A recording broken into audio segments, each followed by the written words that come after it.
Chapter 840 Incomplete info. Date the 3rd of April 2321. Time 3:17. Location Sky Blossom City, Guild Association Mall, Warehouse number 234. Card Lab. Card Name, Life Core. Card Type, Origin Card. Card Rank, Unique Grade. Card Rating, Card Durability, Card Effect. The Card Apprentice's soul is protected and nurtured in a Life Core.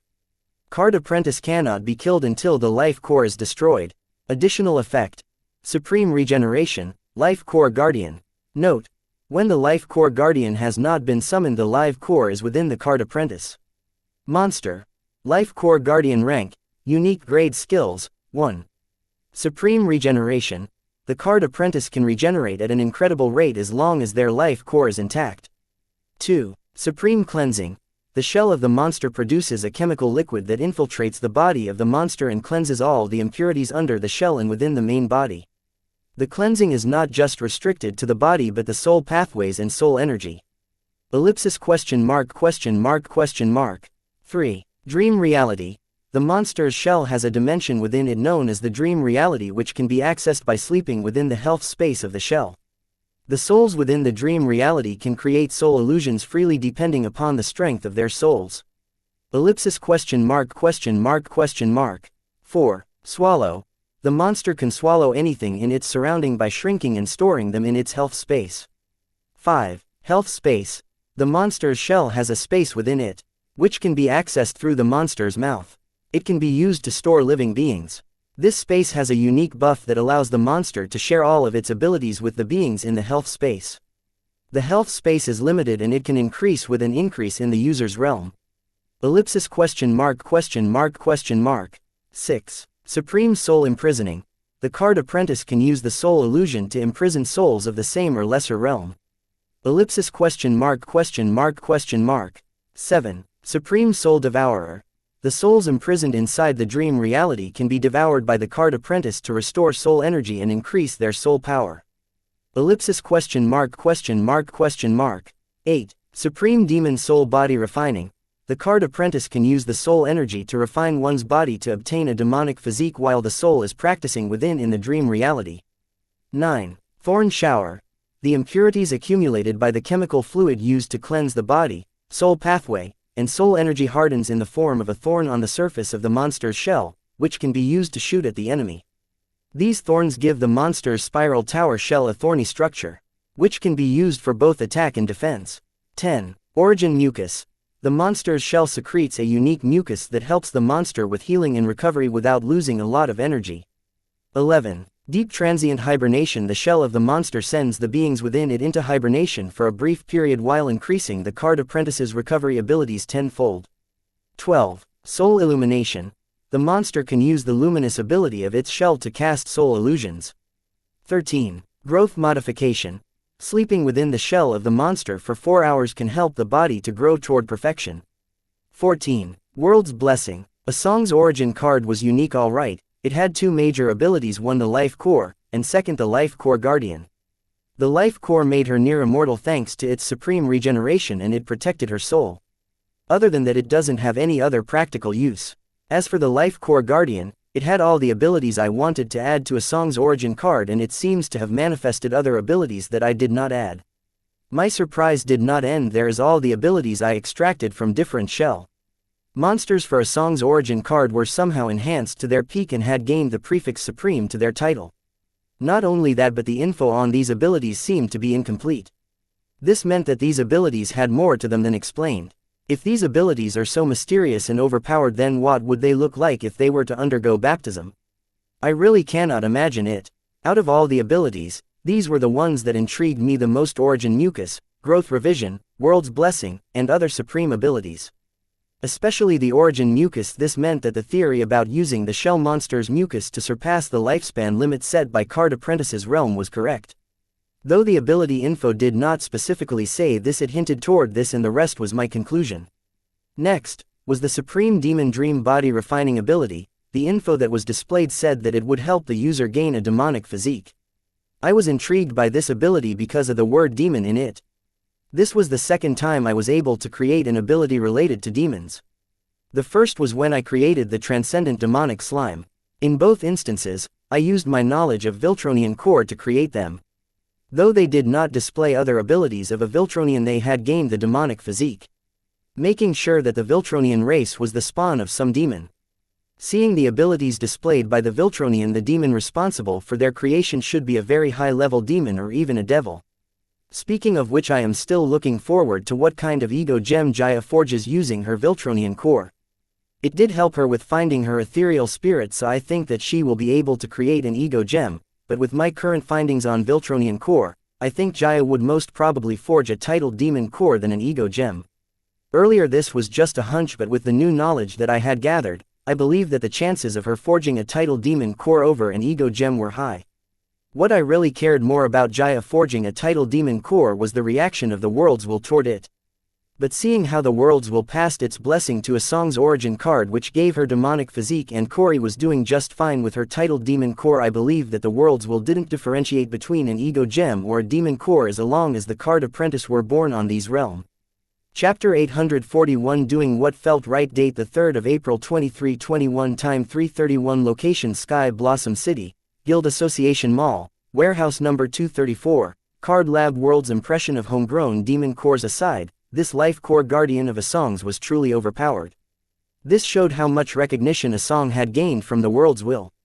Seeing the enhancement provided to her origin card by the world's will, I couldn't help but want to try and figure out the different ways to gain the world will's recognition. With the abilities of her origin card, Asong could just sleep for decades in the shell monster and awaken as a card demigod. She did not even have to try. That was how much the world favored Asong. For example, take the growth revision ability of the life core guardian. From its info it appeared nothing less than fucking growth cheats. What does growing towards perfection even mean? To add to that, this was incomplete ability info. What else more could this ability do? Wasn't perfection already the limit? Then the Supreme Soul Devourer. This ability basically allowed the Asong to devour her souls to replenish her soul energy and increase her active soul control. If this was not an overpowered cheat, then what was? Soul Illumination, World Blessing, Origin Mucus, all these abilities were overpowered too. There was no question that Asong's origin card was too overpowered, but it was a pity that it only made her overpowered in terms of support ability, and its attack abilities were still lacking. Except for the Soul Illumination and Thorn Shower abilities, the Life Core Guardian lacked attack force, and these abilities were not exactly attack type abilities but crowd control type abilities. But they had more lethality than regular attack abilities because they were just too overpowered. Keeping the overpowered abilities aside, Asong lied to me about the number of card apprentices she could hold in her Life Core Guardian's shell's health space. According to her, currently, she could only store 10 card apprentices at max, but the Swallow ability of the Life Core Guardian told a different story. The info on the Swallow ability read that the Guardian could shrink its target and store them in its health space. That meant the math that Asong narrated to me that her health space could only hold 10 card apprentices at present was big lie. According to Asong, the size of the health space is 3,000 cubic meters, and at present, it could fit 10 card apprentices, allotting 300 cubic meters of independent space per head. But things change when you consider that the Swallow ability of the Guardian allows it to shrink its target before it swallows and stores them in its health space. Since I do not know how much a card apprentice can shrink under the Swallow ability of the Guardian, I can't do the math to figure out exactly how many card apprentices Asong can fit in the health space, but I know it was a way bigger number than 10. In the end, Asong not only tried to deceive me about her card info but also lied to my face about how many card apprentices she could fit in the Life Core Guardian's health space. Aside from my jealousy of Asong's origin card and dissatisfaction with her for lying and trying to deceive me, overall I have managed to achieve what I had set out to achieve. The two most pressing issues I kept in my mind while creating Asong's origin card were to cure her medical condition and help her become strong enough to survive any kind of assassination attack. Asong's origin card Life Core was able to achieve both of the issues with its abilities, Life Core and Supreme Cleansing. As a card creationist, I was proud to announce that I had done my part, but as a friend, I was a little dissatisfied with Asong. A little because of the reasons behind her acts, but in the end when push came to shove she chose to lie and deceive me instead of giving me a straightforward answer that she couldn't share her origin card info. Then she would be in the clear while I would be the bad friend who would not take a no for an answer and try to get information by hacking into her grimoire. So in the end I was no better. A song did what she thought would be the best to save her friendship while not revealing her secrets, and in other scenario I would have acted as if I respected a song's choice and would have done the opposite behind her back to satisfy my curiosity. We both would do what we felt was right. Until now my footprint on the future timeline mostly affected the bounds of the southern region, but by intervening in a song's dead my footprint on the future timeline will now cover all 5 regions, which meant that the future Clown Mask saw and the future we are going to experience will have many unforeseen changes, and Clown Mask's future vision will become less relevant as the time passed. Well, this was to be expected, and I was not worried about losing the advantage of knowing the future, because the future in which I wasn't present was something I was trying to escape. So if I am able to successfully make waves in the timeline and deviated from its natural course, then doesn't that mean I am changing the future to create a timeline where I get to live the chill life I had dreamed of? Wyatt, I hope you are true to your word, because I cannot bear the consequences that would follow if the word gets out, said a song. Though she was not surprised that I read the edition card info of her origin card that she was trying to hide, considering that I could see past her tricks, she was worried about the consequences that would follow if her origin card info were revealed to the world, or just the fact that she was one of the lucky few to receive the world's blessing. Chapter 842 Retirement. Date the 3rd of April 2321, time 3:36, location Sky Blossom City, Guild Association Mall, warehouse number 234, Card Lab. Don't worry, I am a man of my word, I said, reassuring a song. Despite what happened, a song and I could only come to a mutual understanding. Though 10 semi-demigod bodyguards were constantly guarding a song, the fact that her family had only one semi-demigod ancestor did not change. A song had a high post in government, but she did not have a big enough background. Her family was just another politically influential noble family of the capital. Unlike her colleagues who used their time in the government to enhance the strength of the families backing them, a song used her time to improve the government and make sure that it didn't just represent the majority but also the minority. So in case the world was to know about her overpowered support type origin card, they would kidnap her despite her status in the government, and as for her background, it would be considered fortunate if whoever kidnapped her did not destroy her family to avoid future troubles. This was one of the reasons Asong wanted to keep her origin card info hidden. And the news about her receiving the world's blessing would bring other troubles that were far worse than being kidnapped. Suitors, yes, numerous eligible bachelors from different influential families would line up in front of her house to marry her and share the world's blessing received by her. The entire world would treat her like some kind of auspicious commodity to be conquered. How was that any different from being kidnapped and enslaved? This wasn't the worst of it. Asong had heard that the mummified body parts of card apprentices who received the world's blessing before her time was being circulated in the black market, as people believed that it would bring them good luck and did not hesitate to buy them for a hefty price. These people weren't willing to let the corpse of the blessed being rest in peace, so how could they let her be in peace after knowing that she too was blessed by the world's will?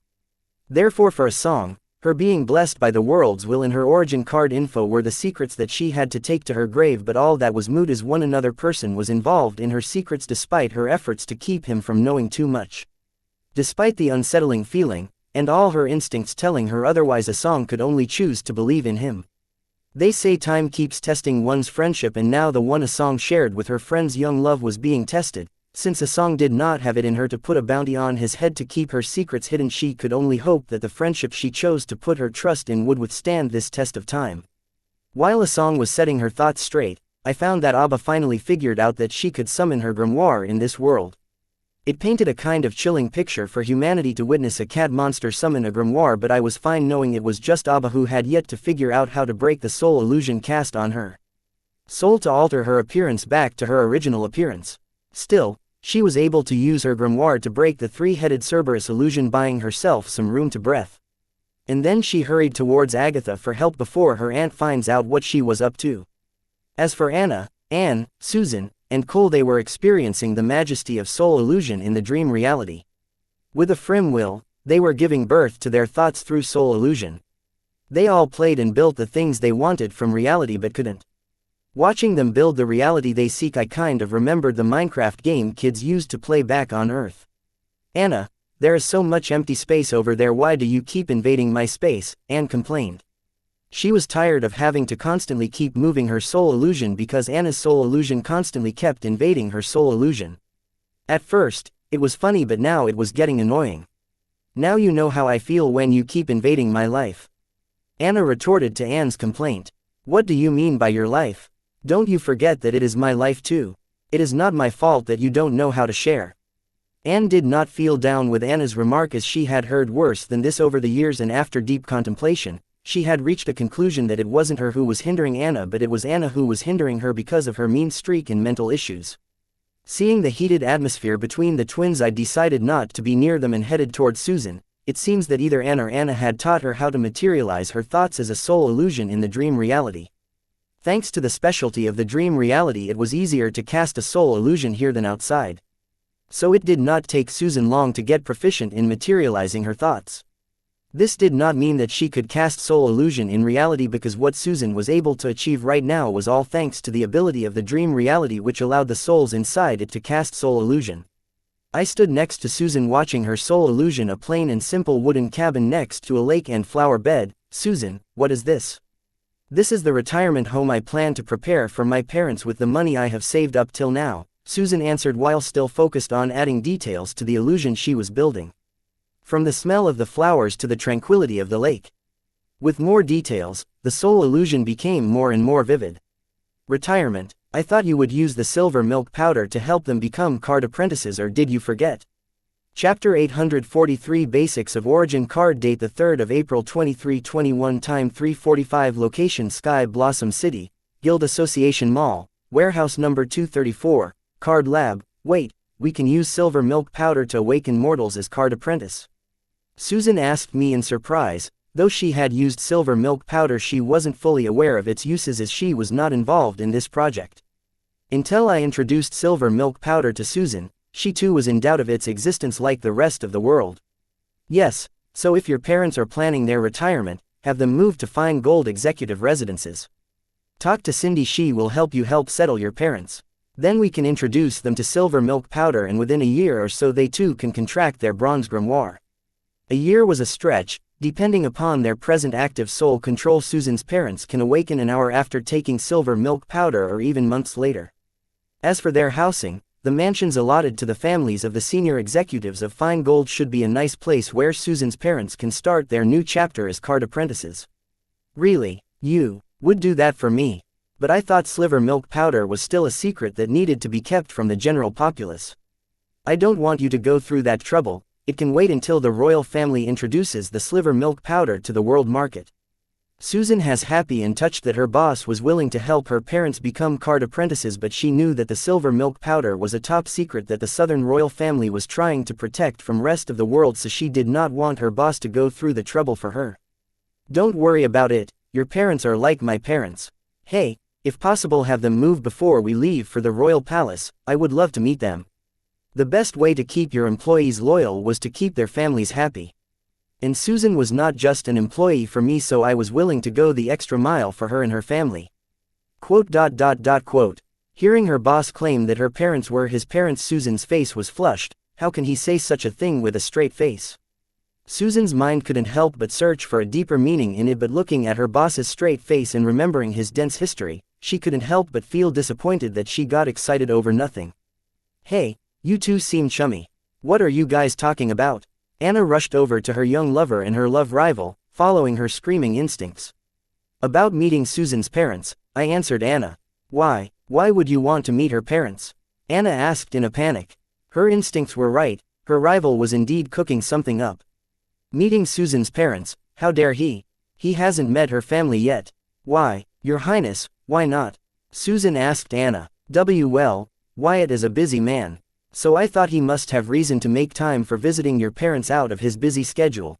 Flustered Anna answered with the first words that came to her mind, and then sighed mentally, thinking, Anna, what are you babbling? Get yourself together, girl. Well, I am indeed a busy man, but I can manage to spare some time to have dinner with my friend's family. Especially, if it is Susan's family. I answered, feeling Anna was acting weird. Wyatt, you are right, meeting a friend's family is important. What was I thinking? Manager Susan, are your parents coming to visit you? The only consolation Anna felt from this conversation was that her love only thought of this as visiting a friend's family. As for the last, especially, part of her lover's sentence, Anna chose to ignore it because that meant Susan was more than a friend. No, Your Highness, but they will be, soon. Susan replied. Oh, okay, Anna replied while thinking, I should push Luna to complete the dungeon relocation soon.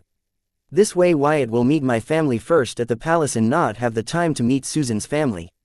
The project would have long been completed if you had helped instead of wasting your time doing nothing. Anne sent a mental message to Anna using the connection between them. Anne, stop eavesdropping on our conversation. And why should I work when I got you? What are you doing here? Go back to the base and help Luna complete the task as fast as possible.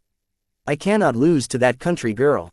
Anna ordered Anne mentally. I am not going and I am not your slave. You go do it yourself. Anne was pissed by Anna's trying to order her around. What? That's exactly what an origin card is supposed to be.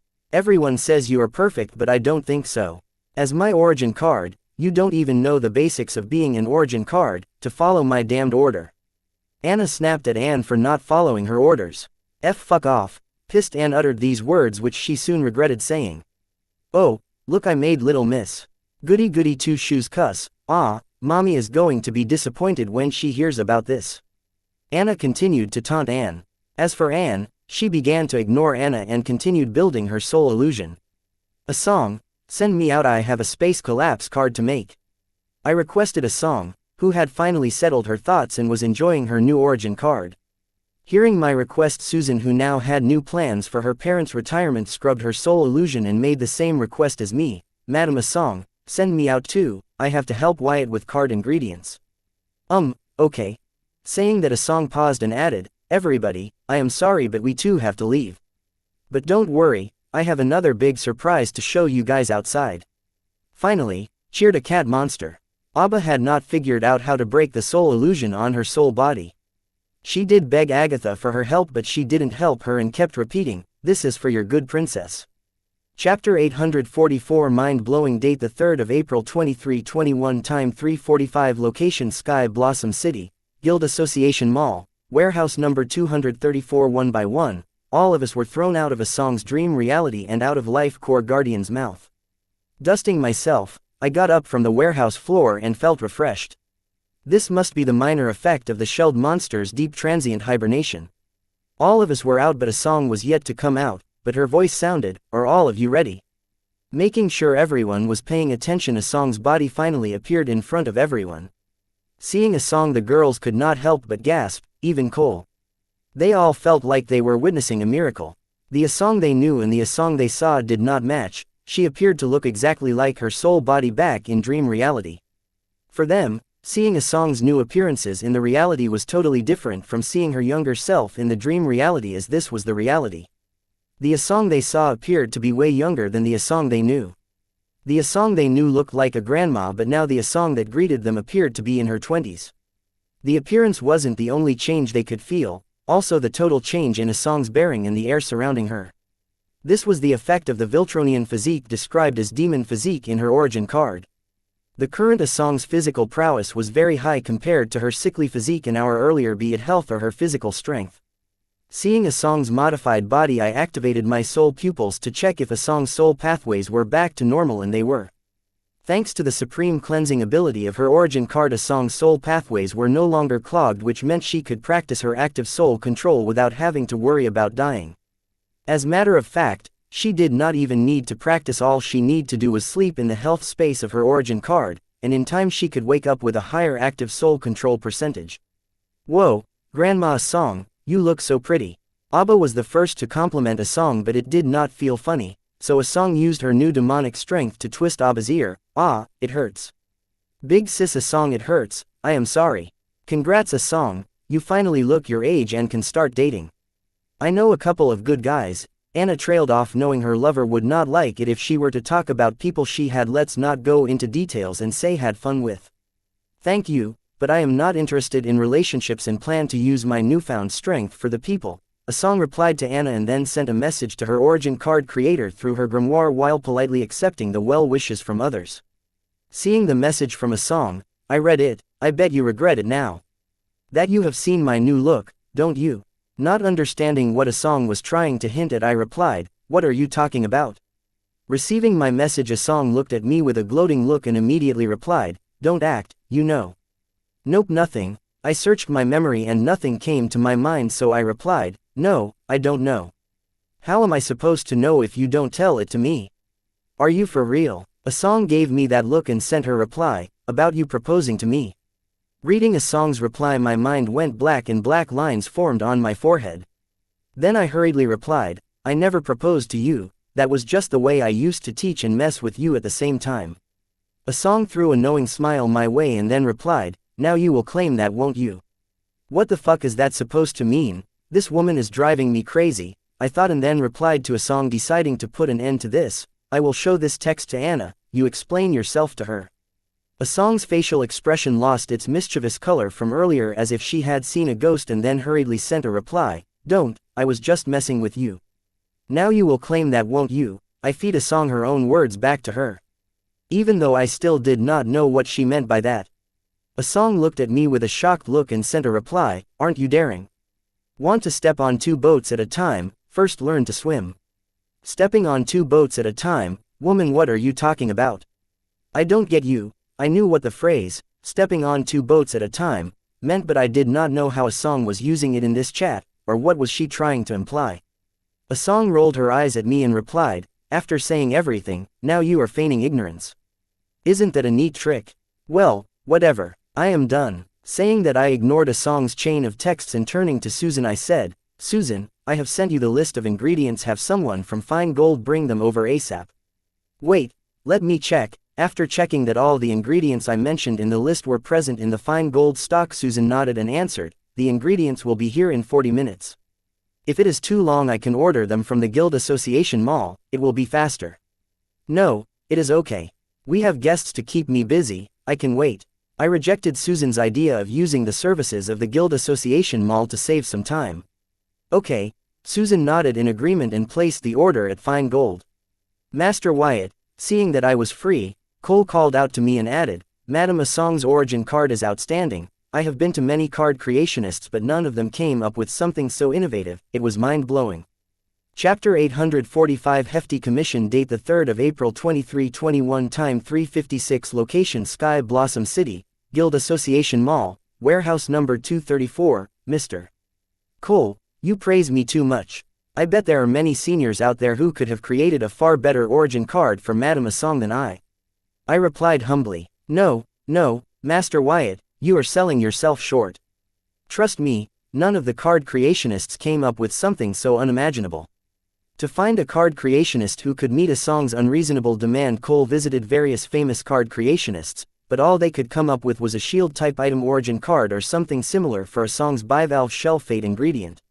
Yes, Wyatt, Cole is not exaggerating. I have visited those so-called diamond-grade card creationists with him. Their ideas for my origin card were nothing close to what you have achieved.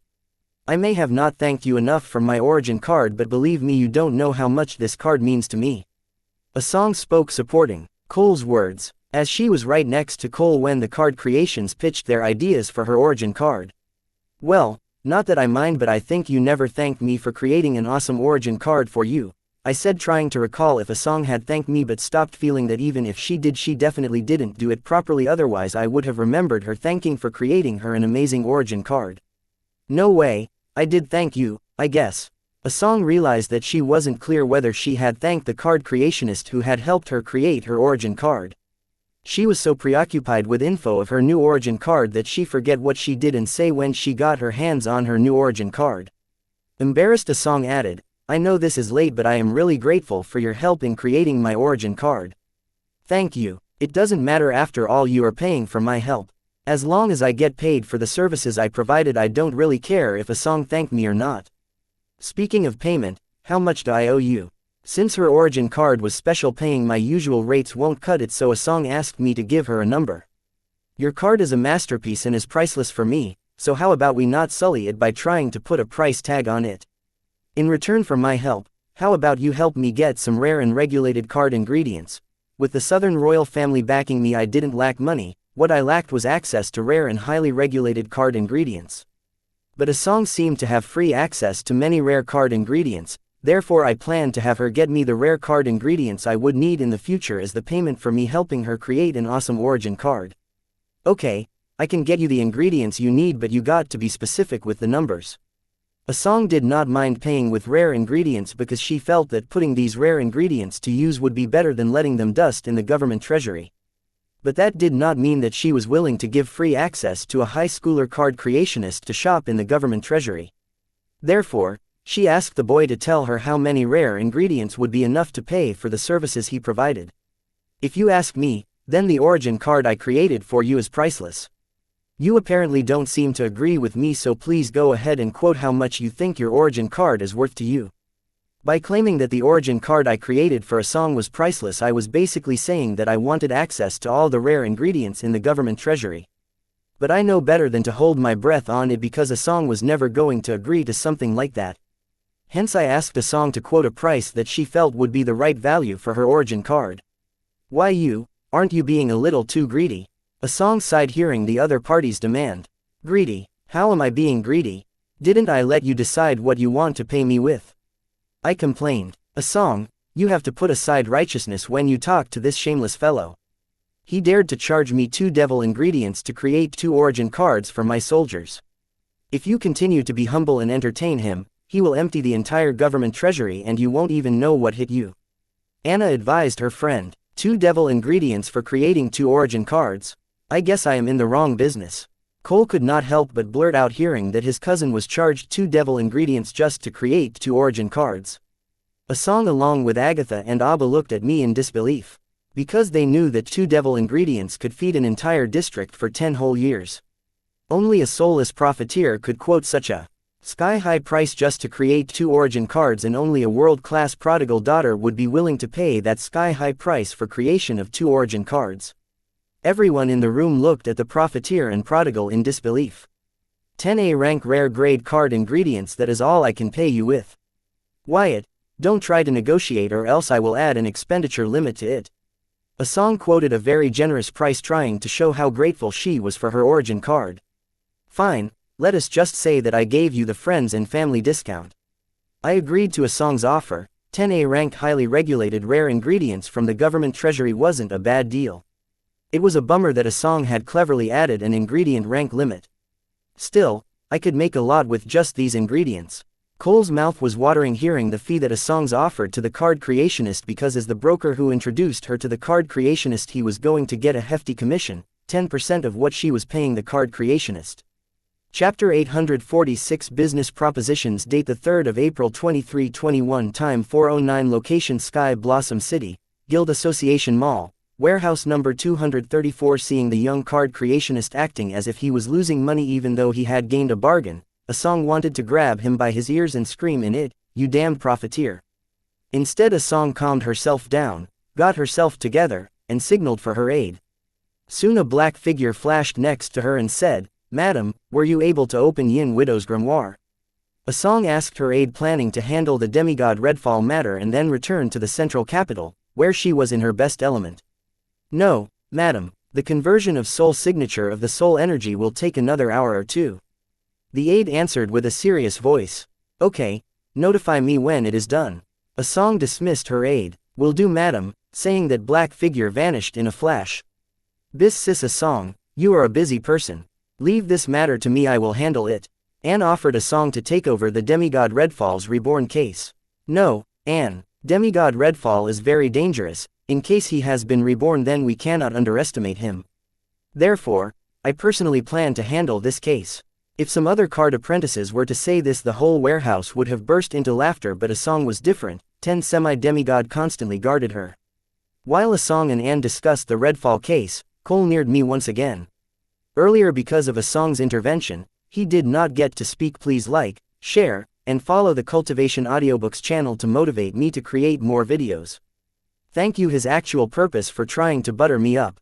So seeing an opening, he immediately got to the point. "Master Wyatt, if you are not busy, I would like to pitch a business proposition. Would you be interested to hear it?" "Sure, Mr. Cole." Cole was a black merchant. I did not see what business proposition he could have for me. But it did not hurt me to listen to what he had to say. Quote. Hearing Cole, Asong's ears perked.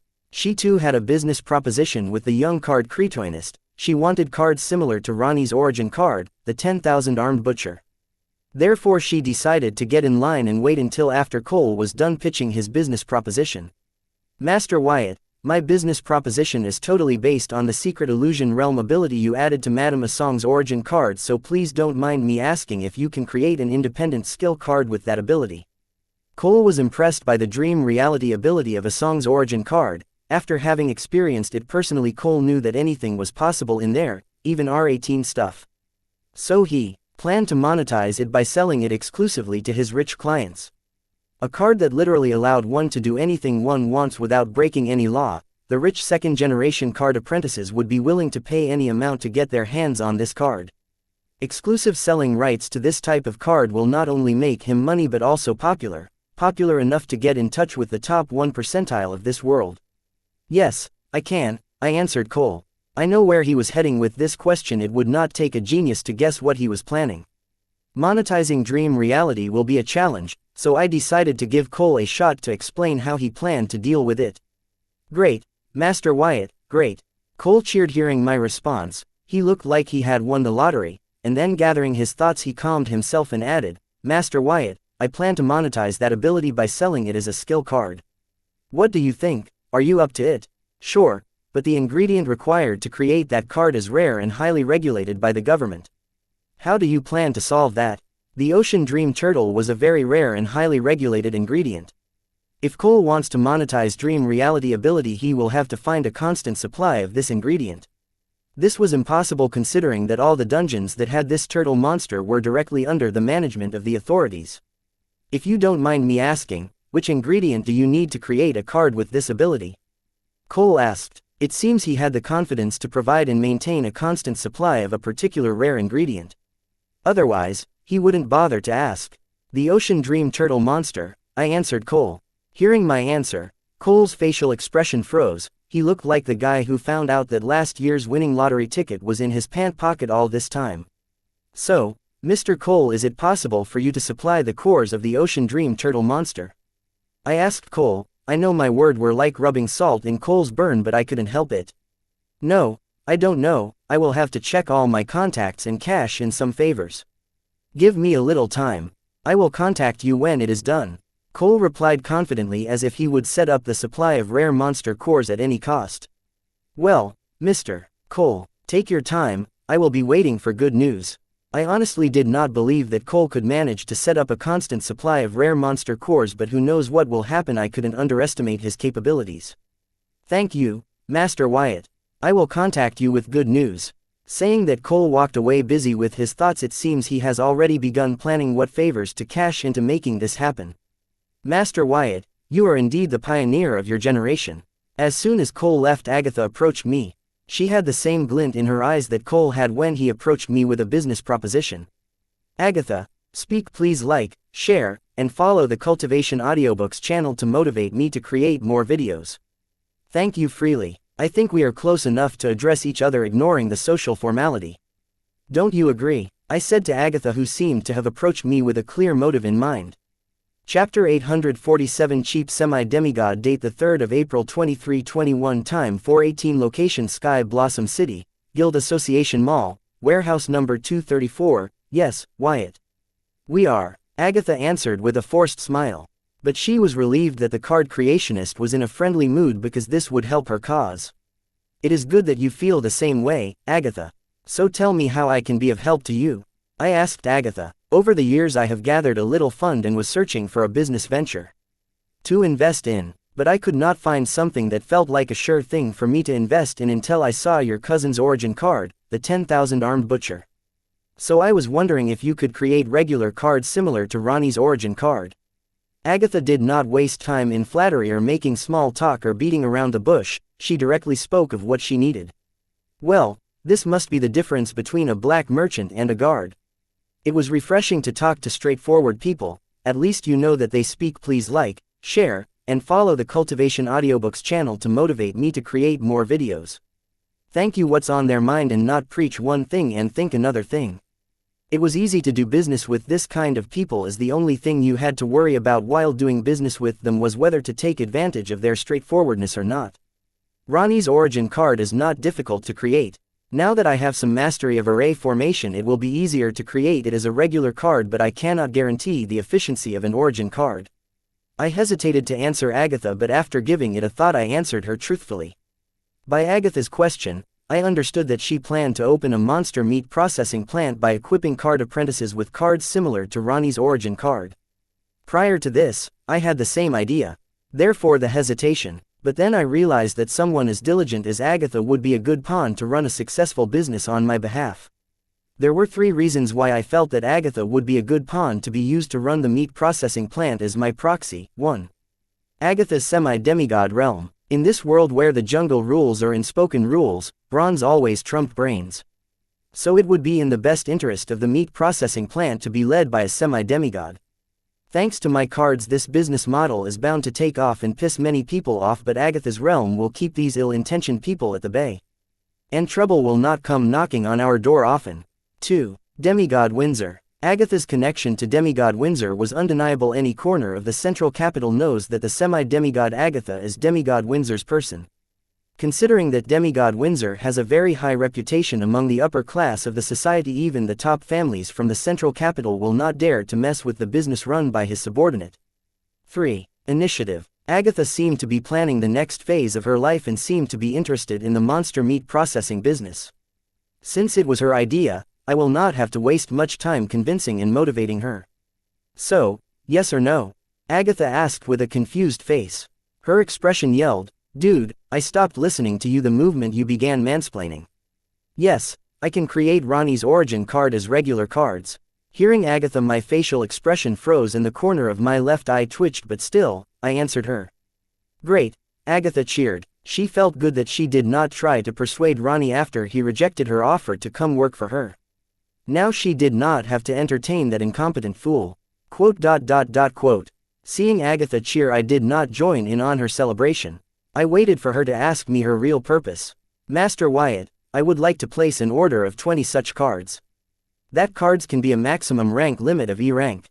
Agatha decided to start small with 20 E rank cards, and when she gets hang of the business model it would not be late for her to expand her business with higher realm cards. 20 E rank 100 armed butcher cards. I can provide them to you by tomorrow afternoon at the latest, I answered. Good, what about the cost? Agatha was happy that she could get the cards within a day of placing the order. So she happily asked about the cost of the cards. Cost? I will give you the friends and family discount, 10 soul jades per card. I answered. 10 soul jades per card, why don't just rod me instead? Agatha screamed in her mind but soon calmed herself and then added, Master Wyatt, you don't think the price is a little costly? Miss Agatha, you are a semi-demigod, please make fun of this little card creationist. I have already given you the friends and families discount. For an E-rank card, the 10 soul jades was indeed a sky-high price, but the capability of the card justified the price I stated. So what if I am a semi-demigod? My money doesn't grow on a tree. Agatha yelled these words in her mind, but maintaining a professional smile she continued to bargain. Master Wyatt, I am buying in bulk, so see if there was any concession you could make.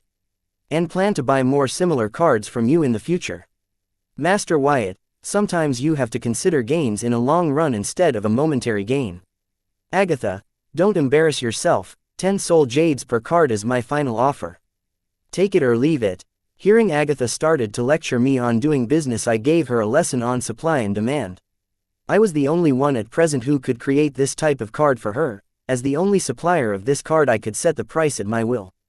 And the price I quoted wasn't that high. Agatha was just being cheap.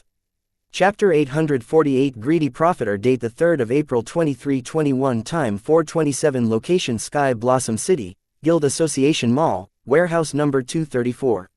Seeing that I wasn't going to lower my price for the cards, Agatha frowned. Agatha, if you are lacking money, I will lend you some. You can pay me back later. Abba thought that 10 soul jades were not expensive and did not know why Agatha was bargaining so much. Then, feeling that Agatha may be lacking funds, she decided to come to her retainer's help. Thank you, but I have enough money, princess. Agatha rejected Abba's help. And then turning to she said, don't you feel 10 soul jades is a bit too much for E-rank cards? 1 soul jade is equal to $100 million, calculating accordingly, 10 soul jades meant $1 billion. The market price for an average E-rank card was somewhere near $1 million, so Agatha felt that the $1 billion price tag for an E-rank card was a bit absurd. Not to mention if the E-rank AI armed butcher card was this expensive, then what about the high-rank cards? One has to know that an E-rank AI armed butcher card can only process the meat of the monsters of E-rank or below. For high-rank monsters, they will have to make use of high-rank AI armed butcher cards. And Agatha could only make some real profit by processing high-rank monster meat. Therefore in the future, it will be inevitable that she buys high-rank AI armed butcher cards. 10 soul jades were not expensive for a semi-demigod if it was a one-time thing, but Agatha would require to keep buying these cards as her business expands or the existing cards lose durability. Not to mention if she agrees to pay this sky-high price for a low-rank AI armed butcher card now that in the future when she has to buy a high-rank AI armed butcher card she will have to continue to pay the unreasonable astronomical price stated by this heartless profiter. Yes, over the years she has saved considerable funds, but at the rates of cards offered by the greedy profiter, she doesn't feel that those funds of her will last. Still her monster meat processing plant starts bringing in profits. And if she cannot at least even the losses with the profits, then she will go into debt, making all her life work and savings a waste. Therefore Agatha was so firmly bargaining the price of the cards. Agatha knew that upon continuous use the durability of the regular card starts to decrease like the sharpness of the sword. So she will have to keep buying the card from the greedy profiteer, which would burn a huge hole in her profits if she manages to get some. So no matter what, Agatha could not compromise on these prices for the cards. She would be better off if she were to give up on this business venture. Agatha, I am not going to argue with you. If you feel my prices are high, then you can get the custom cards you need from some other card creationist. I did not plan to negotiate with Agatha because as the sole supplier of this type of card, I had that final say in it. It was my way or the highway. I know asking nearly $1 billion for an E-rank card may sound too much, but considering that the dollars weren't the major currency of this world and were only used by the mortals and low-realm card apprentices, the price wasn't that expensive. One has to know that low-ranked cards created using rules and meanings cost more than this. Even though my cards did not have rule power in them, they were one of a kind in this world. So I felt that this price was justifiable. There was another reason why I was selling the cards for sky-high prices, and that was to let Agatha realize that no matter how much funds she has saved, it will not be enough for her to get her monster meat processing business up and running all by herself. Why you? Hearing my uncoded words, Agatha's brows frowned. She would have left in a fit of rage if she could get these cards made someplace else. Since this greedy profiteer was the only one who could create these cards, Agatha had no choice but to tolerate his antics and fight for her purpose. Quote. Abba, who knew little about the situation, could not help but frown at her friend, but she also felt that her friend was only doing business. So in the end, she decided to not take the side of either of them, her retainer or her friend. Wyatt, come on, I will be ordering more of these cards in the future regularly, and you can make more profits in time. Think about it and give me reasonable prices for the cards. Agatha was the kind of person who when set her mind on something would only move on after giving her best, otherwise she cannot sleep at night. She did not like to quit, but she hated to quit without trying. Therefore, despite the stubbornness of the money-grabbing profiteer, she decided to reason with him and negotiate a reasonable price for the custom cards. She wasn't just going to give up just because of a failed negotiation. If she were that, she wouldn't have been able to achieve her current realm with her humble background. Agatha, please have some pride, friend. You are a semi-demigod, for God's sake. Don't make things difficult for an orphan high schooler like myself. I just spoke to make things difficult for Agatha. I wouldn't back off until I had achieved what I wanted. Come on, Wyatt, there must be something Agatha can do for you to reconsider the price of the cards. Abba did not plan to take a side, but still decided to help them reach the desired terms without involving violence or stressing their relationship. Quote. Hearing Abba, I looked at her, impressed. Someone was asking the right questions, and didn't Abba to be that person? Chapter 849. Shares. Date the 3rd of April 2321. Time 4:37. Location Sky Blossom City, Guild Association Mall, warehouse number 234. Hearing Abba's words, Agatha was enlightened. She finally understood why the card creationist wasn't willing to negotiate and was being unreasonable, making things difficult for her. It seems the card creationist wanted something else from her. Agatha, who has already dealt with the card creationist, knew he was not short of money with the Southern Emperor for his sugar mama. She should have known better than to reason with him with soul jades on the line. If not money, then what? Agatha recalled that she still owned the card creationist 2 favors. One was to act as his bodyguard while he attacked his rivals and another was saved for the future. Thinking of this, Agatha realized that though the young card creationist was not interested in soul jades, she could offer her services to him. The thought of acting as a hired goon for a teenager made Agatha feel ashamed, but she knew that the only way she could get the multi-armed butcher cards for her business ventures from him was by promising him some favors. Reaching a quick conclusion, Agatha suddenly compared her situation to making a deal with the devil. Master Wyatt, as the princess said, if there is a way for you to lower the price of the cards, please state them. I will try my best to satisfy them. Hearing Agatha, Abba felt happy that she could be of some help. Well, how about instead of paying me with soul jades, you pay me shares in your business venture? The idea of having a semi-demigod bodyguard was tempting, but I already had Anna and her subordinates watching over my protection, so hiring Agatha would be waste of resources. So instead I asked for shares in her company. Shares? Agatha blurted in confusion, but then she realized that the young card creationist was asking for a piece of her cake which she hadn't even prepared yet. Agatha was angry. She had the right to be so and could not help but feel that this profiteer had a big appetite to ask for shares in her company. Yes, paying with shares. This way you save a lot of your funds, as I am investing those cards in your business. I nodded and answered, looking straight at Agatha's eyes. Quote. Agatha was too furious after hearing the young card creationist's bold claim. In order not to ruin the negotiation, which has finally shown some progress, Agatha tried to control her anger and did not reply immediately. As Agatha's anger decreased, she felt that paying with shares instead of paying with soul jades was not a bad idea, because this way she will have way more funds in her hands left to make other arrangements for her company. And off chance her business venture was to fail, she wouldn't be the only one losing money. Therefore she started considering the young card creationist's advice. But then Agatha realized that there was a huge trap in this method of payment: the valuation of her business. If the young card creationist was going to invest in her company by providing the multi-arm butcher cards, then he will definitely ask the shares equal to the price of his cards, which was okay, but the problem was her business hadn't even started yet. So how was she supposed to announce the valuation of a business that was just an idea, that was intangible? She could make a very high valuation for her business and give the young card creationist a few shares in exchange for his cards, but Agatha knew better than that. Having worked with the young card creationist, she knew better than to underestimate his capability and undermine his greed. As a greedy profiter, there was no way he would be happy with just a few shares in her company. Okay, Wyatt, I like your idea, but how do you plan to do this? Despite knowing the greed of the opposite party, Agatha decided to continue the negotiation to see where it led. Simple, I will provide you the cards along with free repair and maintenance services. In return for 80% of share in the company. Since I was providing for tools and their maintenance, there was nothing left for Agatha to do except for the location and management part. Therefore I felt that asking for 80% shares in the company was justifiable. Quote. Hearing her friend's demands to her retainer, Abba held her head in disbelief. Even she felt that her friend was being greedy. Nope, you will get 30% of share. Any more than that, then I better put my time into doing something else which I can call mine. Agatha realized she still ended up underestimating the greed of the profiter card creationist.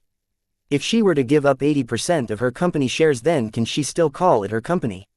Agatha wanted to leave, but she held back because negotiation was where the real action was. Here you fight for what you want. If you don't reach, how do you know if you can get it or not? Therefore, despite the difference in their opinions, she put forward her offer. 30%. That seems fair to you. I am providing for tools and their maintenance. All you have to do is run the business, and you dare to ask for 70% shares. I said, the company is mine. I do not need to ask for 70% shares. I am offering you 30% share. Agatha frowned hearing the profiter card creationist's words, which made it sound that it was his company, not hers. Agatha, you seem to be under a wrong impression. You are not offering me anything, you are asking me. I said while glaring at Agatha, because without my cards there wouldn't be a company, to begin with. I am under the wrong impression. Wyatt, let me hear it. What makes you feel that you are under the right impression? Please enlighten me. Agatha sneered as she said these words.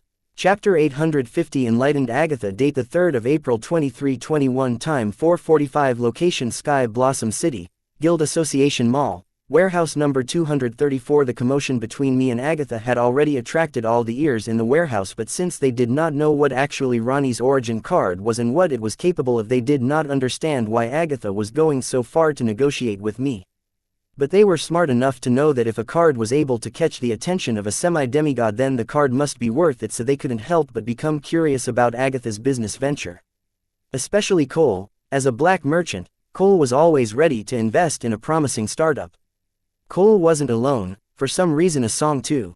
Though she did not abuse her authority to help her family, she did use it to help her family make good investments. With her position in government, Asong gets in touch with a lot of privileged information, and she did not see any harm in using them to help her family make ends meet. In this world where corruption is rampant under unspoken jungle laws, what Asong did was normal.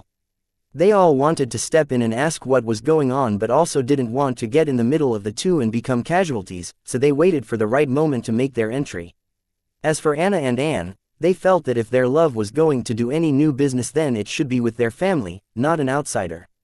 They could tolerate Cole because he belonged to one of the vessel families under their family, but Agatha, she was an outsider. I had already felt the greedy gazes, but I ignored them because looking at Agatha sneer at me, I shook my head and decided to enlighten her as she asked me to. Agatha, before we discuss the distribution of the shares, let us talk about what each of us brings to the table. That way it will be easier for us to agree on who gets how much. I said, looking at Agatha, who seemed to think that I was trying to take advantage of her. Why should I? The company is mine. Shouldn't that alone be the reason for you to understand that you don't give me shares? I am the one giving you shares. Agatha smirked as she said that. What company? Where is it? I asked Agatha, feeling she seemed to have forgotten that there was no company, to begin with. By company, I don't literally mean a company, but the resources I am willing to put in, Agatha explained. What resources are you putting? I asked Agatha again, waiting for her to realize where I was going with it. Obviously the funds to start the company in my name, Agatha said with pride. By my name, she meant that nobody would come looking for trouble because she was a semi-demigod.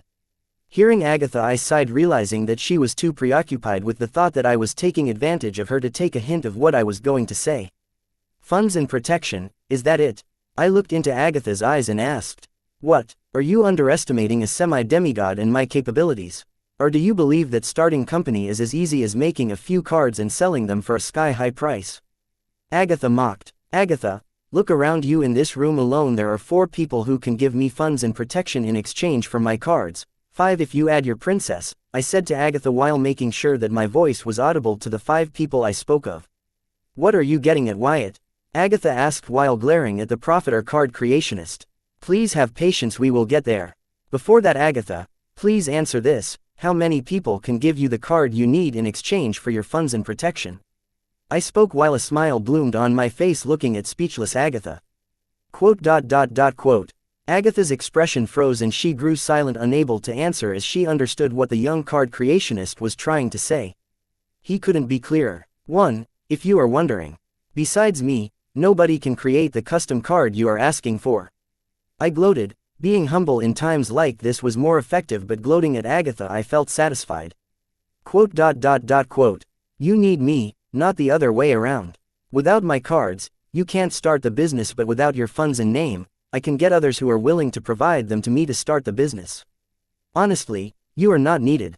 These words played in Agatha's mind even though they were not spoken to her by the young card creationist, but without him needing to say them to her they were apparent to Agatha. Agatha had long since realized that for a successful business one has to have a unique and in-demand product. Therefore when saw Ronnie's 10,000 armed butcher card, Agatha felt that it was what she was looking for. The multi-armed card was indeed a unique and in-demand card, but she forgot that she did not own it. It was something she could get with enough money. If she can get it with money, then others too can get it with money. Having been enlightened, Agatha came to the realization, and looking at the young card creationist, she said, 51-49 split your way. But I have few conditions. Go ahead, I am listening. Hearing Agatha offers 51% of her business, I was impressed. Because it took great strength to do what Agatha just did. First, you will be the silent partner. All the decisions regarding the business will be made by me. Second, our company will be given the exclusive right to your multi-armed butcher cards. In return, you will own all the multi-armed butcher cards apart from your shares.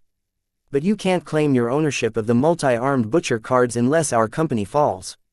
Chapter 851 New terms. Date the 3rd of April 2321. Time 4:57. Location Sky Blossom City, Guild Association Mall, warehouse number 234. Agatha put forward her conditions. But she still did not to understand that she was not in control, or was it just her way of negotiating to try and hold on to whatever authority she had left regarding opening a monster meat processing plant with the multi-armed butcher cards at the crux? Nope, not happening. Hearing that Agatha was willing to give me majority shares in her business, I thought she understood that without me her dream of opening a monster meat processing plant would not work, but her conditions said otherwise. Agatha offering me majority shares was tempting, but her conditions made the deal sour. I give her the exclusive rights to use my cards, but she wasn't willing to give me any decision-making power in the business. Even though I held the majority shares, the balls of the company would still be Agatha's hands.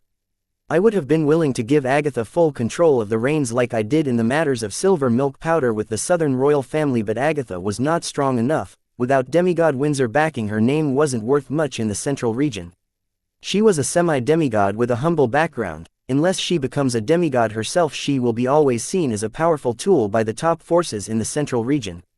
What I am saying was Agatha's face wasn't big enough for her to demand exclusive rights to use my cards and not give me any decision-making power in the company. What is it that is not to your liking?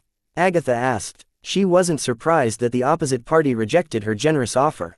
After all, this was a negotiation. Each party present here was trying to fight for maximum benefits.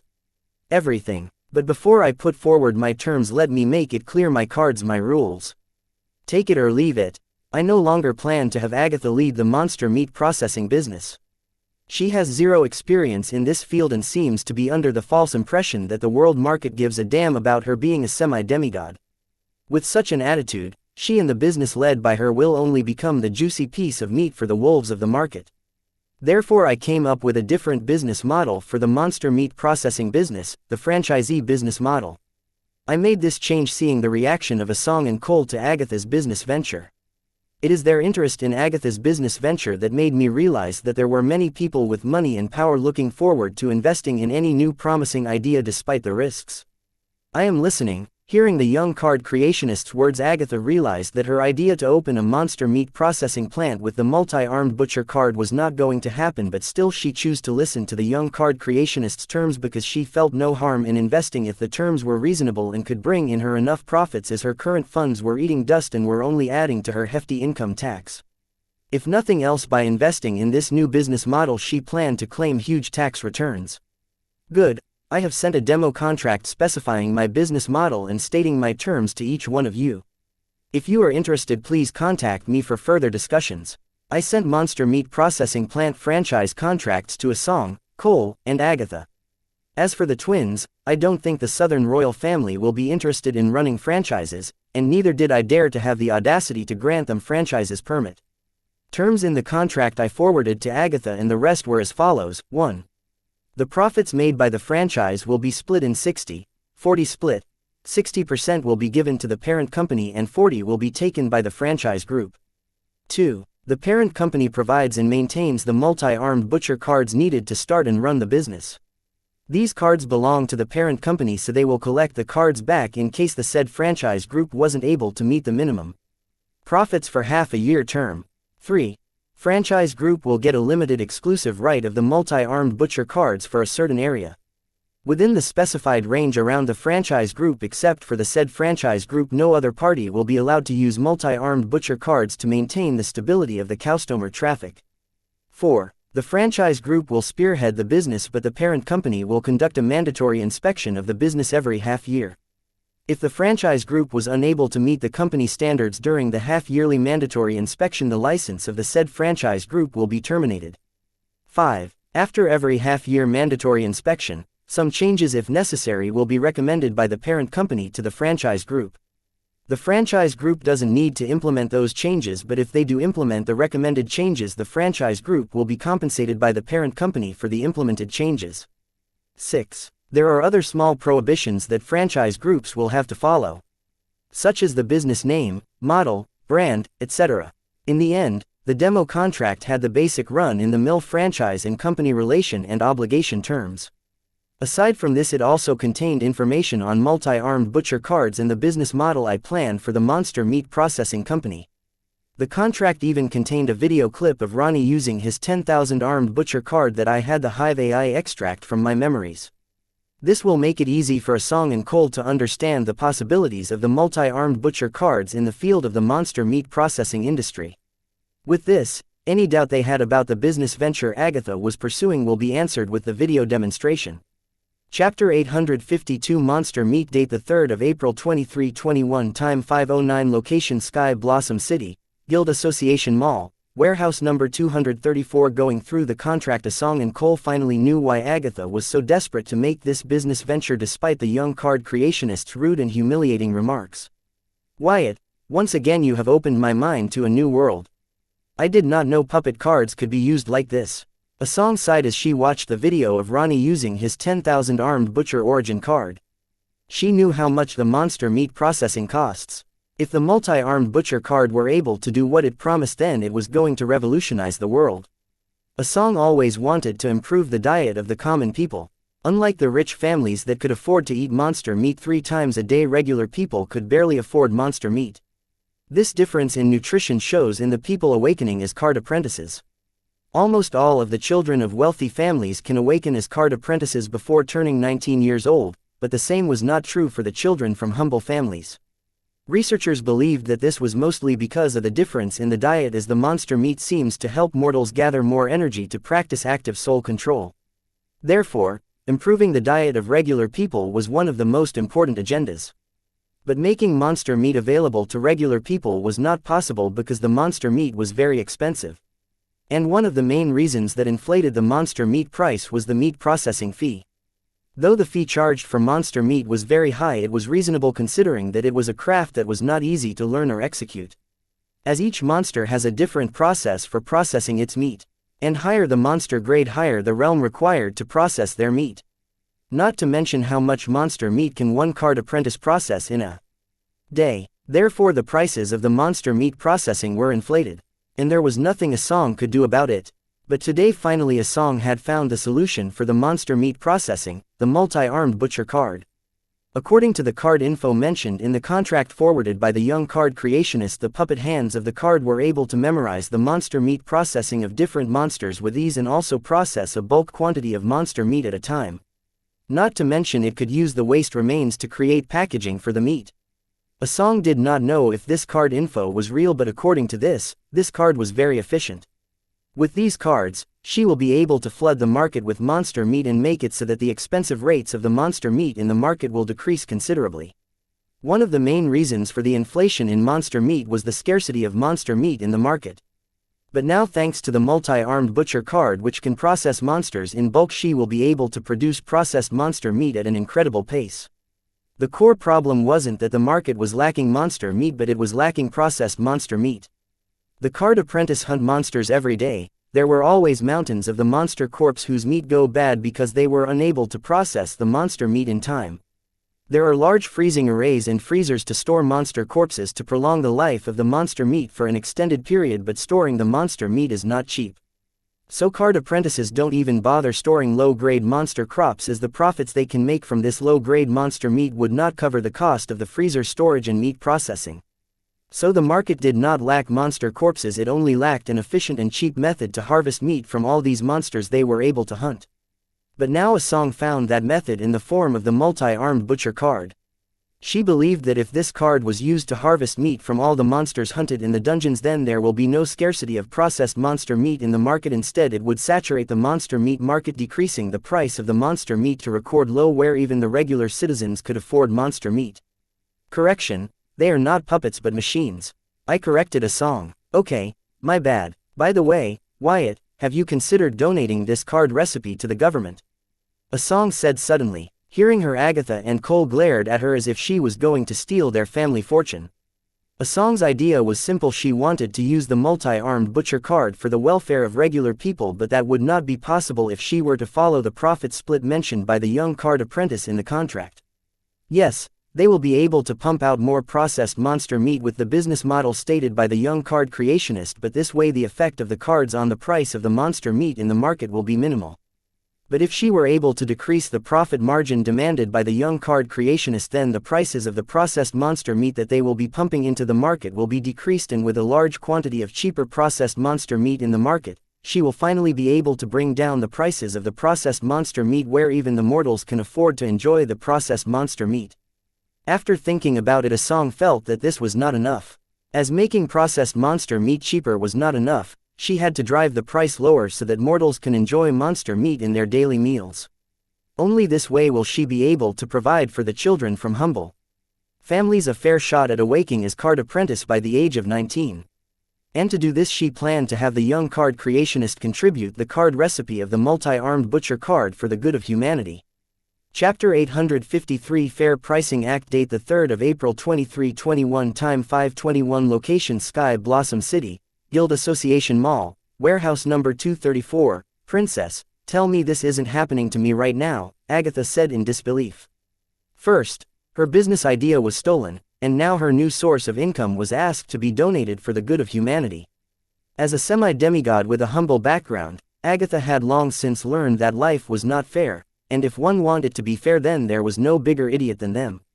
So, she did not complain when she was embarrassed by a low-level card apprentice. She did not complain when her business idea was stolen, but now the one method she found worth investing in was asked to be donated for the good of humanity. Wasn't she a human? What about the good of Agatha? There, Abba, who had never needed to worry about earning money for her next meal, did not understand the pain of her retainer. She felt her retainer was overreacting over nothing. Therefore she could not find the words to comfort her retainer. Me and my luck, Cole cursed. Cole had lived enough to know about himself thoroughly. He knew that if something good were to happen to him, then some bad would also tag along. Take a song for example. When he was offered a song as his client, he felt that he could reach the stars in a single step by satisfying her request, but soon he realized that the single step that he had to climb made up the entire stairs itself. Let's not go that far. Let's take his family as an example. They did not want to have any relationship with him when his talent as a card apprentice was stagnant, but when he found his prowess in making money, his entire family was now leeching of his hard work. He wanted to cut them off, but he couldn't until he had paid off the sins of being born into this family of his. 100 years have passed, but he was still paying for his sin. A song's words did come off as a shock to me, but before I could react to them, the others reacted faster than me, but they did not seem to have the guts to blame a song and could only display their dissatisfaction. Shaking my head, I turned to Anna and Anne. Can she force me to hand over my card recipe? Well, no but yes, Anna replied ambiguously. Is it a no or yes? I asked, seeking a definite answer. Yes, but she will have to jump through a lot of hoops to achieve that. You see, in the past the cost of the cards was inflated because of the card creationists' greed. Therefore government and the royal families together had come up with a set of laws known as the Fair Pricing Act. By using that act, she can force you to make the card recipe of your multi-armed butcher card public and apply for a copyright. Anne explained in Anna's stead. Well, bummer. Then I will just set the price of the card recipe accordingly. It came as a shock to me that a song can force me to make the card recipe of your multi-armed butcher card public and apply for copyright. This way my plan to become a franchisor had come to an end. But I decided that if and when I do apply for the copyright of the multi-armed butcher card, I will price it so high that it could cover the losses. But who am I kidding? There was now I could do that. The profits gained by one-time payment per card could never trump profits gained by the regular source of royalty per card. If a song initiates the Fair Pricing Act on my card, then she will have royally screwed me over.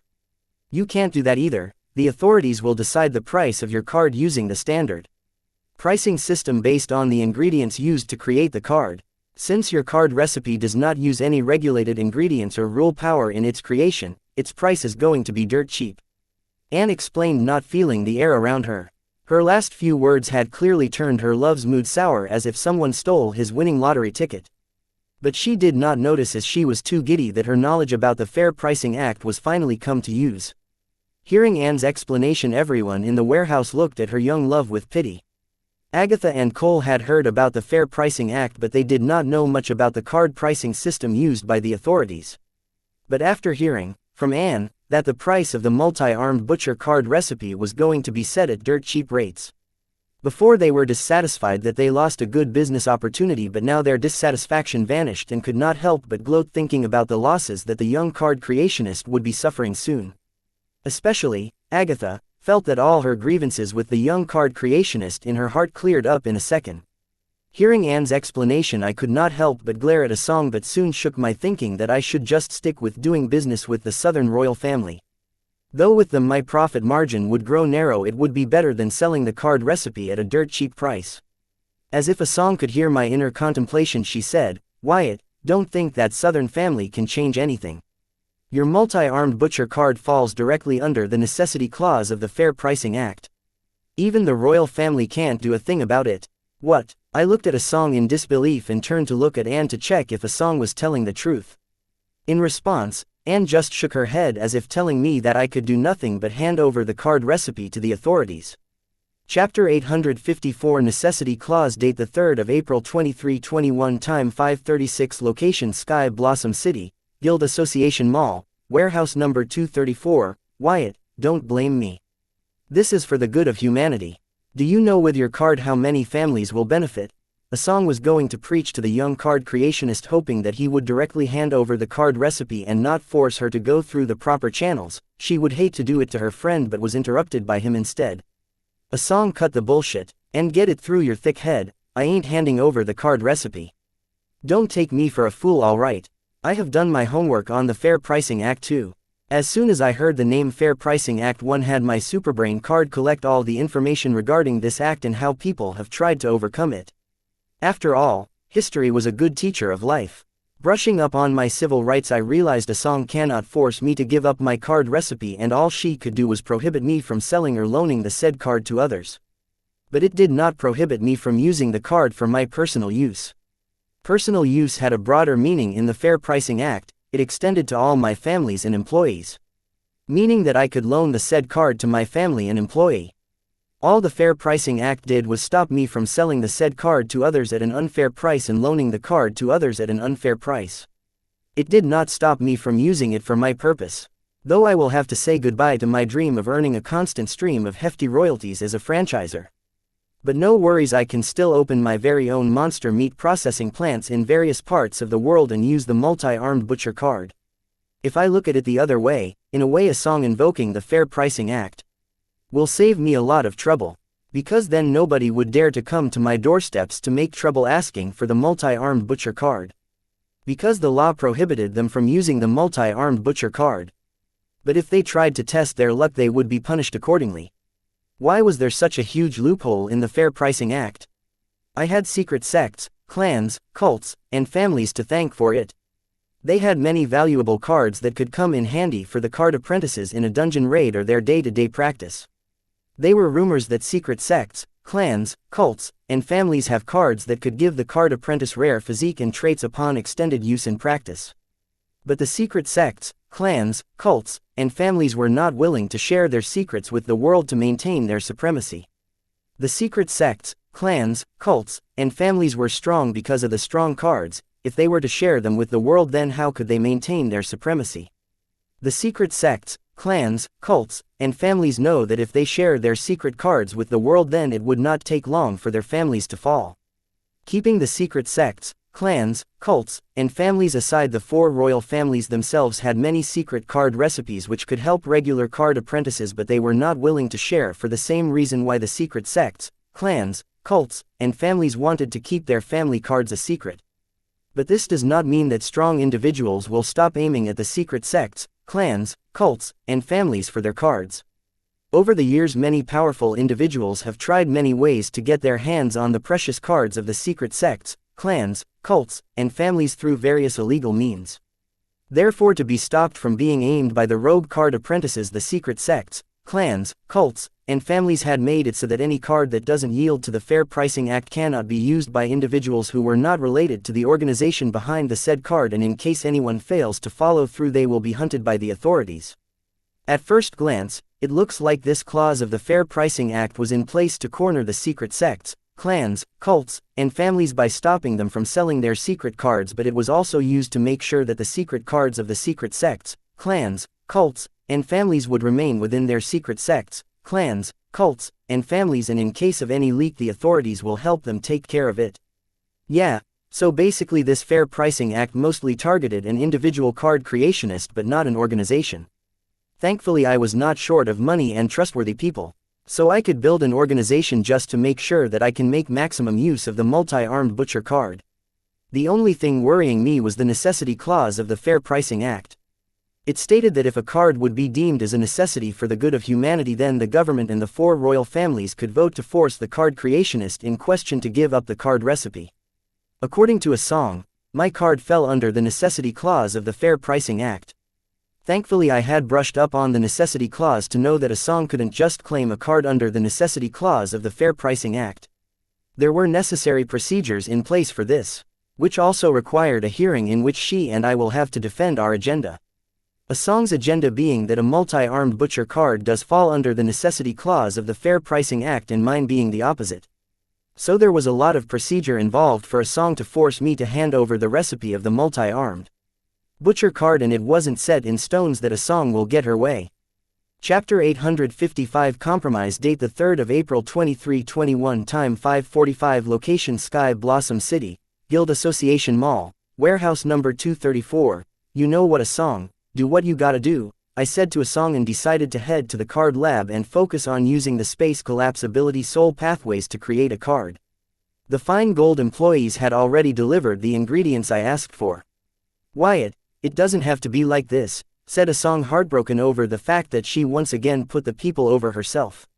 She lost a loyal friend for the sake of the people, and this wasn't the first time. So it was easier for her to move on and do what would be the best for the future generation. But deep down in her heart, she hoped that her friend understood where she was coming from and would not hold any hard feelings toward her. But she knew better than to hold her breath on it. She had already seen how her duty towards the people had turned the best of her friends into her enemies. A song had already made peace with it, believing that if that was the price she had to pay for her duty toward the people, then she was willing to pay it.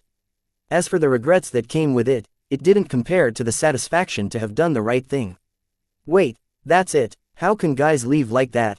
Let us talk about it, Agatha said, seeing the young card creationist leave. Though she gloated at his dilemma, she did not want to give up on the opportunity to make money. Even with just 40% of the profit, she will be making a killing, by just investing a little money and time. She had never come across such a good deal and wasn't willing to let with a fight. As a card apprentice from a humble background, Agatha has worked the streets and knew how much money there was in the monster meat processing. Thanks to the dungeon, just in a single day card apprentices kill tens of thousands of low-rank monsters just in a third-grade city like Sky Blossom City. But only 1/20th of that monster corpse gets processed to harvest its meat. If she had enough multi-armed butcher cards, she could easily monopolize the remaining 19/20ths of the monster corpse of a large bargain. Because card apprentices would be willing to make a little money over the monsters they killed rather than them being cleaned up in the dungeon reset. Even if she only gets the exclusive rights for a district, then she could be said to be given away to print money. That's what the multi-armed butcher cards they were fucking money printing machines. Even if she had to give up 60% of the profits, she would still be making what she was making now. Agatha wasn't the only one who was willing to let go of the golden goose that was right in front of them. Cole hurriedly backed up Agatha by adding, "Yes, Master Wyatt. Please don't be hasty. I think there is a middle ground we all can agree on." As a black merchant, Cole knew how the government and politicians running it seemed to work faster when it was about racking up benefits for the organization supporting them. Cole had no doubt in his mind that the young card apprentice didn't stand a chance in the hearing on whether the multi-armed cards should fall under the necessity clause of the Fair Pricing Act. After that, soon in no time the government and the royal families will vote to pass the motion. Even if the Southern royal family did not support the passing of the motion out of respect for their relationship with the young card creationist, it wouldn't make any difference, as the majority vote would still be to pass the motion. Once the motion gets passed, then all the big families and organizations will instantly get their personal army of card creationists to buy the multi-armed butcher card recipe for dirt cheap and start learning to create the multi-armed butcher card. Soon these organizations will begin to monopolize the processed meat market in the domain under their control. This way, though processed monster meat prices decrease to a record low, the ones to reap the most profit from this will be the big organizations and not the genius young card creationist who came up with the recipe for the multi-armed butcher card. As for him, he would have become the innocent but poor bystander that had watched the golden goose get stolen right in front of his eyes. Cole's cred as a black merchant did not allow him to sit by as the golden goose gets stolen. He had to make waves and protect his gold. Therefore, Cole planned to persuade Madame Asong and the young card creationist to calm down and meet at a middle ground where both of them get what they want and no third party makes fortune at their expense. The only problem was that Asong had nothing to gain from this compromise, but Cole noticed the pain in Asong's eyes as the young card creationist turned his back on her. As a black merchant, Cole had no complaints about playing with others' feelings. Making his calculation, Cole finally set his plan in motion. Hearing Cole, I paused. Because I too knew that I had nothing to gain from this matter reaching the central capital. So I wanted to hear what this fatty had to say. Seeing the young card creationist pause, Cole sighed in relief and hurriedly monitored Asong's micro-expressions. As expected, she was willing to be reasonable to save her friendship with the young card creationist. Now that his plan was off to a good start, Cole decided to set up a field where the two of them could reason with each other. This was easy for Cole as this came with his job specification. Chapter 856. Thank you. Asong. Date the 3rd of April 2321. Time 5:57. Location Sky Blossom City, Guild Association Mall, Warehouse number 234. Madame Asong, would you reconsider your decision if Master Wyatt were to decrease the profit margin such that the processed monster meat is affordable to mortals? Cole asked Asong. Hearing what Cole had to say, I shook my head and turned to head toward the card lab, thinking that I had overestimated Cole. If he hasn't realized the real problem here, then there was no point in wasting my time listening to him spout something stupid. Seeing the young card creationist leave before Asong could even answer, Cole panicked and immediately said, Master Wyatt, please be patient. You may change your mind after hearing what Madame Asong has to say. There is nothing to discuss here, don't waste my time. Saying that, I walked, but my words seemed to have irked Asong, who went out of her way to compromise out of the respect for friendship. Annoyed, Asong could not help but call out to me, Wyatt, is this how it is going to be now? Is this what our friendship meant to you? Hearing her classmate's words, Anna looked in doubt, thinking, it hasn't been even a day since you two met, bitch, what friendship are you spouting about? At best you two can be considered acquaintances. These sluts in heat, you give them an inch and they take a foot. Sigh, I blame myself for having such a tempting lover, flies are bound to be attracted to him, I should have known. Quote. I stopped in my tracks and turned to look at Asong in disbelief. Friendship? Says the person who did not hesitate to lie to me for her convenience. She had no right to drag friendship into this. That was not taking the fact she wants to steal my work for her self-righteous agenda. Yes, Master Wyatt, everybody here is a friend. Let us talk it out. Maybe there is a solution to this. We just need to be patient and calm. Seeing the young card creationist stop, Cole felt like Asong's words had a positive effect on him and decided to strike while the iron was hot. Okay, let's talk. Since you guys are bound to waste my time, let me make it quick by helping you people reach the end conclusion. Saying that, I glanced over at Asong, Agatha, and Cole, adding, you guys are looking at it wrong. The problem here is not the Asong but fair pricing act. I am rather thankful to Asong for pointing it out to me. I did what? Being thanked by the young card creationist, Asong was dumbfounded. She felt with what she was going to do to him he should hate her deep in his bones. But contrary to her expectation, the young card creationist not only did not hold any grudge towards her, instead he thanked her. What? Agatha did not understand why the young card creationist wasn't blaming Asong and instead thanked her. If it was her, she would have displayed her anger physically to the bitch who was plotting to steal her golden goose. Sigh, you guys. What I mean by the problem being the fair pricing act and not Asong is that even if Asong were to let go of this matter, someone else will use the fair pricing act to get their hands on the multi-armed butcher card's recipe. My card is just that good. With the profits that it is bound to bring in, it will be coveted by various forces who will think of different ways to get their hands on the multi-armed butcher card recipe. And it will not be long before they realize they can use the fair pricing act to legally get their hands on the recipe of the multi-armed butcher card. So, yeah, there is nothing to discuss here. This was one of the reasons I was calm despite all that was going on. Meanwhile, I could not help but reevaluate Asong as a politician, because if it were me in her place I would have leaked the information about the multi-armed butcher card to other greedy politicians who would do the job for me. This way I would get what I wanted without having to break any strings in the process. But Asong did the total opposite. She not only straightforwardly told her plan but was willing to be the bad guy for her self-righteous idea of serving the people. I don't remember any politician as stupid as her. No wonder the supreme leader was able to assassinate her. Now I don't mean those words, but that's me venting. I may be acting calm, but I was indeed a bit taken aback by Asong's cold-hearted move. I see. Hearing my explanation, Cole and Agatha nodded in understanding. Anybody could see that the multi-armed butcher cards were gooses that laid golden eggs. So if not Asong, then somebody else would use the Fair Pricing Act to get the multi-armed butcher card recipe public. So there was no point in discussing this further or blaming Asong. Does that mean we are good? Asong asked the young card creationist, even though the brilliant expression on her face clearly stated that she knew the answer. By good, if you mean you still owe me 10A rank rare and regulated card ingredients from the government treasury, then yes, I said, and then planned to leave. Hearing the young card creationist, Asong's expression froze, and soon they become heavy, understanding meaning behind his words. Except for the 10A rank rare and regulated card ingredients from the government treasury you owe me, we have nothing between us. The young card creationist couldn't be clearer. The friendship that she thought they had was no longer there, and what was left was a mere business transaction. Looking at Asong's expression, Anna felt an unknown satisfaction. She values their friendship, but not enough to share her love with her friend. If her lover had not made their relationship clear to her friend, Anna was planning to visit the central capital to remind her friend to keep a distance from her man.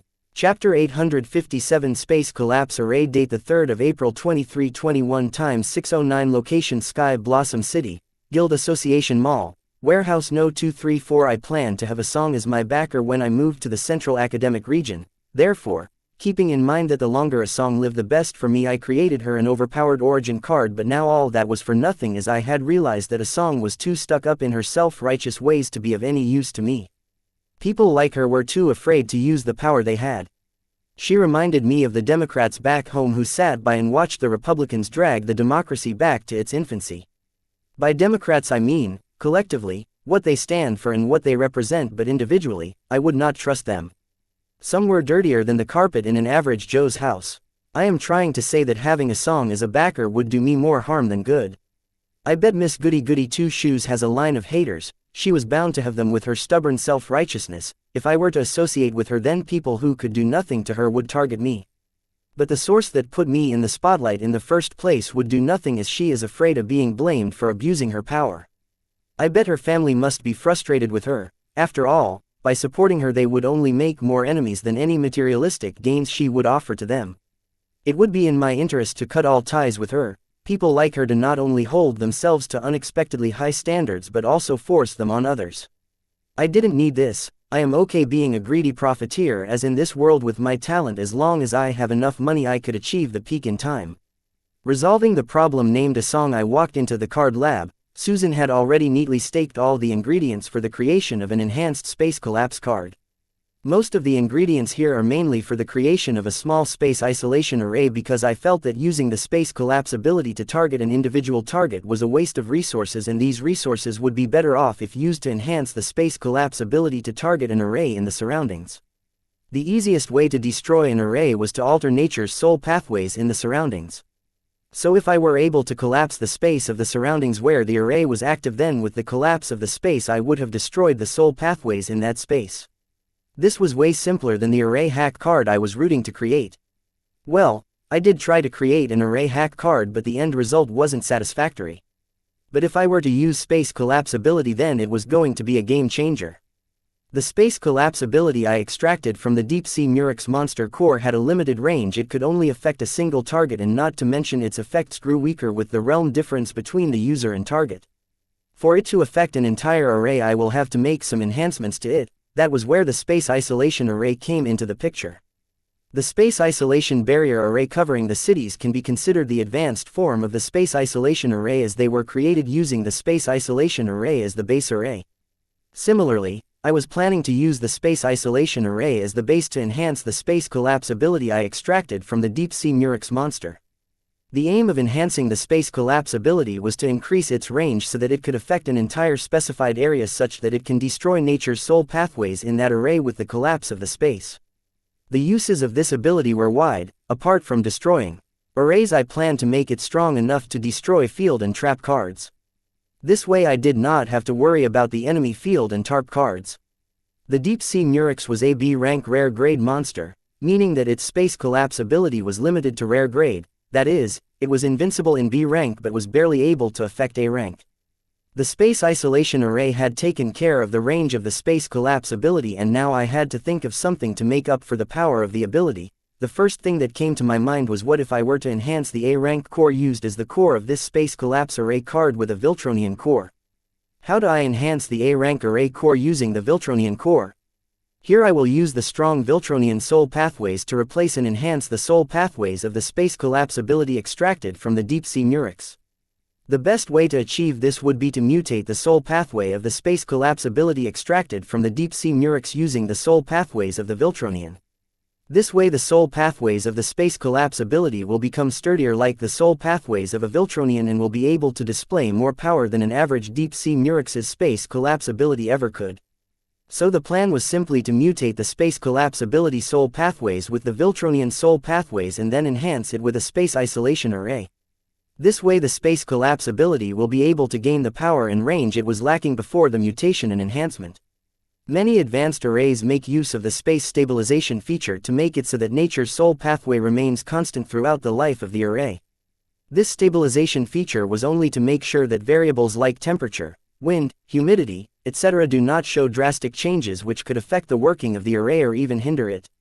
Chapter 858 Problem Date 3 April 2321 Time 6:21 Location Sky Blossom City, Guild Association Mall, Warehouse number 234. Having mapped out the plan for the creation of a card using the space collapse ability, I took the core containing the soul pathway of the space collapse ability extracted from the B rank deep sea murex monster, but just as I was about to move the soul pathways of the ability to an A rank core and rearrange it according to the Viltronian soul pathway to induce a mutation, my grimoire rang with a call. It was my new Calamity Daughter gem Roy Blanc. Since he called this early in the morning it must be important, so I decided to answer it, putting the card creation on hold. If it was some other Calamity Daughter gem I would not have cared, but it was the one I had assigned to do a mission in the circle. So I had to give it a priority. This better be important. I answered the call with an irritated voice. I was annoyed since I was in the middle of card creation. Boss, I am sorry for disturbing you, but it is indeed very urgent, Roy answered hurriedly. Get to the point, I said as Roy continued to apologize. Boss, I found out why the Card Apprentice from the Yin-Yang Harmony sect is holed up in his room. He is trying to break through to the Card Overlord realm. Roy immediately answered the reason for his call. This was indeed urgent. If the Card Apprentice from the Yin Harmony sect were to break through to the Card Overlord realm, then my Calamity Dog their gem cannot be used to control him. This meant my plan of using him during the fight with the Circle Sun Blossom branch was not possible. Earlier you said he has been holed up in the room since he arrived at the circle. Why is it taking him so long to break through to the Overlord realm? I asked Roy, not knowing the requirements to break through to the Card Overlord realm. Boss, I asked around and it seems that it has something to do with the physique and traits of a Card Apprentice. Before Roy could finish his explanation he was interrupted by his boss, who upon hearing physique and traits immediately asked, the Card Apprentice from the Yin-Yang Harmony sect has a physique or a trait? If the Card Apprentice from the Yin-Yang Harmony sect had a physique or a trait, then I had to add him to my Calamity Daughter gem collection. As he would be the most capable Calamity Daughter gem I had so far, as he was Array Master, Card Creationist, had an Ego gem, and had comprehended the Silent Rule.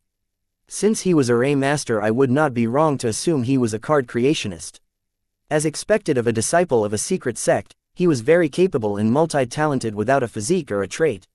I don't know about that, but I heard that there is a way for a Card Apprentice to awaken or acquire a supernatural physique or trait or both while breaking through to Card Overlord realm. Roy answered, what? A Card Lord can awaken or acquire a supernatural physique or trait or both while breaking through to Card Overlord realm. Fuck, is that really possible? How? The information Roy just gave me blew my mind, but it helped me understand why Anna said that physique and traits were not such a big deal and many soldiers in the Southern Watch had them. The Card Apprentice can acquire or awaken physique and traits in the higher realms. Who knew?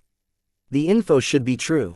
But as to how it is possible, my source wasn't willing to talk much about it and said that this was only applicable to the Card Lords who had formed their Ego gem before breaking through to the higher realm. If you require it, then I can ask around. Roy narrated everything he had learned about acquiring or awakening physique and traits while breaking through to the Card Overlord realm.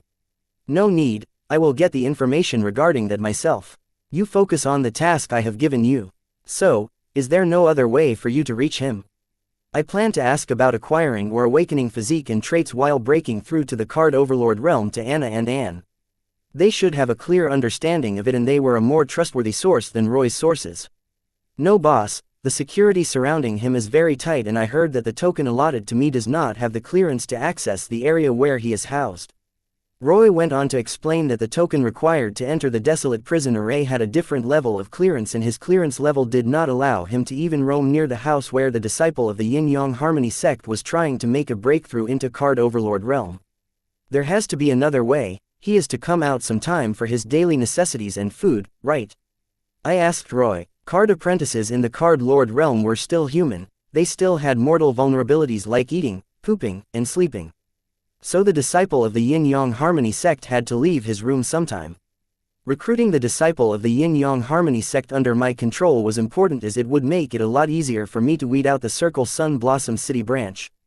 No boss, I have thought of that, but he never comes out, because he has been assigned a personal maid who brings him food, cleans up after him, and takes care of all his wants. So he doesn't need to come out. Roy replied based on his observation. Good. Why did you not say this earlier? So the Calamity Daughter gem I gave you into the Yin-Yang Harmony sect's disciple's personal maid.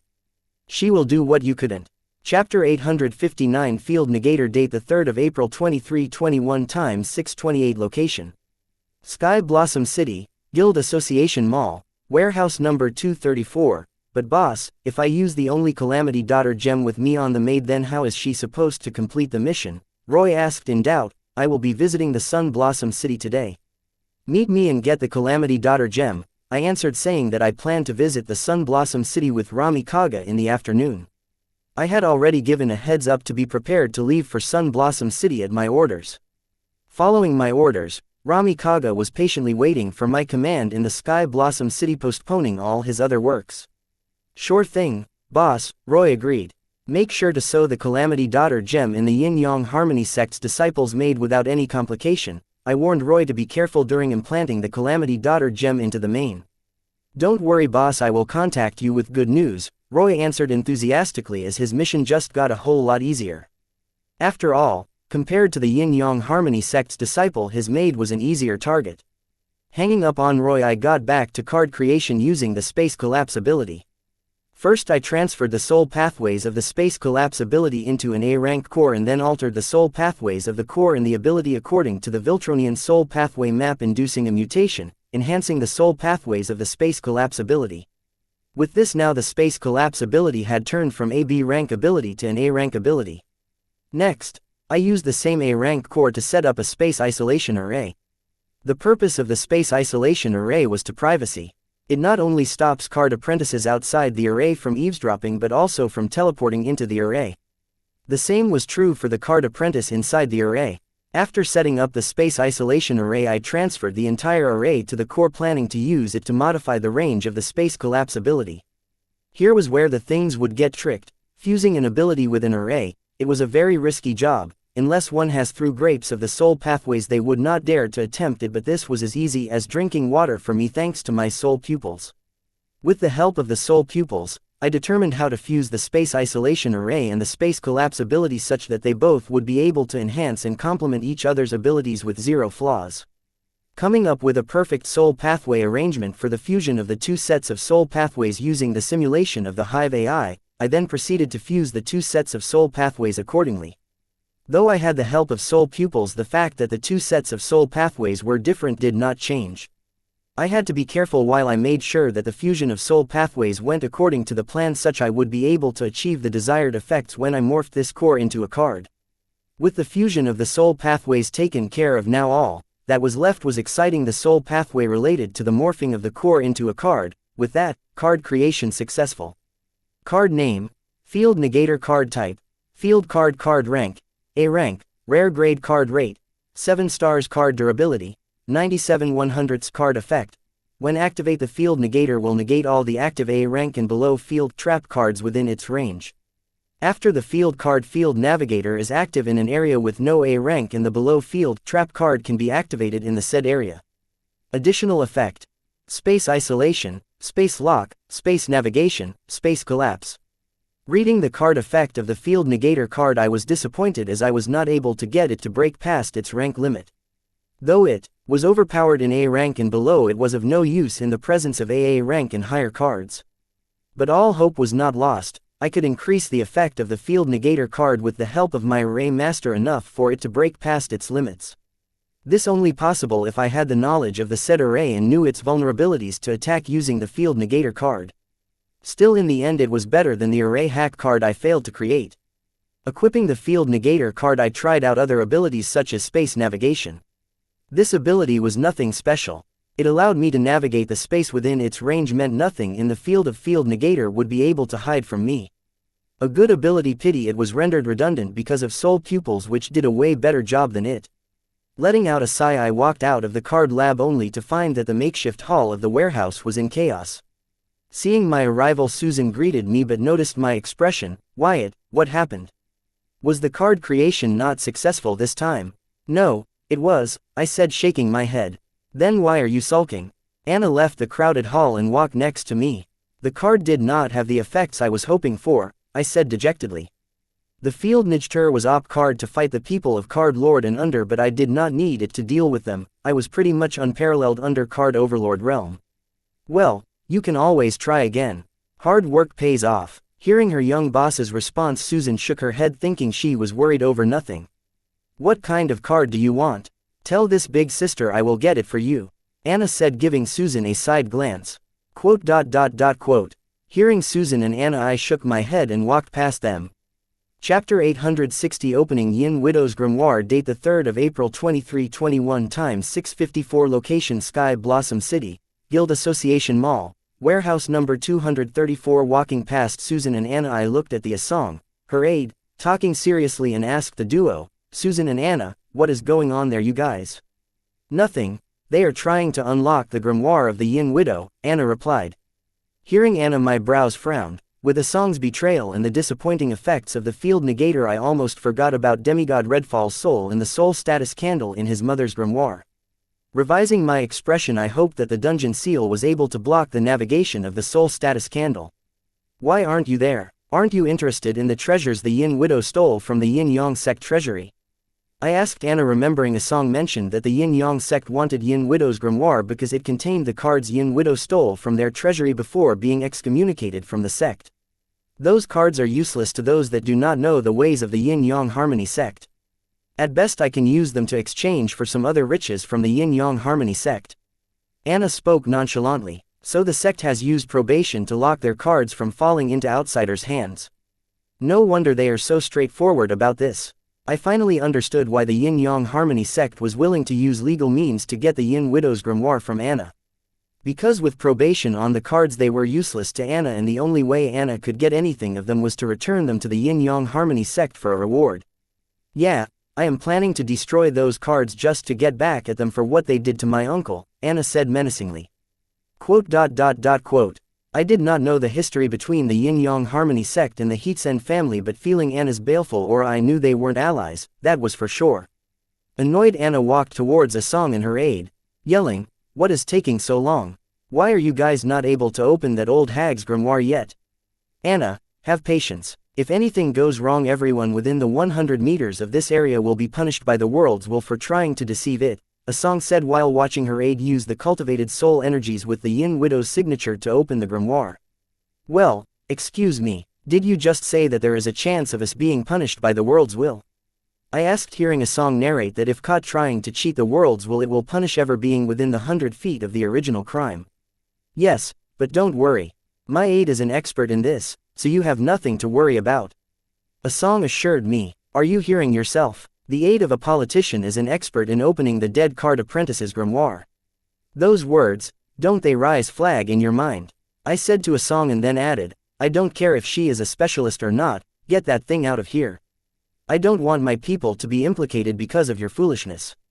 Wyatt, don't make a big deal of it, she is almost done." Just as Asong said that, her aide looked at her and announced, "Done."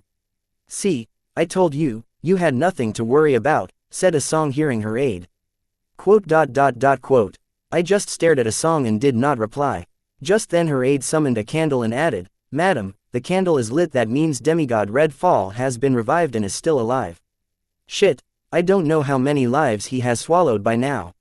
We cannot delay any more, hurry and track his location. A song ordered her aide. Yes, madam, but the flame is not healthy, it keeps flickering as if it will blow off any moment. This means the soul represented by the flame is in danger of imminent death. I think something went wrong with demigod Redfall's rebirth. A song's aide pointed out, looking at the flame of the soul status candle which kept flickering even though there is no wind blowing in the warehouse. The aide interpreted that it showed the soul represented by soul status candle's flame was in imminent danger. Hearing her aide, the murderous look in a song for demigod Redfall did not decrease, instead she chilled at her aide and said, "Stop wasting precious time, and track him. Only after we captured him will we return to the capital." Sorry, madam. Apologizing to a song, the aide focused to track the location of the demigod Redfall. Meanwhile, I was panicking. In my head I hoped that the dungeon seal was able to hide the location of the demigod Redfall's soul. If a song can track back Redfall in the dungeon seal, then Courtney and Bloodette will be implicated. Though I trust Courtney to not speak, please like, share, and follow the Cultivation Audiobooks channel to motivate me to create more videos.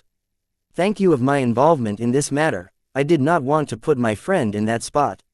So, I had decided to come clean and seek asylum in the Southern royal family if they were able to track the demigod Redfall's location to the dungeon seal. By coming clean I did not mean to tell everything but just reveal that I had captured demigod Redfall's soul and trapped it. As to whether they will believe me or not, that did not matter. Hopeful, it doesn't come to that. The aide focused on the soul status candle for a long time. Impatient, a song snapped, "What is taking you so long?" The aide did not immediately answer. She made sure to get her facts straight before answering a song. Madam, something powerful is masking the location of demigod Redfall's soul. The soul status candle is unable to track his location. I sighed in relief hearing a song's aide's words. I felt like a big rock was lifted off my chest. But the same was not true for the others, who did not know what Redfall was up to after his rebirth. Especially, a song. Hearing her aide's answer, a song was without words. She almost forgot to breathe. Capturing demigod Redfall was her top priority, and the only clue she had to track his location did not pan out.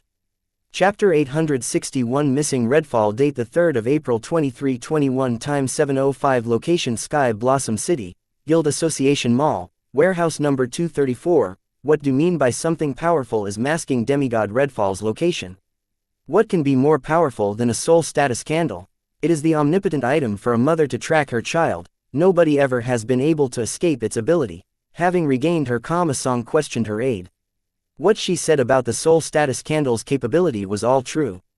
Nobody has ever been able to mask the tracking ability of the soul status candle like ever. Quote. The aide had tried everything she can think of and was also puzzled as to how demigod Redfall was able to escape the tracking of the soul status candle. Maybe it is because the soul status candle's tracking range is only limited to within this dimension. Anne pointed out, "Your Highness, are you trying to say demigod Redfall is hiding in a gate dungeon?" A song's aide hurriedly interpreted what Anne meant. Yes, but not just any dungeon will work, because the soul status candle will still be able to sense the location through the gate connecting the dungeon and this world, unless this dungeon happens to be an SSS ranked gate dungeon. Then it is possible to negate the tracking of the soul status candle. There was a case a few decades ago. Few daring criminals kidnapped a royal child and hid it in an SSS ranked gate dungeon. Thankfully Grandpa happened to return to the southern capital that day, otherwise, we would not have been able to rescue the kidnapped royal progeny. Anne narrated what she knew about avoiding the tracking of the soul status candle. Wait, you think demigod Redfall is hiding in an SSS ranked gate dungeon? Even a team of demigods would be afraid to use an SSS ranked gate dungeon as their hideout. Forget the periodic dungeon refresh, there is no SSS ranked gate dungeon within 1,000 miles of Sky Blossom City. That's just impossible. A song did the math in her head and concluded that demigod Redfall wasn't hiding in an SSS ranked gate dungeon, because not to mention the improbability of this scenario, if demigod Redfall was hiding in an SSS ranked gate dungeon, that would be suicidal on his part. Hey, don't yell at me. I am trying to help, Anne complained, not liking the on edge a song. I am sorry, I can't just sit still knowing that there is a monster in the city going around devouring innocent souls. Last time, when we found out about demigod Redfall's crime, it was very late. I don't want to repeat the mistakes of my predecessors. Asong apologized to An and add, reborn demigod Redfall by himself is very weak, maybe Yin Widow helped him somehow. Hello, Yin Widow died trying to find demigod Redfall. Anna pointed out. Anna remembered Yin Widow constantly begging Anna to return her son to her. Asong was not thinking straight, her mind was preoccupied with the destruction that Redfall had left behind before his death, she did not want it to happen again. Seeing Asong lose her cool, I couldn't help but ask, what did demigod Redfall do? I know that he sacrificed people to improve his realm, but I never got details of what he did. There are lots of heinous crimes demigod Redfall has committed for his desire for power. I will not go into details, but this should be enough to help you understand demigod Redfall has no boundaries when it comes to his pursuit of power. He used his followers to give birth to kids and then extracted their innate blood to enhance his talent. Those children were his flesh and blood, but he did not hesitate to swallow them for his desires. Thousands and 10,000 of his newborn babies, he used then to collect innate blood to create an elixir to enhance his talent. His monstrosity knew no bounds. Those newborns were just appetizers in his madness for power. Asong painted a vivid picture of the madness that demigod Redfall was capable of. Wait, isn't it hard for demigods to produce children with mortals and lower realm card apprentices? Thinking past the vivid horror story Asong just narrated, I asked her about the hole I found in her story. About that, he had gotten his hands on a certain card made from the Gentiles of the swarm devil Brudnun. The creation of countless progenies regardless of the realm and species is one of the well-known abilities of swarm devil Brudnun. Asong answered. Wow, you seem to have done a lot of homework on this, I said, seeing how Asong seemed to know everything about the Redfall case even though she wasn't part of the team that prosecuted and hunted him down. Yes, I did a case study on this case because this case is the best example of what happens when beings with unimaginable power are left unchecked. I plan to make sure that such tragedy doesn't repeat itself. Asong explained her interest in demigod Redfall. It seems she did not just have a bone to pick with Redfall but everyone with the power to disturb the peace of the world.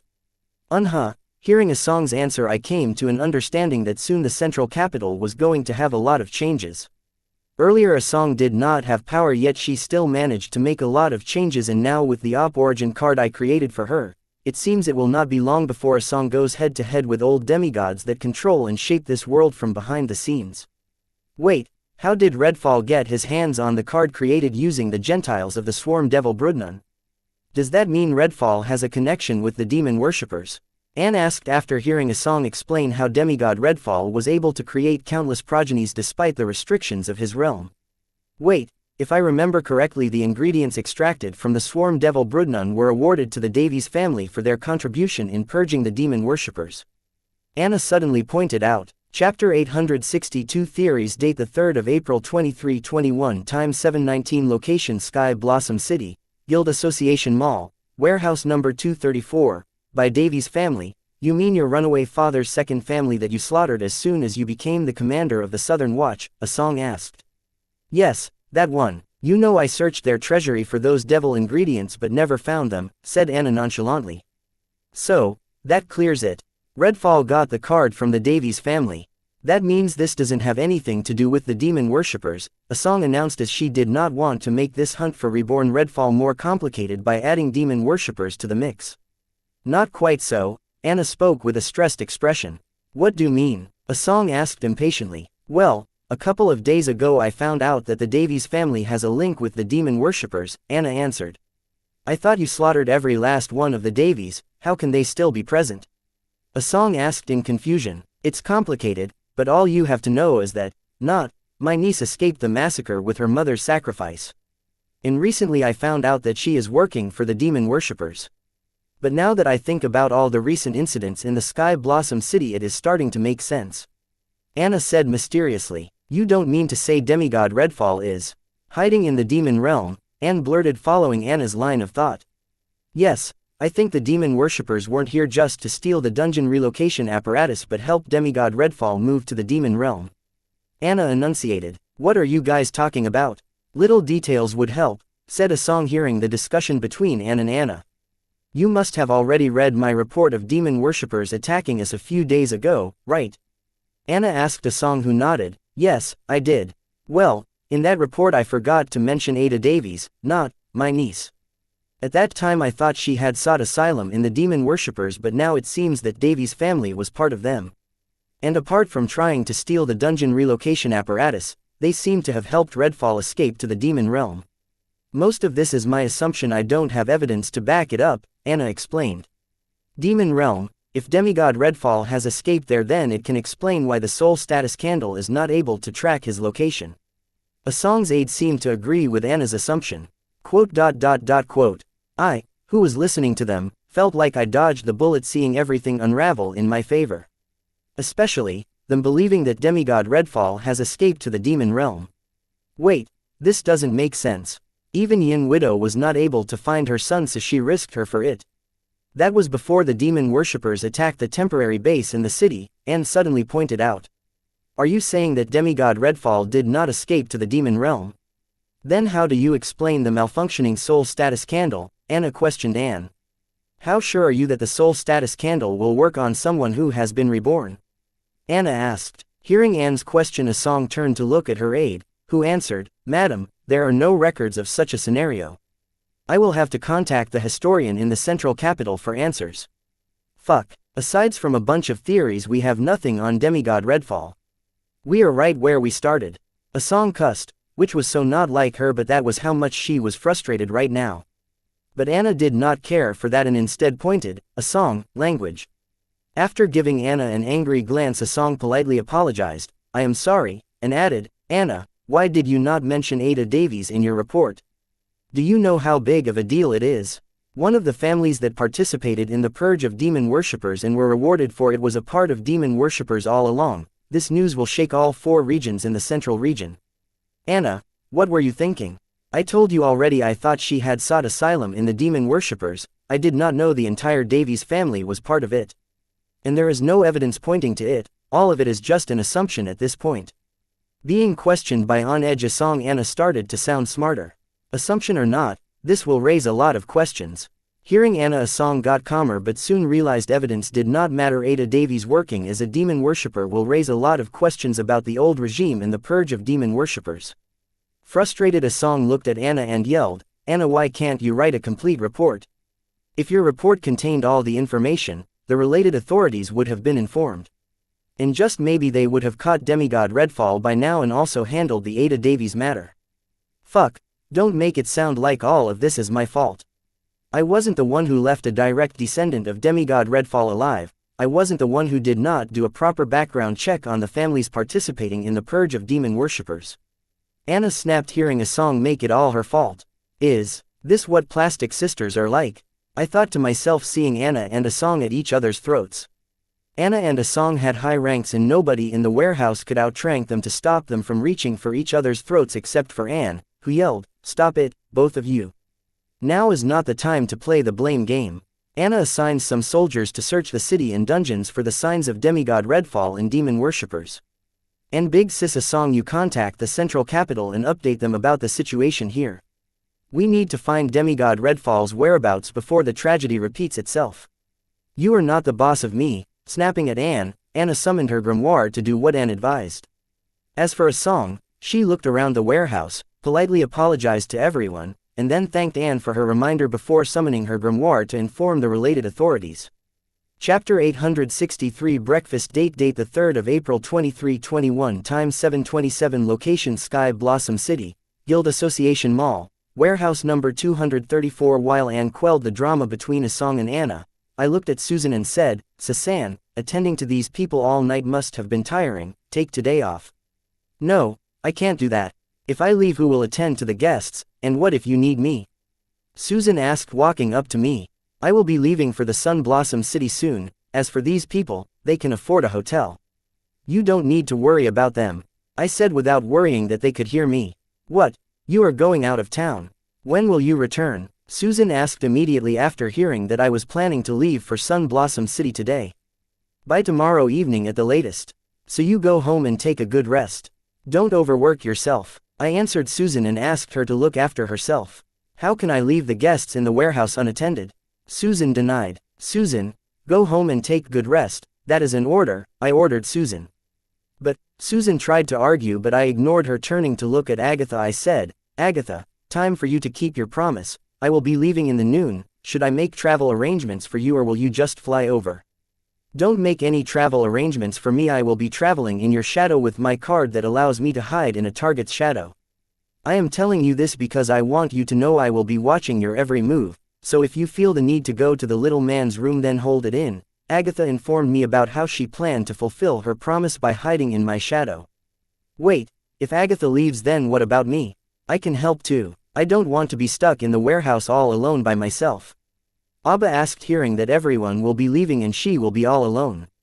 Being ignored, Susan just went ahead and sat on the couch next to Abba. Seeing that Susan did not leave, I asked, "What are you doing? Didn't I ask you to take today off?" "You did," replied Susan nonchalantly. Hearing her response, I was puzzled and added, and I decided to spend my free time in the warehouse with my new friend," Susan answered while grabbing Abba's hand. "When did you become friends with that brat? All she does is boss around." I asked Susan in doubt. "Hey, who are you calling brat? You and I are practically the same age and why can't Susan be my friend? And I don't boss around people," Abba complained, hearing me call her a brat. "Abba and I hit it off the other night when you were in the card lab. She is fun to hang around if you get to know her," Susan answered. "Did you forget our first encounter with her? She tried to kill us just because I called her a little girl." I reminded Susan of the first time we met Abba. Quote. Susan couldn't think of words to defend Abba's past actions. "I am sorry, I got carried away that day. It won't happen ever again." Abba apologized, giving Susan a chance to defend her new friend. See, she knows her mistake and has apologized. Tisk. I clicked my tongue in dissatisfaction and soon Abba spoke, looking at me. "Now your turn." "What?" I did not understand what Abba was saying, to which Abba explained, "Now you apologize to me for calling me short all those times." "Yeah, right, not happening. You tried to kill me. When you failed, you went back and brought your semi-demigod bodyguard to kill me again. You tried to kill me twice. An apology just doesn't cut it." I scoffed at Abba for thinking that I would forget her trying to kill me twice. If not for the clown mosque's memories of her future vision, I would not have compromised with her. "I thought we were friends. Why are you digging up the past?" Abba complained as if I was bullying her. "Me? You are the one who wanted me to apologize to you. Just be happy that I no longer plan to call you shorty, considering that you are a friend now." I explained and then thought to myself, why am I engaging in this pointless argument? I have better things to do than this. Giving Kumi, Abba and Susan one last glance, I left muttering, "Whatever," but heard Abba complain to Susan saying, "Why does he talk to me like that? I am his friend. Give him time, he will get used to the idea of having you around." Susan consoled Abba. Ignoring them, I decided to head out to meet with Rami and talk about our visit to Sun Blossom City. But was stopped by Anna, who complained, "I thought tonight we had our dinner date." I did say that, but sorry, something urgent just came up. Instead of a dinner date, let me make it up to you with a breakfast date right now, if you are okay with it, that is. Yesterday I promised Anna a dinner date which we had to postpone for tonight because of a song, but now due to the circle business I had no choice but to postpone the dinner date I promised to Anna again, but I decided to make up for it with a breakfast date right now. "Okay, since you are so considerate, I will take it. But you have to know you are missing a fantastic dinner date. I had all of it planned out, our loss. We had agreed that Anna will be in charge of the venue and other plans for the dinner date. She did say that she was going all out, but it seems that fate will not have it for now." "Ah, maybe next time," I said, as I was also kind of looking forward to what Anna had in store.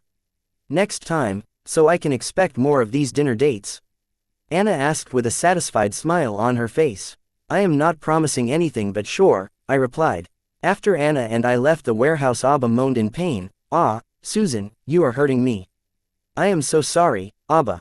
Susan apologized, letting go of Abba's hand. Hearing the conversation between her young boss and the Southern Emperor, Susan's grip on Abba's hand had tightened unconsciously. Agatha looked at her princess with doubtful eyes. Considering Susan's realm, how could she hurt Abba, who has a higher realm of the two with a huge margin? "What? She may not look like it, but she is strong." Abba defend. "Once again, I am sorry, Abba. I don't know what got over me." Chapter 864. Coincidental meeting date: the 3rd of April 2321, time 9:05, location Sky Blossom City, Prestige Cafe. "Your Highness," Rami greeted Anna and then added, "Master Wyatt, I did not expect to meet you here. What a coincidence."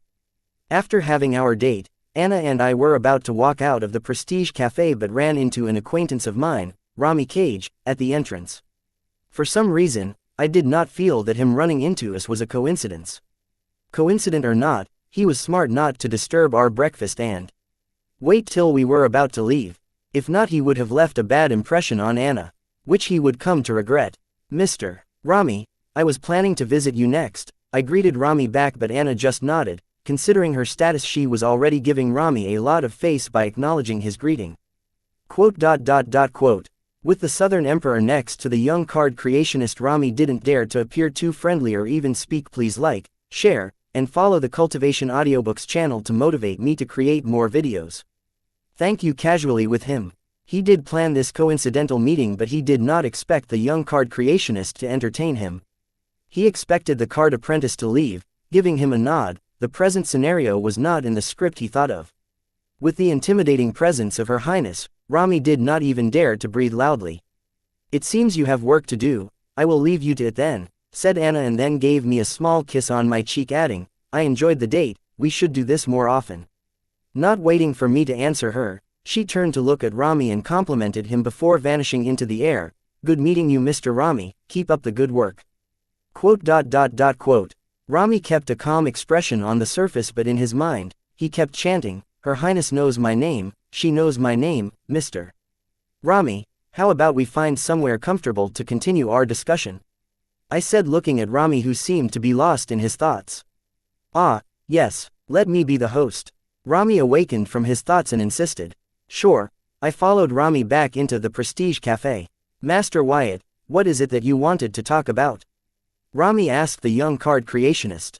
He felt that his decision to follow this young card creationist was right, especially when he heard the Southern Emperor call him by his name. As a small official in the Southern region, nothing could bring him great honor than the fact that the Southern Emperor knew his name. At that moment he had decided to follow the young card creationist, no questions asked. I am planning to visit Sun Blossom City today, can you make the required arrangement? I informed Rami about my plans. Sure, Master Wyatt, just name the time, I will get it done. Rami did not ask why but readily agreed to the card creationist's demand like a loyal servant. Good, I noticed how Rami was asking 0 questions and couldn't help but nod in appreciation. If he continued as such, then this relationship could go a long way. And then I added, while I am there I plan to meet the person in charge of the city array. Make that happen. No problem, Master Wyatt. Rami nodded in agreement. If everything goes as planned, I plan to attack the circle tonight. You remember the arrangements we discussed previously, right? I asked Rami, since he played an important part in my plan to erase the Circle Sun Blossom City branch from the face of this world. Yes, boss. Don't you worry, I will make sure that your people enter the city without any hindrance, and families and authorities of the city don't come to the aid of the circle. Rami clearly remembers the role he was assigned by the young card creationist. Though he wasn't on the front lines, his part was important. He planned to do it right to gain some points with the young card creationist. Good, I plan to be in the Sun Blossom City by noon, is that possible? I asked Rami. Sure, boss, the transportation is ready. Let me handle the required documents and then we can leave right away. Rami answered and ordered his aide to do the things accordingly. Calling Diana, hello boss, how may I be of your help? Diana answered the call. Get the container ships and your men ready, tonight we turn the Circle Sun Blossom City branch to dust. I informed Diana about my plans for tonight. Finally, don't worry boss. I have been preparing for this day for so long. Leave it to me, Dana replied enthusiastically. Good, make sure the soldiers from all 3 organizations behave and don't get into trouble. Especially the adventurers from the TSR Guild, it just went through a huge merger. Guild Master Van hadn't gotten enough time to discipline all of them, so it is going to be challenging. It hasn't been long since the TSR Guild was established, and most of its members were newly hired. It hasn't been long enough for new members to develop a sense of belonging to the guild, let alone loyalty. Don't worry boss, I was worried about this too. So I did my own background check on them and they all seemed to be fine. I was planning to share this with Guild Master Van today anyway. Diana never planned to share this with Van. She had other plans in mind long ago, but now she revealed her card to her boss because she did not feel the need to put her previous plan into motion. I see, I take it you got everything handled over here. Then meet you in the Sun Blossom City. I did not bother with Diana's little thoughts as I was going to leave the entire Blossom District under her supervision anyway. It's good to see that she is already taking charge. Yes boss, leave it to me. I will inform the others about your plan, Diana said enthusiastically. Chapter 865 Devil Slayer. Date the 3rd of April 2321. Time 9:25. Location Sky Blossom City, Prestige Cafe. Boss, I sent the new Sin squad to the Sun Blossom City with the item as per your instruction, Van answered his boss through a grimoire call. Okay, after Diana, I called Van updating him about my new schedule and asking him to send the new Sin squad to Sun Blossom City. Boss, you sure you don't need me to come with you? Van asked in concern for the safety of his young boss. No, Sin squad are best for these kinds of jobs. Besides, I need you here. Coordinate with Diana and prepare for the attack. I do not want any delay. Though our enemy's realm is below the Card Overlord realm, the Circle's leaders are known to be slippery bastards, therefore make sure there is no flaw on our side. We need to slay this serpent tonight, no matter the cost. From Clown Mosque's memories, I know how prepared the Circle's leaders were, even with a slight gap in the net they will wiggle free. I am taking a lot of risk by attacking a branch of the Circle, so I expect to have some worthy results at the end of this. What's more worthy than the head of the Circle's leader? Sure boss, I will make sure that my guild members behave and cooperate with the other two organizations. Van reluctantly agreed upon learning his boss's reasons and assured his boss that he will keep his guild members out of trouble. Good, with that I hung up the grimoire call with Van and turned to look at my shadow. To the naked eye, nothing seemed to be out of the ordinary, but I just felt a vibration in the soul pathways surrounding my shadow. Therefore I activated my soul pupils, only to find a cluster of soul pathways hidden in my shadow. This cluster of soul pathways resembled Agatha's soul pathway. Remembering what Agatha had reminded me about her card, I was not surprised. Date the 3rd of April 2321. Time 9:09. Location Sky Blossom City, Guild Association Mall, warehouse number 234. Agatha, who enjoying a hearty breakfast with her princess and the rest in the warehouse, suddenly felt an intimidating presence behind her. It was full of malice, filled with murderous intent. Alerted, Agatha hurried to get into a defense position, making sure that her princess wasn't being targeted, only to her carefree voice, "Good response. Speed, this should be enough for you to grab Wyatt and run in case of emergencies." Your Highness Southern Emperor, what is the meaning of this? Agatha questioned Anna. The intimidating presence filled with malice to kill, that appeared behind Agatha was none other than Anna. After her lovely date with her young lover, she came here to make sure that her young love's bodyguard was up to the task. This was the first time her love was leaving the city, and considering that a lot of powerful people are after his life, Anna wanted to make sure that she could trust the life of her love in the hands of the bodyguard chosen by her love. By the looks of it, Agatha barely passed Anna's test. As I said, I was checking if you are worthy to be Wyatt's bodyguard. Anna repeated herself and then added, "What are you doing here when the target you are supposed to protect is already in the field?" "I will catch up with him when he plans to leave for Sun Blossom City. Besides, I haven't finished eating my breakfast yet," Agatha answered. Quote. Hearing Agatha's response, Anna suddenly let out huge killing intent directed at Abba.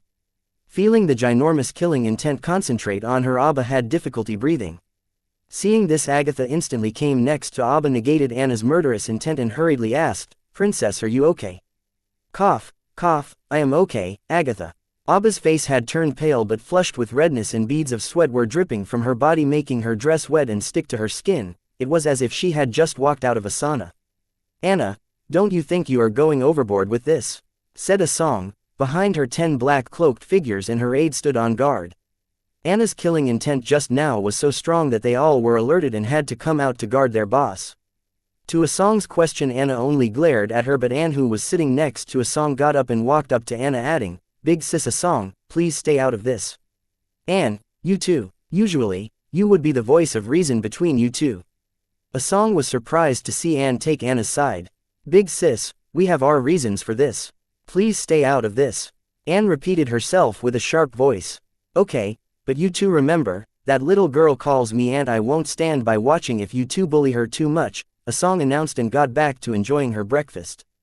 But the elven people behind her were not calm as Asong, because they knew the terror of a devil slayer. Together, elven of them were not a match of a devil, let alone the Southern Emperor who slew a devil. Not to mention her twin, they both seemed to be of the same capability. At the thought of battling against 2 devil slayers, Asong's 10 bodyguards and aides could not help but gulp their saliva. They suddenly felt the generous pay given to them by the government was not easy to earn. Grandma, what do you mean by bullying me too much? Does that mean bullying me is okay? And what is considered too much bullying? How do you measure it? Hearing Asong, Abba looked at her in disbelief. Your Highness Southern Emperor, have you forgotten the deal you had with my master? He will not be pleased when he hears about this. Agatha decided to use Demigod Windsor's name to calm the situation before it escalates. The deal has changed. Bring back Wyatt from his little adventure unharmed, or else Agatha, you are a smart woman, you don't need me to complete that sentence. Chapter 866. The stakes date the 3rd of April 2321, time 9:09, location Sky Blossom City, Guild Association Mall, warehouse number 234. The Southern royal family never released the information they collected from the clown mask. So the information about the upheaval caused by the 3 mischiefs in the future was not yet known to the government and the other 3 royal families. There were 3 important reasons behind the Southern royal family not sharing the information with the rest of the world leaders. 1. Currently, aside from Clown Mask, they had no other evidence of the tragedy that 3 mischiefs will unfold or the fact that the 3 mischiefs existed. 2. After knowing Matron's origin card ability, they did not know whom to trust in their own royal family, let alone the government and the other royal families. 3. They did not want to share Clown Mask and her foreknowledge of the future. This was very valuable info, anybody would want to monopolize it. Since the world did not know about the 3 mischiefs, they had no idea that 2 of the 3 mischiefs have put a target on the back of the prodigy who created the silver milk powder. Without the Southern royal family telling them, there was no way for the world to know how important the creator of silver milk powder was and why Agatha needed to be thorough as the bodyguard of the creator of the silver milk powder. The means of the 3 mischiefs were not to be underestimated. With 2 out of 3 mischiefs after his life, the life of the creator of the silver milk powder was in imminent danger. Though where the creator of the silver milk powder was heading was still within the bounds of the southern region, with the abilities of Matron it was unclear who and when will turn into an enemy and try to assassinate the creator of the silver milk powder. With all this in mind, Anna planned to make sure that Agatha knew what was at stake without revealing any information, hence she did not hesitate to use Abba to make Agatha come to an understanding despite her deal with Demigod Windsor. Your Highness Southern Emperor, is there anything I should know about? After calming herself, Agatha felt something amiss. Not just Anna and Anne's sudden change of attitude, but the fact that a low-level card apprentice would go as far as to hire a semi-demigod as his bodyguard. What would make him feel the need to do that? He would only do that if he knew that his life is in danger. Considering that he went as far as to hire the biggest gun available for hire in the market, it meant that people after his life also owned big guns too. Finally, Agatha realized that this little favor was not as easy as it seemed, therefore she asked for the real picture to Anna. Slow but smart enough, better than a musclehead, I guess. Seeing that Agatha finally caught on to their train of thoughts, Anna added, all you have to know is that there are a lot of powerful people who want Wyatt dead. Quote. Hearing Anna, the room went silent, especially Susan, and even Asong stopped stuffing her face and looked at Anna with a serious face. Is it because of that? Susan's question broke the silence in the room and all the eyes focused on her. Though Susan did not know what her young boss was up to all the time, she knew he had created a miraculous powder that was able to help her, a late bloomer, overcome the restriction of her realm and talent to sign a silver grimoire. Yes, Anne replied, thinking the less Susan knew the better. As for Anna, feeling the apprehension in Susan's eyes, she looked into Susan's fear-filled eyes and added, I promise as long as I am alive I will not let any harm befall him. I trust you, Susan answered resolutely, as if she could see the conviction in Anna's eyes. You know what you have to do, now get to work, Anna ordered Agatha. Don't worry, princess, I will be right back. Assuring Abba, Agatha turned to look at Asong, and then doing a full 90-degree bow she added, Madam Asong, I will leave the princess in your care. Asong nodded in response to Agatha's request. Just as Agatha was about to leave, Anna stopped her. Hold on a second. Yes, Agatha paused and took the cards handed by Anna. Taking the cards, Agatha glanced at them and sudden shock greeted her. Then she, shuddering, said, Your Highness, this card, are you sure I can use it? Yes, I have removed the restriction on the card for the next 3 days time period and only use it if necessary, otherwise it will lead to a political shitstorm, which I am trying to avoid by sending you as Wyatt's bodyguard. One of the cards given to Agatha by Anna was a royal family's secret card.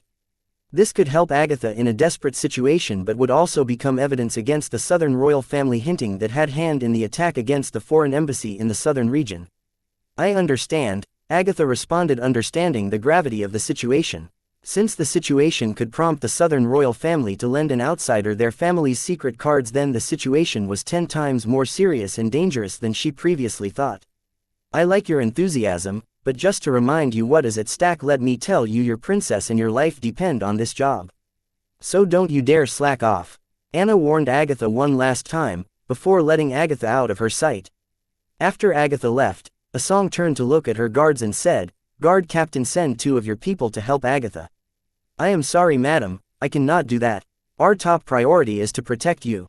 The guard captain did not think twice before rejecting Asong's order. "I appreciate that, but if Agatha fails to keep Wyatt safe, you guys will have to fight those 2 to bring me out of here, because I am not leaving here until I know that Abba is safe, understood?" Asong laid it out for her guard captain, helping him understand that it would be in his and his soldiers' best interest to help Agatha accomplish her mission. But, seeing the guard captain still hesitated, Asong interrupted him and, pointing at Anna and An Duo, she added, "With those 2 here, I don't think anyone can harm me." The guard captain wanted to say, "It is them I am worried about," but didn't, and reluctantly agreed to Asong's orders. Because he knew Asong would not leave from here without making sure Abba was safe. Chapter 867, Codename Mama Pimp. Date the 3rd of April 2321. Time 9:22. Location Sky Blossom City, Guild Association Mall, warehouse number 234, number 9 and 10. You guys help Miss Agatha with her mission. With the command of the guard captain, 2 figures covered in black cloaks vanished without even making a noise. Feeling all the eyes in the warehouse on him, guard captain coughed in embarrassment and added, "We are numbered based on our seniority. Though 9 and 10 are new and have a little experience, they are strong." After explaining to everyone in the warehouse not to underestimate the strength of guard numbers 9 and 10, the guard captain yelled, "Guards, back to your posts." With his command, the remaining 8 guards and Asong's aide vanished into thin air. After the guards left, Asong gave Anna and An Duo a gentle smile, to which Anna responded saying, "I am not going to thank you since I am still not clear about your motive." "What else motive could I have? All I am trying to do is help my bratty niece and protect the future card creation prodigy." Asong replied humbly. Susan did not know Asong very well, but depending on what she saw so far, she felt Asong's thoughts were very deep, but she did not care. All that mattered to her was Asong came forward to help her young boss. "Madam Asong, thank you. Wyatt will be very grateful when he hears that you lent 2 of your personal guards for his protection." "Miss Susan, don't sweat the small stuff. I too am a part of Wyatt's family." Asong playfully dragged her word as she glanced at Anna and added, "Of course, as a client." "Big sis, I appreciate your help, but don't play with fire. Wyatt is her reverse scale. I don't think I can hold her back if she erupts," Anne warned Asong from trying to provoke Anna. Anne knew Asong maybe be interested in her young love, but that was as far as it went, as Asong's first and last priorities were the people, and Asong had no room for relationships. So her words just now were purely only to provoke Anna, who did not appreciate her help and instead was suspicious about it. "Fine, these silly arguments don't matter. With Wyatt's talent, he is bound to find his future in the central capital. Especially with the central government, as its appreciation of talent is known throughout the 5 regions." This was Asong's way of saying to Anna that, no matter what, the prodigy card creationist would be won by the government and not the southern region. To Asong's provocation, Anna just scoffed in response, as she was pretty confident in the capabilities of her love and believed he did not need to join a faction. Even if he wanted to join a faction, he will join the Southern Royal Family faction over all other factions. Tisk, seeing that her words did not get the desired response from Anna, Asong clicked her tongue in annoyance. Seeing this, Anne remembered why Anna and Asong did not keep in touch despite their history at the university. Between Anna and Asong's banter, Cole excused himself from the warehouse and retired to the Southern Watch temporary base in the city. But before returning to the warehouse, Cole made a quick stop in a secluded area outside the city and sent a grimoire message to unknown contact, codename Mama Pimp, reporting subject regarding priority task SOB request contact the matron. Soon Cole received a reply, "You have received a new message from unknown contact. Read, reject, discard, ignore, mark as read, delete, read." Cole muttered to codename Mama Pimp, "Your request will be processed within 2 minutes. This conversation will soon be deleted."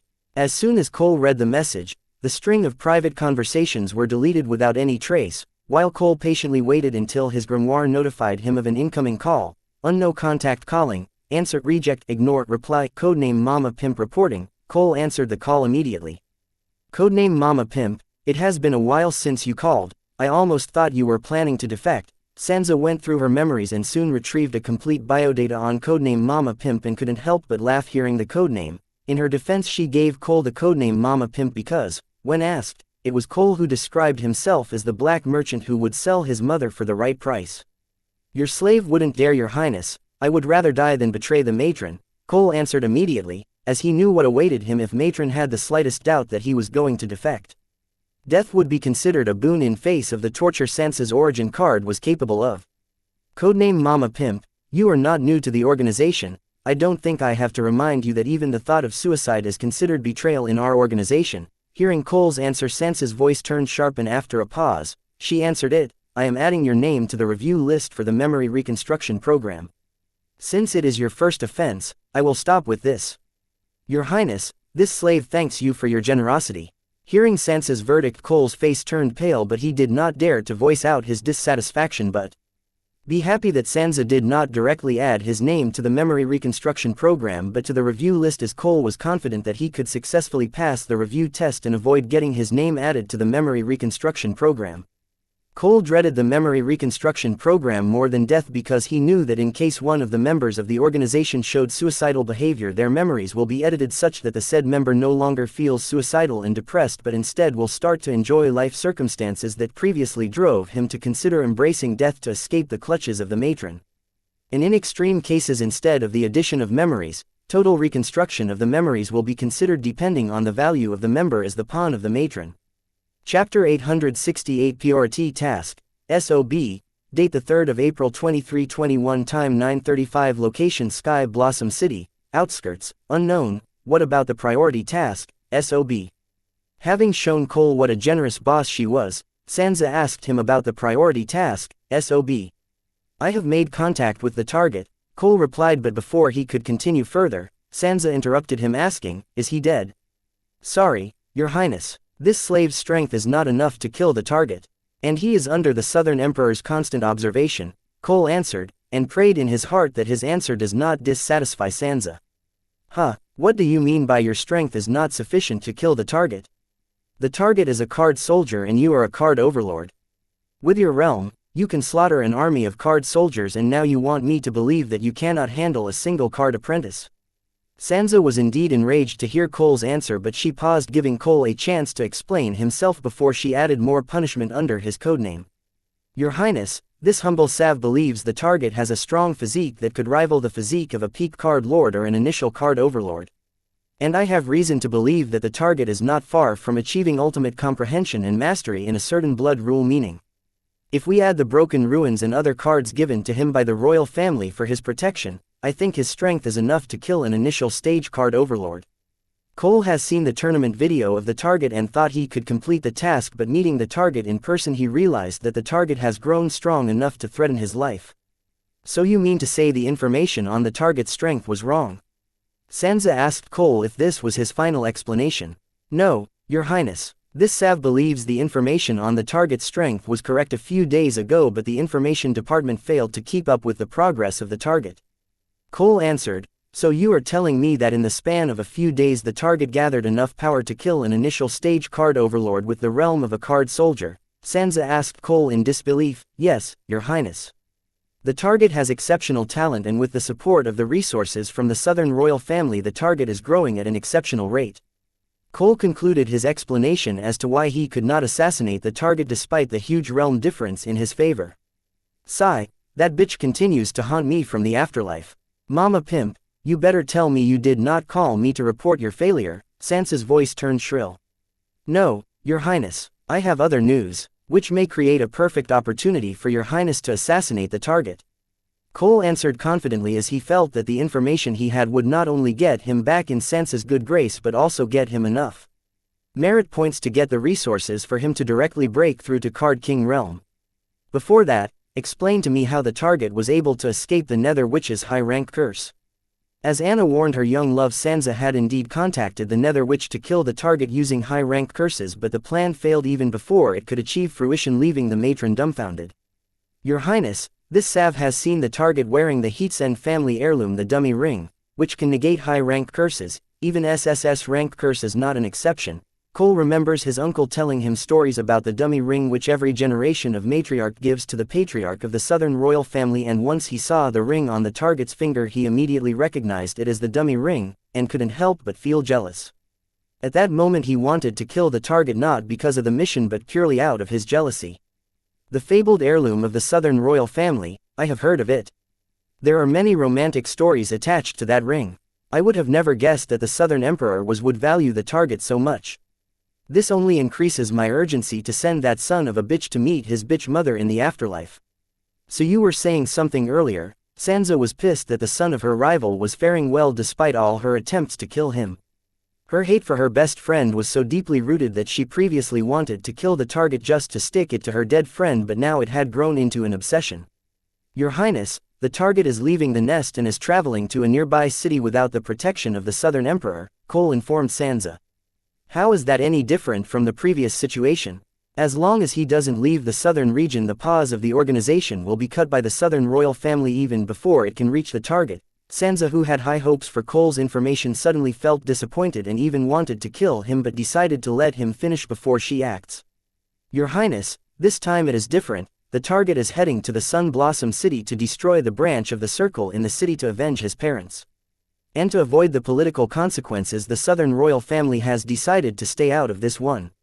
So while he is fighting the circle in the Sun Blossom City, the southern royal family will not come to his rescue until things get desperate. We can use this small opening to assassinate the target before the royal family has time to respond. Cole narrated the plan he thought had a higher chance of success. How accurate is this information? Are you sure there is no protection detail attached to the target?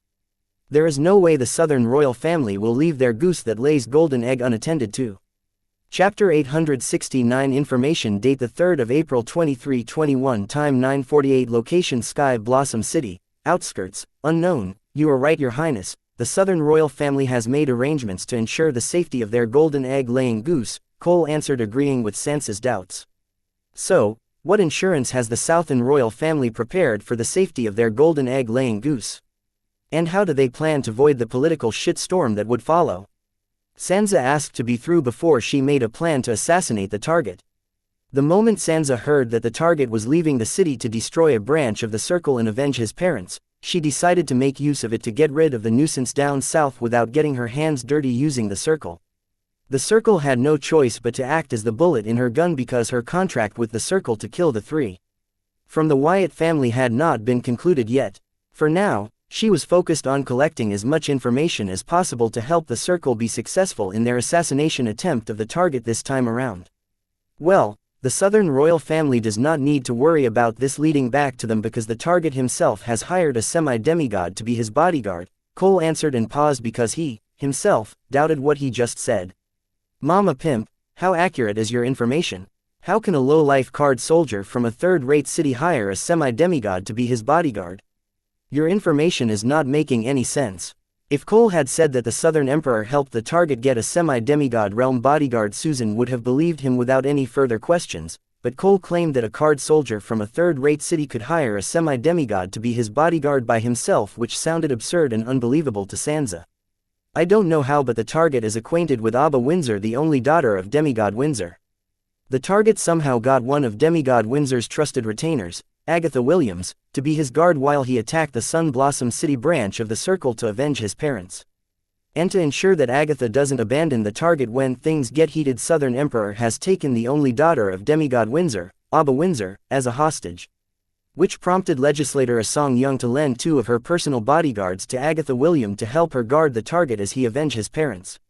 Cole Wilson laid out almost everything he knew about the protection detail for the target. So you are telling not 1 but 3 semi-demigods are protecting the target. How is this any different from before? I just how that the sneaky bastard from the Circle has talents who can kill the target without alerting the target's semi-demigod guards. Sansa was not happy to hear that the target had 3 semi-demigod guards protecting him all the time, which was no different from before. Now that the target was on high alert, she cannot send her Card Emperor and semi-demigod minions to assassinate the target, as they would instead end up giving the Southern Emperor a reason to participate in the fight between the target and the Sun Blossom City branch of the Circle. This way she would end up helping the target instead of killing him. So her only hope was to pass on the information she has to the Circle so that they can make use of it to get rid of the nuisance once and for all, sending the SOB to meet his bitch mom in the afterlife. Anything else, seeing that she, herself, could not do much with this information, Sansa was indeed disappointed, but was thorough, as she did not want one missed information to ruin the whole assassination plotted by the people she hired. Yes, Your Highness, there is one more thing. The Southern Emperor has lent a few Heats and family secret cards to Agatha to use in case of emergency. By the look of it, I guess that one of the secret cards lent to Agatha may be that card. Remembering the look on Agatha's face as she received the cards from Anna, Cole guessed that one of those cards should be the most coveted and taboo secret card of the Heats and family. Fuck, the Southern royal family seems to really care about the target. Sansa cussed, hearing that the Heatsend family lent their most taboo secret card to Agatha just to ensure the safety of the target. Earlier, when Sansa heard that the Southern Emperor had given the Southern royal family's heirloom, the dummy ring, to the target, Sansa did not think much of it, as despite the romantic lore behind it, Sansa did not know the romantic significance of the ring to the Southern royal family. But her thought process changed once she heard that the Southern royal family lent an outsider their most coveted secret card. As long as the card creationist can map the soul pathway arrangement of the said card with enough time, they can duplicate the card recipe, though this process could take years or even centuries of research. But to card semi-demigods and demigods who have an unimaginable lifespan, centuries worth of research was nothing if they stand to gain the recipe of one of the most powerful secret cards known to the world.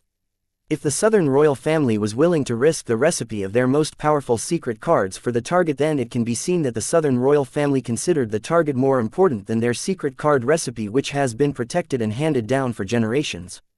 Realizing this, Sansa felt like that world was conspiring against her. How could she not? The ant that she could stomp to death a few weeks ago was now backed by one of the royal families and showed more than enough potential to bite her to death. Therefore Sansa could not help but feel the urgency to nip this nuisance in the bud. Chapter 870, Sense of Urgency. Date the 3rd of April 2321. Time 9:57. Location Sky Blossom City, outskirts, unknown. Good job. Codename Mama Pimp. I will decide on your rewards once you get off the review list for the memory reconstruction program. Sansa wanted to wrap up the call with Cole and contact the sneaky bastard of the Circle, but was interrupted by Cole. Madam, I would like to update the status of legislator Asong Young. What about her? Hearing Cole bring up another one of the high-priority targets, Sansa paused and asked Cole to go ahead and make the report. Legislator Asong Young's ailments have been cured and she can continue to practice her active soul control, Cole reported. What? When did that happen? No, wait, how is that possible? Didn't all the well-known medical card creationists she visited say that there was no hope for a cure for her condition? Sansa asked in disbelief, as she cannot believe her ears that Asong Young's condition was cured. Asong Young has been on the problem list of many powerful people for quite a while now, but they left her alone because they knew she would die soon, did not reach out of her lanes, and made them look good with her work. But now the situation has changed. Asong was no longer going to die soon but could also practice her active soul control. This meant the tumor in their plans that were going to take care of itself had become a problem once again. It was going to live longer and continue to grow stronger. Madam Legislator's condition got cure after the creation of her origin card, Cole informed. What? How is that possible? Wasn't her fate ingredient a bivalve shell? How can it be used to create a cure for her condition? And wasn't she hell-bent on not creating her origin card? What happened? With new news from Cole, Sansa started to believe that the world was indeed conspiring against her. Once she realized that her origin card could be the cure for her condition, Madam Legislator agreed to have her origin card created by the priority target SOB. Cole answered Sansa, if not for him personally witnessing it, Cole would not believe that Asong's condition was cured. What? Wyatt helped create Asong's origin card? Unbelievable. I agree, Wyatt is capable of creating an origin card, but for it to also happen to be a cure to Asong's condition is just ridiculous. Tell this was a fluke. Sansa was having a hard time believing that a teenage card creationist achieved something seasoned diamond-grade card creationists couldn't. I am sorry, Mama, but the target seemed pretty confident that he could cure the condition. Suffered by legislator Asong Young with her origin card even before he created her origin card, Cole recounted everything to Sansa truthfully. This is just unbelievable. Sansa was still stumped despite Cole repeatedly stressing that what he said was true. She finally understood that the Southern royal family had not gone senile to overestimate the target, they seemed to be more aware of where the limits of the target's capability lay. It seems she was the one who had underestimated the capabilities of the target because of his age, background, and her bad blood with him. Having learned her lesson, Sansa knew that the bite power of the ant that she was underestimating was growing considerably day by day, and soon it will grow strong enough to bite her to death. With this in her mind, the sense of urgency Sansa felt earlier now felt as if it was right behind her and was breathing down on her neck. At this moment Sansa knew that she had to take drastic measures or else it will be too late for her to do anything later. Thinking about it for a second, she commanded Cole, "I don't care how you do it, but set up a teleportation point near Sun Blossom City." "Yes, Your Highness," Cole complied, and before he could say more Sansa hung up on him. Cole was pissed and wanted to cuss but did not, as he had to pass the upcoming review test for whether or not he should undergo a memory reconstruction and modification program. Cole was right to be angry. As for the information he just provided to Sansa, he should be commended, but that bitch withheld his reward and he still had to undergo the review test for the memory reconstruction and modification program. But Cole could only swallow his anger as he had made a deal with Satan and now he had to pay his due, despite how unfair they were. Cole had a talent for a black merchant, but in this world where jungle rules were unspoken law, how could a kid with no support whatsoever make it to the top where he can support an entire warrior family? That was only possible because he had made a pact with Satan. Before Cole made it to the top, the Wilson family near gave their support to him. Instead, he was the black sheep of the family who had to run away from the family before they threw him out, so that he could still keep the Wilson family name. It wasn't the constant ridicule or the bullying that motivated Cole to leave the family and make something of himself, but the fear of losing the Wilson family name. The fate of the people who have lost their family name was worse than a runaway. Out in society, many people want to get back at the family but couldn't, so they take out their anger on those that were abandoned by the family. If Cole could keep his family name, at least in fear of retaliation from the family, these people who had a bone to pick with the family but were too chicken would leave him alone. Otherwise, he would die a horrible death as soon as he entered society. Though the family name was enough to keep the vultures at bay, it couldn't provide him a job or food, and he lacked the strength and skills to get a job by himself. Due to a lack of opportunity when he was dying of hunger in an unknown alley, it was then the organization reached out to him. Chapter 871 Priority Task, Blessed Spring, date the 3rd of April 2321, time 10:05, location Central Region, Capital City, Baylor Mansion, cuss it, Sansa uttered inside the lavish powder room. After a lot of consideration, she finally decided to dispatch her top assassin, codename Flower Thief, to take care of the urgency that she felt breathing down her neck. Having reached a decision, Sansa made a grimoire call, calling Grey Wolf. Grey Wolf reporting, Your Highness. Grey Wolf, who was deep in the way beyond, executing a priority task, Blessed Spring, immediately answered the grimoire call after reading the name of the caller. Abort the current mission, return to the southern border and be on standby for the coordinates for the new mission. Sansa did not waste any time and directly gave Grey Wolf his new orders. Yes, Your Highness. Grey Wolf complied immediately and then added, Madam, what about the current mission? If we miss this window, we will not get another chance until next year. I know stealing the Blessed Spring takes priority, but your unfinished job down south takes more priority. There is a pawn in the field who will soon be contacting you with the mission coordinates and to update you about the mission. This pawn has outlived his value, dispose of him after the compilation of the mission. And remember, I want the priority task SOB cleared, this time failure will not be tolerated. Sansa replied, making it clear to Grey Wolf that she had no choice but to abort the priority task, Blessed Spring. The reason Sansa had to weigh her priorities was that the Blessed Spring only appeared once a year in the depths of the way beyond. The water from the Blessed Spring has high demand in the market, as they were an S-rank ingredient used in the creation of the Soul Energy Refining Pill. As the name suggests, these pills help Card King and higher realm Card Apprentice refine their soul energy. This ingredient has a demand among the high-ranking Card Apprentice because in the higher realm practicing active soul control further requires pure soul energy. The high purity of soul energy will greatly affect the speed of the Card Apprentices practicing their active soul control. Therefore, as an organization filled with card kings, emperors, and semi-demigods, the matron's Pa clan needed to stock up their supply of blessed water from the blessed spring.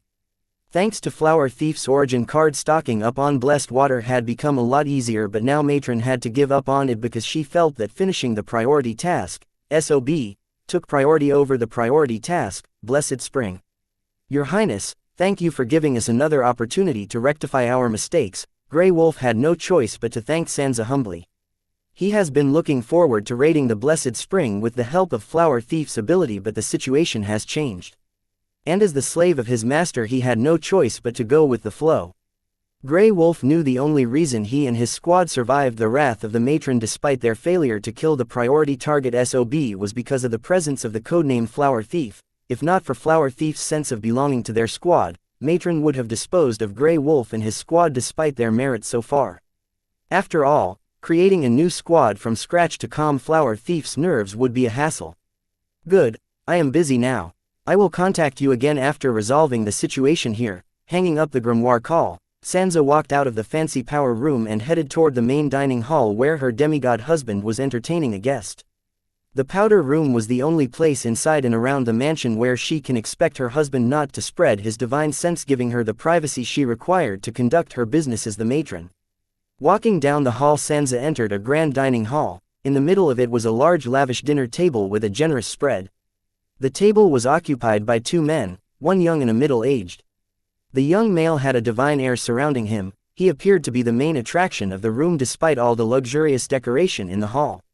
As for the middle-aged man, he looked like all the troubles of the world were weighing on his shoulders. The young man was none other than demigod Baylor. Watching his wife enter the dining hall, he let out an elegant smile. In response to it, a gentle smile blossomed on Xianxia's face.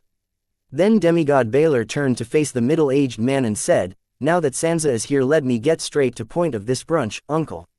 Xianxia, who was lost in the elegance of her husband's smile, came back to reality when she heard her husband address the middle-aged man as uncle. The middle-aged man was none other than her late friend's father. She did not like the fact that her husband was still in touch with this man, and adding to that he addressed him as uncle, but she could only let go of her anger and be happy that her husband had finally stopped calling this middle-aged man father-in-law. Loosening her clenched fist, Xianxia greeted the middle-aged man with a gentle smile. "Uncle, it has been quite a while since you last visited here. Did you perhaps forget about this daughter of yours?" No, how could I? I have been busy attending to family affairs," the middle-aged man humbly answered. Looking at beautiful Xianxia, Kelvin Duskborn couldn't help but reminisce about his lovely daughter. Xianxia and his daughter were best of friends. They were so close that Xianxia would sometimes address Kelvin as father and he would treat her as his second daughter. But after the incident with his daughter, Kelvin purposefully avoided contact with Xianxia because she reminded him of the life his daughter missed out on.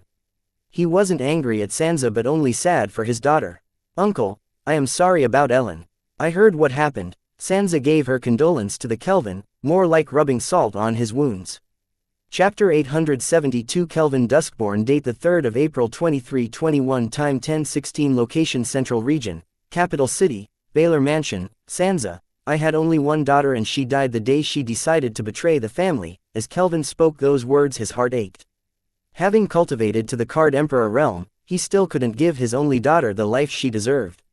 Despite all that love for his daughter, Kelvin said those cruel words in front of Xianxia because of the same reason he sat by and watched his family remove his only daughter's name from the family ancestry book. "I am sorry, uncle, but I think you should cut Ellen some break. No matter what she did, she loved you." Xianxia seemed to be defending her late friend, but her words added to Kelvin's pain and she knew it better than anybody else.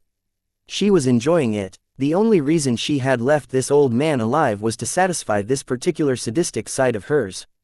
Not just Kelvin, but from the corner of her eye, Xianxia saw her husband's expression turn complex and him trying hard to maintain a poker face. Xianxia did not mind. After all, she won.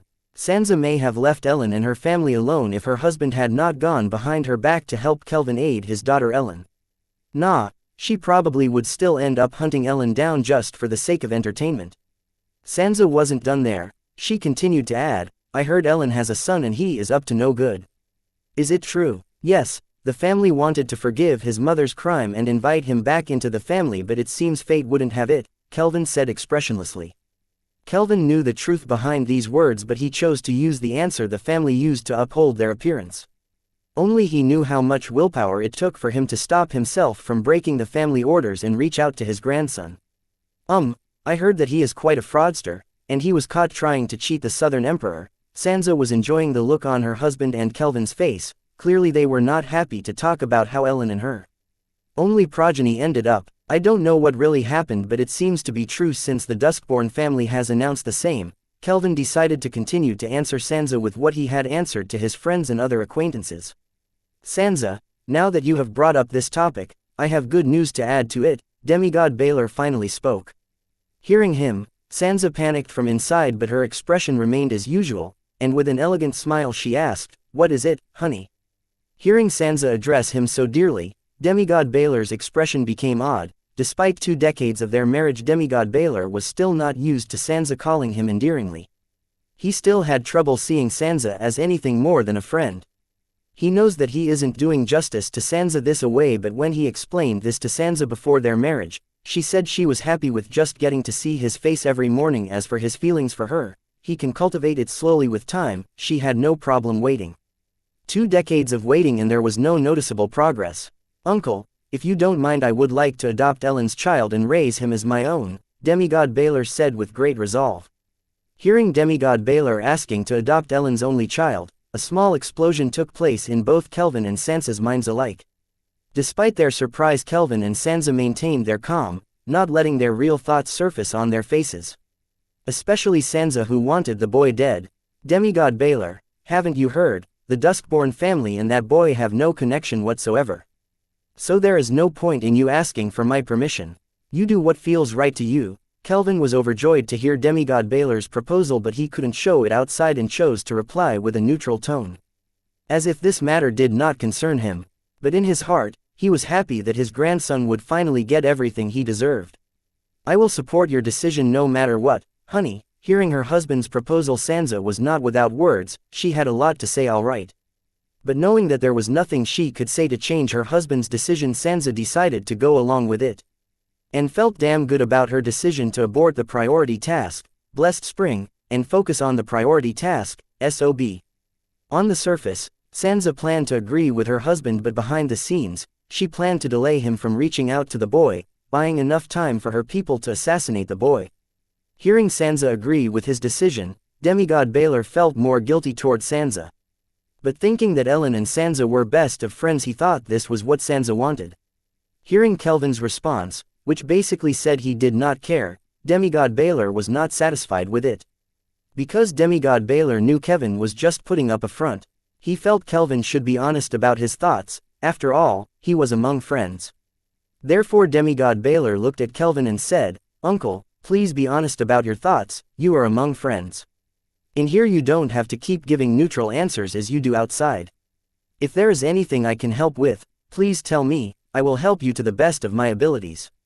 "Demigod Baylor, if you put it that way, I do have one request to ask of you, but I don't want to trouble you." Glancing at Sansa, Kelvin finally opened up to Demigod Baylor.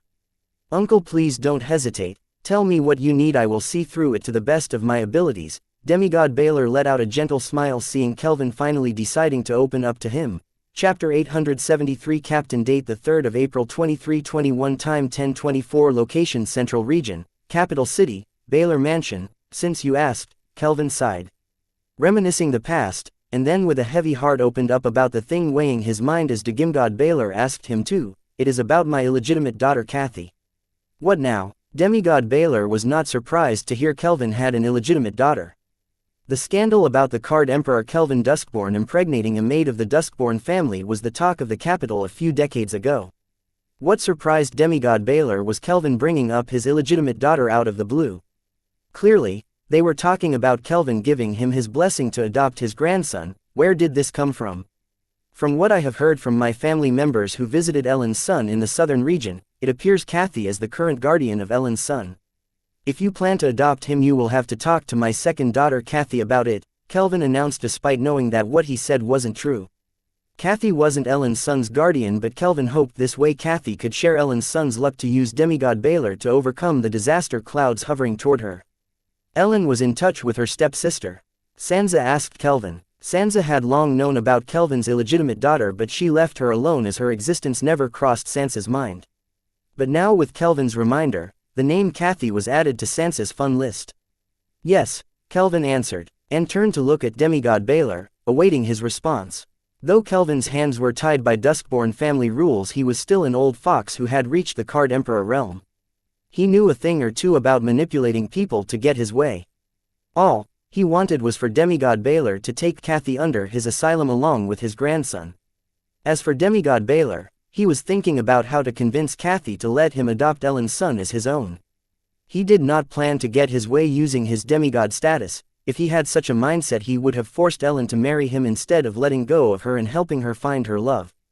Uncle, tell me about Kathy. Demigod Baelor planned to get to know what kind of person Kathy was, and then depending upon his findings he could think of a strategy to convince her to let him adopt Ellen's son. Kathy is a very independent and smart girl. From a small age, she started living for others. Her mother would often fall ill and the poor girl grew up with the responsibility of taking care of her sick mother. After her mother, if Ellen hadn't reached out to her, that's all in the past.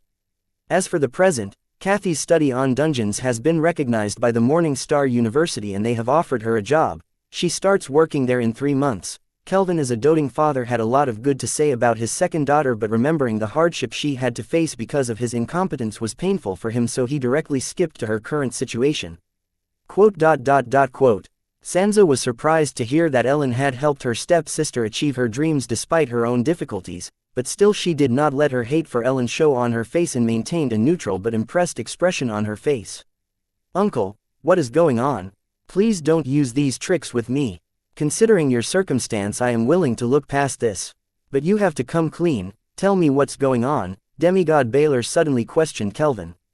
Yes, he was trusting but not a naive fool to believe everything. If his memories serve right, Ellen's son was a legal adult, so there was no need for him to ask Kathy permission to adopt Ellen's son. He could directly ask the boy, yet Kelvin brought up his illegitimate daughter into this, that to be a reason. Demigod Baelor was willing to help Kelvin but not be used by him. Out of respect for the past that they shared together, Demigod Baelor was willing to look past Kelvin's little harmless scheme. Hearing Demigod Baelor, Kelvin let out a sigh and shook his head in helplessness. Seeing this, Demigod Baelor said, "You could not trick me back then, neither could you now. Not to mention I am no longer a rookie Card Emperor working under you but a demigod." Yes, cut a break for this old man for trying, alright. You know how it is, I cannot bad-mouth my own family, right? Kelvin said, appearing to be helpless. Seeing this, Demigod Baelor let out an elegant smile and said, "Since when did that ever stop you from complaining and bad-mouthing your family, Captain? Brat, I remember the first time you saw a supreme being, you almost pissed your pants. And now look at you are being hailed as the youngest demigod." Lost in the moment, Kelvin stopped addressing Demigod Baelor politely. Instead he addressed him as the rookie who had just joined his squad at the Way Beyond. "Captain, if not for you, my achievement today would not be possible. So, please tell me what is troubling you." Demigod Baelor looked at Kelvin with worry in his eyes. Yes, he was worried for his captain. According to Demigod Baelor, his captain was the most duty-bound but tragic man he had ever known. In order to maintain his honor, he lost everything and still was, but even now this man continues to choose his honor. "Brat, don't you look at me with those eyes if you don't want to get punched in the face by this old man. I made a choice that day and I will carry both the honor and regret that comes along with it." Kelvin was a Card Emperor and had the pride of a Card Emperor. He wouldn't let anybody look at him with pity. Especially not his junior. "Fine, but let me shoulder some of it with you." Demigod Baelor did not mind Kelvin's words. Their relationship was beyond what 100 words could explain. Sansa looked at the two fully grown men getting all emotional, reminiscing about their past, and cringed. She wanted to leave but couldn't. This relationship between her husband and Kelvin was one of the other reasons she did not kill Kelvin. In some way Kelvin was her husband's emotional rock. If something were to happen to him, then her husband would lose it and scorch the search to find peace in revenge. "Those bastards, I gave up on my daughter for them, and now they are after my second daughter and grandson." Kelvin cussed out his problem thanks to Demigod Baelor's persistence. Chapter 874 Duskborn Family Plans. Date the 3rd of April 2321. Time 10:39. Location Central Region, Capital City, Baelor Mansion, What do you mean, Captain? Demigod Baylor understood that the Duskborn family was up to something nefarious once again. Remember I spoke about Kathy's research on dungeons. Apprentant, a few days ago one of the researchers at the Morningstar University conducted tests and found evidence to support her theory. Though there are still many voices of doubt surrounding it, the results show that Kathy's research is promising. Her research had stumbled upon something big. Earlier when Kathy's research had yet to show any promise, the family wanted to welcome Kathy back to the family because she got a job at Morningstar University, but now once Kathy joins the family they plan to force her to marry one of the males in the family and make her research theirs. Those greedy bastards back home will not hesitate to stoop to any level as long it benefits them. Kelvin explained what was troubling him.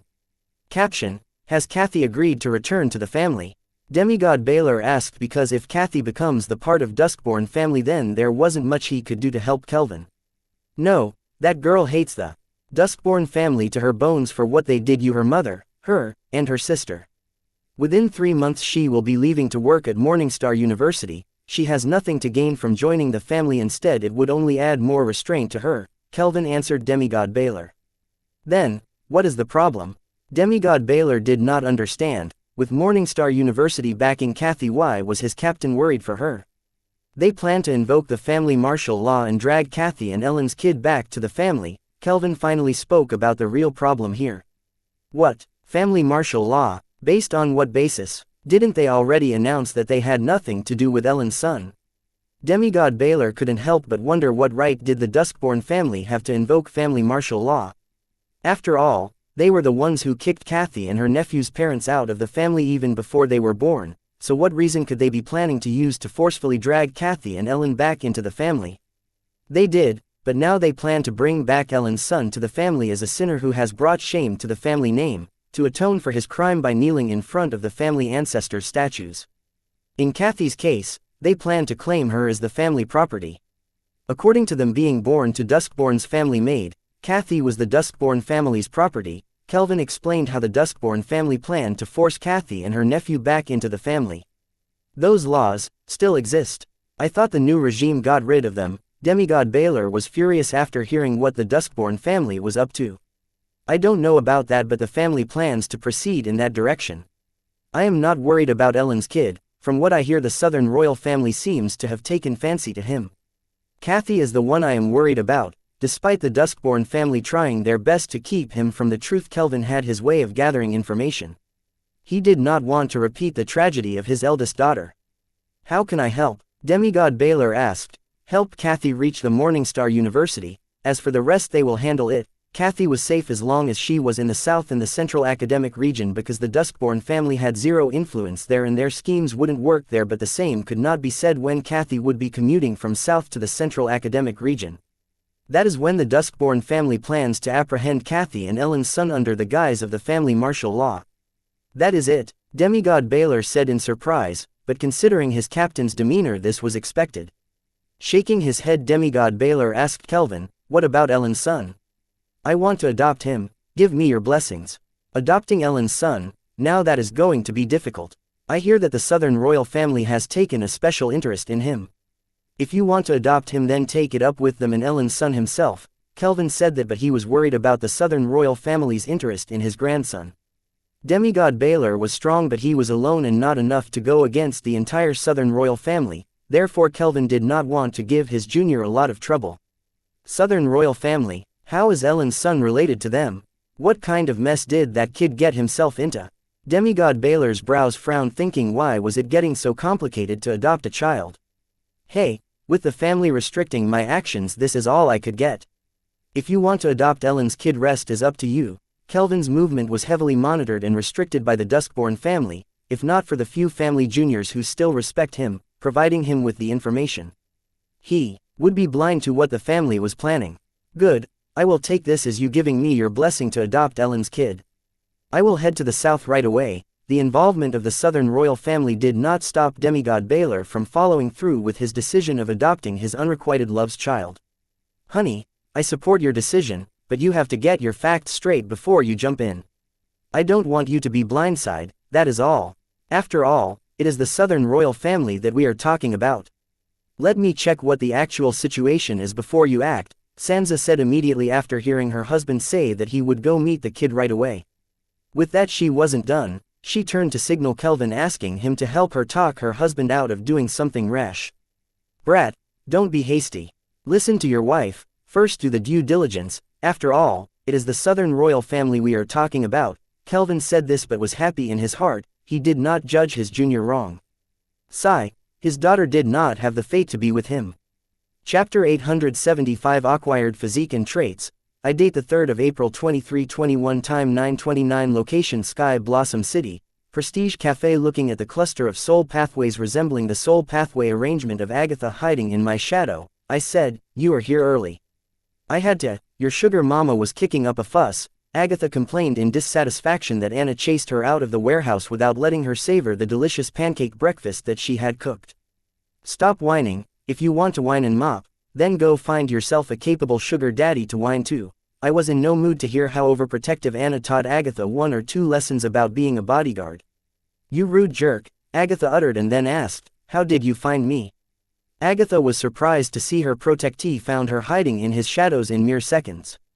Even her semi-demigod colleagues had a hard time noticing her presence when she used her card-haunted shadow, yet her card soldier realm protectee was able to sense her presence in seconds. Agatha was impressed and couldn't help but think that this little protectee of her never ceased to impress her. If only he were not so rude. Sigh, guess all genius have their quirks.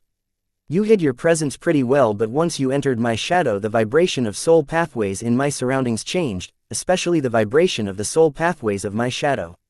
With what you reminded me about your card's ability, it wasn't hard for me to guess that the change in the vibration of the surrounding was because of you. I explained to Agatha, hoping that she understands that her card was not invincible. Many prominent card creationist and array master were sensitive about soul pathways, so for them feeling Agatha's presence among them through the change in the vibrations of the soul pathways in their surrounding was possible. Theoretically, detecting Agatha's presence through the change in the vibration of the soul pathways in the surrounding was easy, but for it to be put into practice, the said card creationist or array master had to be very good at sensing the soul pathways. Even with the Gore Bad Earbone card, it would be hard for them to discern the minute disturbances and changes in the soul pathway. After all, there was a limit to how much a D-rank card could do. There were other high-grade card ingredients with similar abilities, but they were scarcer and highly regulated than the D-rank Gore Bad Earbone and Core. Yet, I was able to put this into practice because the ability I extracted from Gore Bad and added to my Calamity Soul Gem had undergone baptism, and its capability had risen considerably to match that of the soul pupils. So, it was just a guess and I gave myself away, Agatha said after hearing my explanation of how I was able to find her. It was the opposite of the lesson I wanted her to learn about her card. Yes, pretty much, I gave up on trying to help Agatha understand what I was implying with my explanation. I had already said what there was to be said. How much Agatha will learn from it was up to her. Well, I did not know that card creationists and array masters were capable of this. Thanks, by the way. It seems I was worrying for nothing. Agatha did get what I was trying to imply. Don't mention it, I said. Then after a pause I added, hey Agatha, what do you know about gaining a physique or a trait after breaking into Card Overlord realm? Why do you ask me and not your sugar mama? Was she not willing to answer you? Agatha didn't directly answer my question, but instead savored the moment by taking cheap shots at my ambiguous relationship with Anna. Quote.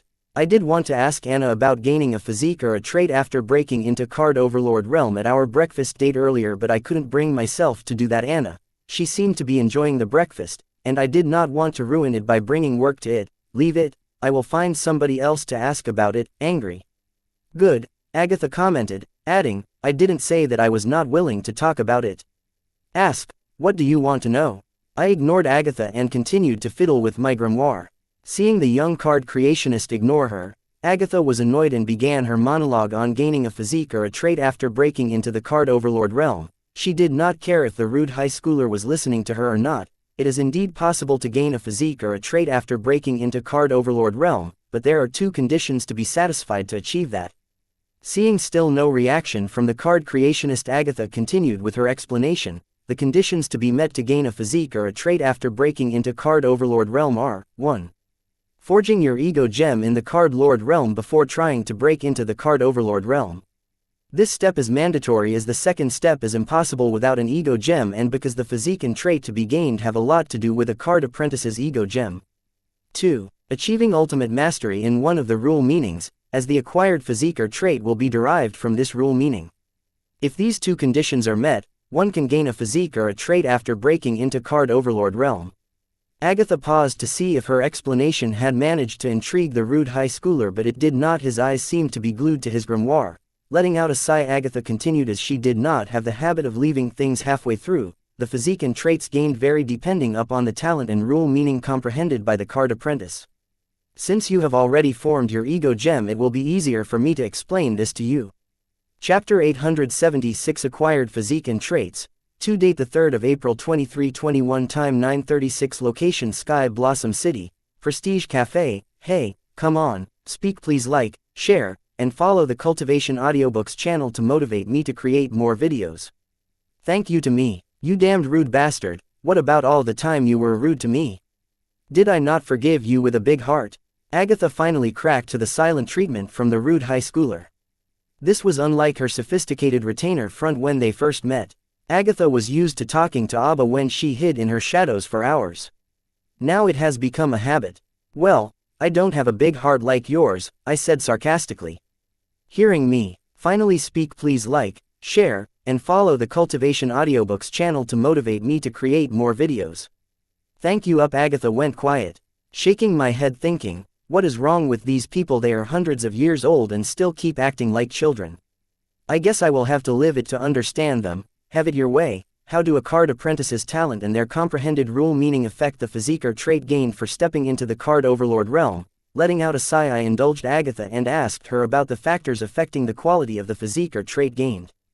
Good. First, you have to know that all the physique and trait that are not gained during the contracting of a grimoire but gained after forming the contract with the grimoire through various means are called acquired physique or trait. Agatha did not overplay her hand this time around. Having learned her lesson, Agatha stuck to explaining acquired physique and traits and the factors affecting them. In case of the factors affecting the physique and trait acquired by stepping into Card Overlord realm, or the card apprentice's talent and the rule meaning they comprehended. By talent I mean the synchronization rate of the card apprentice's ego gem. Remember how I said the physique or trait gained was mostly about the ego gem forged by Card Apprentice? Well, this was it. For example, if a Card Apprentice's ego gem's synchronization rate is low, yet he somehow managed to comprehend a rule meaning to ultimate mastery before stepping into the Card Overlord realm, no matter how capable the comprehended rule meaning was, the said Card Apprentice was going to get a low-level physique or trait. This was because the physique or trait was said to come from the world will. So a low synchronization rate means, the Card Apprentice has a low connection with the world will. This meant that no matter his achievements in the rule meaning comprehension, he would be getting a low rank physique or trait due to his ego gem having a low connection with the world's will. Now, that's a pity, I said, hearing that the achievements in the rule meaning comprehension did not matter. It was the synchronization rate of the Card Apprentice's ego gem that mattered the most. I know, right? It is not easy for a card apprentice with a low synchronization rate to comprehend a rule meaning to the ultimate realm before stepping into the Card Overlord realm. But if you understand how the world will bestow the physique and traits, you will know that world's will is not at fault here. Consider the connection between the world will and the card apprentice as a tunnel. The wider and spacious the tunnel, the bigger vehicles can move from the world to the card apprentice. In case the tunnel was narrower and congested, then only small vehicles can move from the world to the card apprentice. Therefore, no matter the achievement in rule meaning comprehension by a card apprentice with a low synchronization rate, they will be awarded a low rank physique or a trait. But in the case of the card apprentice with a high synchronization rate, their achievement in rule meaning comprehension matters, as depending upon their achievement in rule meaning comprehension, the world would award them with a varying rank of physique or a trait. Agatha explained how the card apprentice with high synchronization rate had more choice when it came to the matter of the rank of the physique or trait granted to them by the world. Hearing Agatha's explanation of how the synchronization rate affected the physique and trait acquired by stepping into the Card Overlord realm, I nodded in understanding. No wonder Anna was so proud of her synchronization rate. Anne could not help but feel that I had hit a jackpot with Calamity's soul gem when it comes to this matter. Wyatt, if you don't mind me asking, what is your synchronization rate? Hiding in the young card creationist's shadow, Agatha monitored his expressions as she explained the effect of the ego gem's synchronization rate. Though the young card creationist had a strong poker face, his micro-expressions in response to her explanation gave him away. If the young card creationist had a low synchronization rate, then he would have complained about unfairness. Instead, he showed an expression of pity. not the joy of having a high synchronization rate but a pity for the people with a low synchronization rate. This response of the young card creationist made Agatha curious about how high the young card creationist's synchronization rate was for him to not celebrate but show pity for the rest, so could not help but ask him directly. Not high enough, I replied to Agatha's question. Does that mean you have a high synchronization rate? Well, how much is it? I will tell you mine in exchange for yours, Agatha offered. Not interested, I shot down Agatha's offer without even considering it, as I had more to lose than to gain by taking her up on her offer. Don't be such a miser, Agatha pestered, but seeing it not work she gave up, saying, whatever you miser. Enough with that. How does the rule meaning we comprehended affect the rank of the physique or trait we acquire by stepping to the card overlord realm? I asked Agatha to quit playing around and continue with her explanation on how, apart from synchronization rate, rule comprehended by the card apprentice can also affect the rank of the physique and trait acquired. Chapter 877 Heritage Sites. Date the 3rd of April 2321. Time 9:40. Location Sky Blossom City. Prestige Cafe. Common conception was that there were no strong or weak rules and meanings. This does not work for me. As far as I am concerned, there were two types of rules, useful ones and the rest. I found differentiating the rules based on their usefulness to a card apprentice convenient and more understandable. After hearing Agatha say that the rule meaning we comprehend affects the rank of the physique and trait we require stepping into the card overlord realm, my idea of the rules became firm and more resolved than before, because if a said rule meaning cannot give a good physique or trait, then its usefulness is questionable. I am getting to it. Why do you have to act so uptight? As if indulging in a little foolhardy will cost you a fortune. Seeing that I continued to remain silent about my ego gem's synchronization rate, Agatha was annoyed and called out to me, saying I am being too uptight. Hearing that, I couldn't help but think, as a semi-demigod, you should be more uptight with a junior and not act like whatever this is. As if Agatha had heard my inner monologue, she coughed and then continued with the explanation. This time around her voice was not as laid back as before and sounded more serious, making me wonder if Agatha had heard my inner monologue. Agatha, who was hiding in the shadow of her protectee, glanced into his eyes and felt them questioning her. Where is your majesty as semi-demigod? Feeling this, Agatha could not help but think she was getting overly friendly and familiar with this rude high schooler, and could not help but wonder why was that. Was it the charm of his rudeness? Shaking her head and letting go of useless thoughts, Agatha continued with an explanation in a severe tone. When I said that the rule meaning we comprehend affects the rank of the physique and trait we require stepping into the card overlord realm, I meant the rule affinity between card apprentice and a rule. It is not that the rules themselves discriminate between their card apprentice, but the affinity of a rule with the said card apprentice was what affected the physique and trait they would acquire stepping into the card overlord realm. Since you have forged an ego gem, you should know what rule affinity is, right? It is nothing but the rules you feel the first time you enter the one with the world state. Those rules are the rules which have the most affinity with you.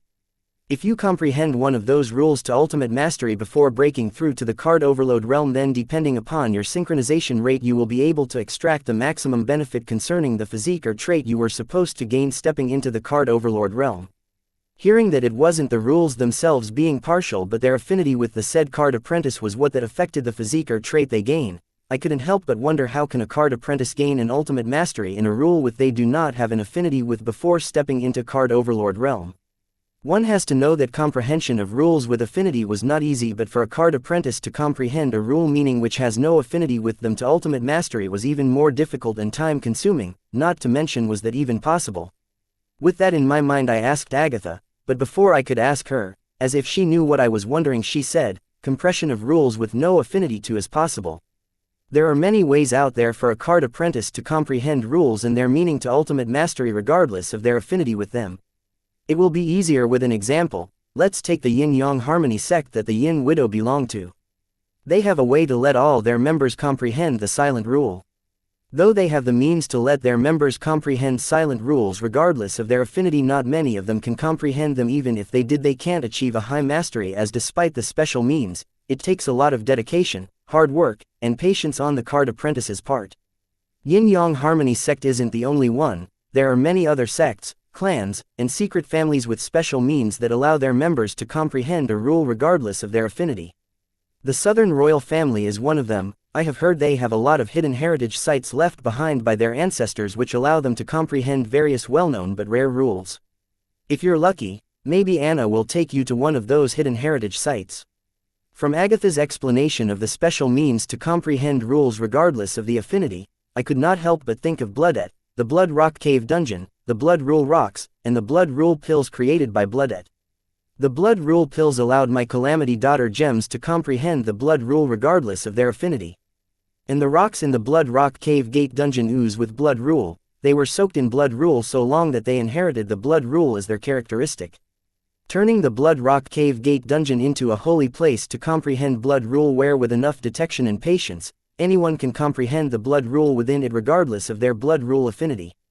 I don't know if the Blood Rock Cave Gate Dungeon is one of the hidden heritage sites that Agatha spoke of, but it appears that there were many places like the Blood Rock Cave Gate Dungeon, and the ones that were known to humanity seem to be under the control of the government, royal family, sects, clans, and secret families. Considering that Blood Rock Cave was in the southern region and was not known to the southern royal family, it is possible that there were many more such places out there not known to humanity waiting to be discovered. Chapter 878 Hybrid Physique and Traits. Date the 3rd of April 2321. Time 9:44. Location Sky Blossom City. Prestige Cafe. Heritage sites were a big deal if you had enough talents that forged their ego gem before stepping to the Card Overlord realm. Seeing how the heritage sites were coveted, I believe that the government, royal families, secret families, clans, and sects do not lack such talents. This meant the competition outside a third-rate city was fierce, and I couldn't help but look forward to my visit to the Southern Royal Palace and then the Central Academic Region. But that was not the point occupying my mind. What intrigued me was the idea of gaining multiple physique and trait. According to what Agatha explained, the physique and trait gained will be derived from the rule meanings comprehend to ultimate mastery. And now my question was, what would happen if a card apprentice were to comprehend multiple rules and their meanings to the ultimate mastery before advancing to the Card Emperor realm? Will the said card apprentice gain multiple physique and traits? I know that common card apprentice would count their lucky stars if they were able to comprehend a single rule meaning to ultimate mastery before advancing to the Card Overlord realm or even forging an ego gem. There wasn't anything common or ordinary about me, so I wasn't going to be satisfied with comprehending a single rule meaning to ultimate mastery to gain a single acquired physique or trait. Hence I had different worries than what commonly haunted the regular card apprentice. Curious about the advantage of comprehending various rules and their meanings to ultimate mastery before stepping into the Card Overlord realm, I asked Agatha, what if a card apprentice were able to comprehend multiple rule meanings to ultimate mastery? Will they be awarded multiple physique or traits, or both? Aren't you ambitious? Agatha commented, hearing the question of the young card creationist. As someone who barely managed to comprehend a single rule meaning before stepping into Card Overlord after facing and overcoming lots of adversaries, Agatha found the question asked by the rude high schooler was entitled, as it was something which would only trouble the rich in talent and loved by the world. Even her princess, the only daughter of a demigod, would not worry about this. If one were to ask such a question, then they were indeed gifted with 100 times more than what the regulars were given. Hearing this question from her protectee, Agatha was certain that his synchronization rate was high, and this made her more curious about it. She wanted to get it out of her protectee's mouth, but she knew his mouth was tight and the probability of him willingly giving her the information was very low, so she decided to not ask him and instead answered to his question. Well, comprehending multiple rules and their meanings to ultimate mastery will not gain you multiple physique and trait for stepping to the Card Overlord realm. Because it has been studied that a card apprentice will only gain one physique or one trait or one of each when they advance to the Card Overlord realm. Hearing that comprehending multiple rules and their meanings to ultimate mastery will not give me multiple physiques and traits, I was disappointed, because I was planning to comprehend hundreds of rule and their meanings to gain 100 physique and trait body. With such a body, most of my fights would end with me not even summoning my grimoire. Now that would be overpowered, considering the addition my Calamity Gem transformation in the mix with them. I would become an unstoppable force to reckon with under the demigod realm. But the reality was always a letdown. Accepting the truth, I became less excited about gaining a physique or a trait after stepping into the Card Overlord realm. Seeing the disappointed look on the young card creationist's face, Agatha felt a sense of satisfaction and then said, though a card apprentice can only gain one physique or trait or one of each, the world always awards the hard work of its children. Though it won't give multiple physiques and traits for comprehending multiple rules and their meanings before stepping into the Card Overlord realm, it will give a hybrid physique or trait derived collectively from the multiple physique and traits. There are not many people who have gained a hybrid physique or trait, because acquiring them requires a card apprentice to satisfy their own set of conditions. Agatha, by chance the hybrid physique and traits that you speak, please like, share, and follow the Cultivation Audiobooks channel to motivate me to create more videos. Thank you. Are they anything like the hybrid runes? Anna and Luna had introduced me to hybrid runes. It seemed to be very difficult and risky. Only a lucky few have achieved it, and Anna was one of them. Yes, the same conditions of the hybrid runes apply here with the hybrid physique and traits too. If the multiple rules and their meanings comprehended are compatible with each other, then the world will derive a hybrid physique or trait from them to award the said card creationist. But the odds of the multiple rules and their meanings comprehended by the card apprentice to be compatible with each other were very low. There are not a lot of them that have gained a hybrid physique or traits after stepping into the card overlord realm. Such cases are very rare. Only single digits of people that I know of have gained a hybrid physique and traits, and Anna is one of them. Anna is very lucky. She got a hybrid physique and trait after stepping into the card overlord realm, all thanks to her hybrid rune. These three things along with her bloodline make her a dreadful existence, allowing her to fight on par with the card apprentices in a higher realm than hers. Agatha agreed that forging hybrid runes and acquiring a hybrid physique or trait or one of each have the same conditions in common, that was, the compatibility between multiple rules and their meanings. Chapter 879 Expanding Bright Lions. Date the 3rd of April 2321. Time 9:48. Location Sky Blossom City. Prestige Cafe. Hybrid physique and traits did manage to raise my interest in comprehending multiple rules and their meanings before advancing to the card overlord realm, but what fascinated me more was the fact that Anna had managed to get her hybrid rune before stepping into card overlord, which allowed her to gain a hybrid physique and a hybrid trait after advancing to the card overlord realm. Knowing this, I could not help but re-evaluate Anna's strength. Now I finally understood why her family planned to make her the Southern Emperor despite her obvious flaws and not someone else with a knack for politics and stuff. Hey, Wyatt, it is okay if you don't want to tell me your ego gem's synchronization rate. At least let me in on the number of rules you found when you first entered the one with the world state. Agatha spoke as if this compromise of hers was in my favor. Nope, not interested. Saying that, I ignored Agatha. I thought Agatha would continue to pester me, but she went quiet after my refusal. Seeing the old figure of Rami walk into the room, I understood why. Sorry for the delay, Master Wyatt. There was a slight problem with the carrier. Walking into the room, Rami immediately apologized for the delay. I waved my hand indicating it was okay, and asked, everything okay now? Yes, the crew members have tended to the problem. All the papers are in place and the carrier is ready to take off. If you give the order, we can head to the airstrip and leave for the Sun Blossom City right away, Rami reported and awaited my orders. Good, we will leave now, I ordered, Rami getting off the couch. Then followed his arrangements. Date the 3rd of April 2321. Time 10:12. Location Sky Blossom City. Airstrip. Arriving at the airstrip, I was greeted by Kane. Master Wyatt, good morning. I am so glad that you will be traveling to Sun Blossom City with us. Likewise, I said politely and then asked, Kane, shouldn't you be in school? Well, about that, I was suspended for a week for beating the carp out of my bullies like the seniors of the Bright Lion gang taught me to, and thanks to the origin card you created for me. Kane hesitated but spoke the truth. Having achieved his vengeance, Kane decided to return to Sky Blossom City to plan the course of his future. Well, how does it feel to be on the other side for once? Hearing that Kane was able to get his revenge thanks to the origin card I created for him, I did feel proud for a moment. But then my attention switched to the green-colored beauty in a tight sweater with a deep V collar standing next to Kane. I forced myself not to be lost in those deep green cleavage and coughed to hide my embarrassment, saying, you two seem like a lovely couple.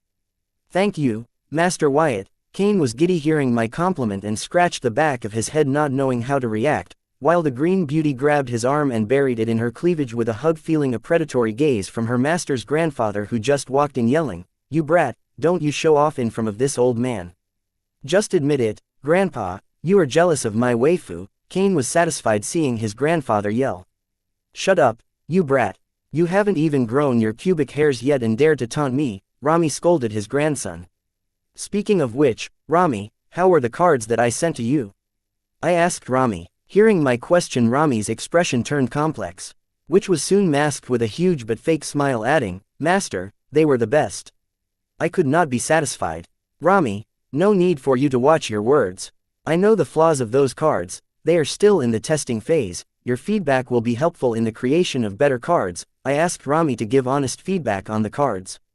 Sorry, Master Wyatt, I lost sight of the big picture. Please don't worry, I write a detailed 10-page review of the cards and forward it to your grimoire. If not for the presence of his grandson, Rami would have openly spoken about the flaws of the slime fairy cards instead of choosing to write a 10-page review. Okay, I said, not knowing how to react to hearing Rami say that he would write a 10-page review on the slime fairy card's flaws. Grandpa, what card are you talking about? Maybe I can be of help. I know how to review cards. Cain offered his help but was shot down by Rami, who gave Cain no room to argue his way into this, who wants the review of cards from a card apprentice who is fluking in his high school.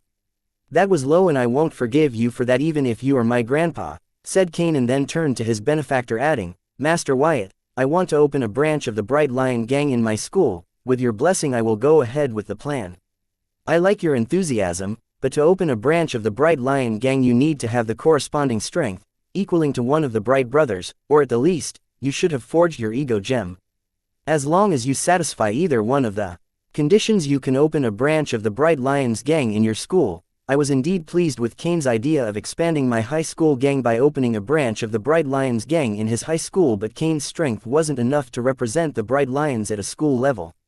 His origin card was powerful, but once it meets an opponent who has an ego gem and can utilize rule power, it can't put up much of a fight. Chapter 880 Shameless Lorenzo. Date the 3rd of April 2321. Time 10:19. Location Sky Blossom City. Airstrip. Master Wyatt, I don't know about forging an ego gem, but with my waifu, I think I can match the strength of one of the leaders, Cain replied, full of confidence, eyeing the green-skinned beauty hugging his arm. Clearly, Cain's new origin card and victory over his bully have given him a huge confidence boost. I wanted to remind him that the Bright Trio were no longer as weak as when I defeated all three of them in the schoolyard and they had each forged an ego gem and started comprehension in at least one rule. But seeing Cain bloated with overconfidence, I decided a good beating from one of the Bright brothers would bring him back to reality and his original humble self. I like your confidence. It is settled then. As long as you defeat one of the current leaders of the Bright Lions Gang, I will allow you to start a branch of the Bright Lions Gang in your school. Thinking it through, I decided to help Cain not lose himself in his newfound power. Thank you, Master Wyatt. Thanking me for agreeing to his request, Cain then turned to Rami and said, Grandpa, I will not be coming with you to the Sun Blossom City. I will stay here to complete Master Wyatt's test for me. What? Can't it wait? You have a whole week free for that. Chang and his granddaughter are expecting your visit to Sun Blossom City. Rami did not mind the idea of his grandson becoming an underling of the young card creationist. After all, he, himself, was planning to do that to get into the good grace of the future heir of the southern region. Sorry Grandpa, send my regards to Grandpa Chang, I will meet him some other time. Cain did not budge to Rami's reasoning. I never thought that Cain would be so eager to prove himself that he would decide not to come to Sun Blossom City along with us but instead stay and challenge the Bright Trio. Rami turned to me for help, but I did not want to involve myself in their family drama, so I ignored Rami's eyes. And also, I don't think overconfident Cain was in a state where he would stop and listen to others. After Cain left, I followed Rami to a huge carrier on the airstrip ready to take off. Witnessing the carrier, I could not help but compare it with modern-day planes, and concluded that the carrier was 100 years ahead of modern-day planes, especially its floater system. This world's technology development in the day-to-day life has been hampered due to the presence of the cards, but in other parts, technological development has exceeded the limit of the modern-day Earth. As I was about to enter the carrier after admiring its beauty, I felt a sudden burst of wind on my face. I had no time to dodge, but I kept myself from closing my eyes instinctively. This way I was able to see the culprit behind this. It was Lorenzo. He seemed to have rushed to the location, right in front of me. Pissed, I yelled, "Old fool, what heck are you doing? Are you trying to scare somebody to death? That is what I am supposed to ask you, what the heck are you doing?" Lorenzo yelled back. Rami Kaga, head of the Blossom District Medical Card Association, greets the reigning alchemist. Rami recognized Lorenzo at the first glance and immediately greeted him. Receiving a nod from Lorenzo, Rami felt like today was his lucky day. First, he got to meet the Southern Emperor and now the reigning alchemist. Right now he was the happiest man on this airstrip. I am heading out to the Sun Blossom City, I answered Lorenzo, seeing him demand me an explanation for my actions. While I mentally cussed at Agatha for not giving me a heads up about Lorenzo's arrival. Who gave you the permission to leave the city? Lorenzo asked, glancing at me as if I was wrong for trying to leave the Sky Blossom City for Sun Blossom City. Old man, have you gone senile? Why heck would I require permission to leave the city? I glared at Lorenzo, hearing that I should be asking permission to do what I want. Master Wyatt, maybe you can use better words to avoid misunderstandings, Rami, who was standing next to me, whispered, feeling that my words to Lorenzo were rude and I should be more polite with him to avoid misunderstandings. In response, I gave Rami a stare saying, "Stay out of this." Lorenzo too chose to ignore Rami and said, "Didn't I ask you not to roam round and study for the Ray Master certification test? When did you say that? And what makes you think that you can order me around?" Lorenzo's words were starting to get on my nerves. If not for this old bastard being stronger than me, I would not have to stand here and listen to him. "I am your teacher, you do as I say," Lorenzo announced, as if I should be proud to have a teacher like him. "Didn't you say you would not accept a disciple like me? And now you are shamelessly proclaiming yourself as my teacher. Are you all card emperors and demigods so shameless? Is it a requirement for a card apprentice to step into a higher realm?" I snapped as Lorenzo's words reminded me of the shameless people back on Earth who claimed to have a part in my success. Only I knew how hard I worked and how many sacrifices I made in my personal life to achieve my success. The general public thought I was rude and arrogant for not recognizing these shameless people's part in my success. Therefore, be it back home or in this world, I did not care about my words while addressing people, especially the people who felt that they deserved respect because they were born earlier than me. Fuck seniority. If you were so capable, then speak. Please like, share, and follow the Cultivation Audiobooks channel to motivate me to create more videos. Thank you with your abilities and skills. I respect the seniors' contribution so far to society to make it what it was today, but don't accept me to be grateful for that. You did that because it was your job and out of your selfishness to live a better life. The trees clean the air in their process of survival. You don't see them asking humans to worship them for doing what was necessary for them to survive.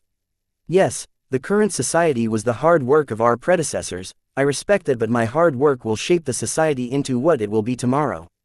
So stop trying to throw your weight around and let me do my part.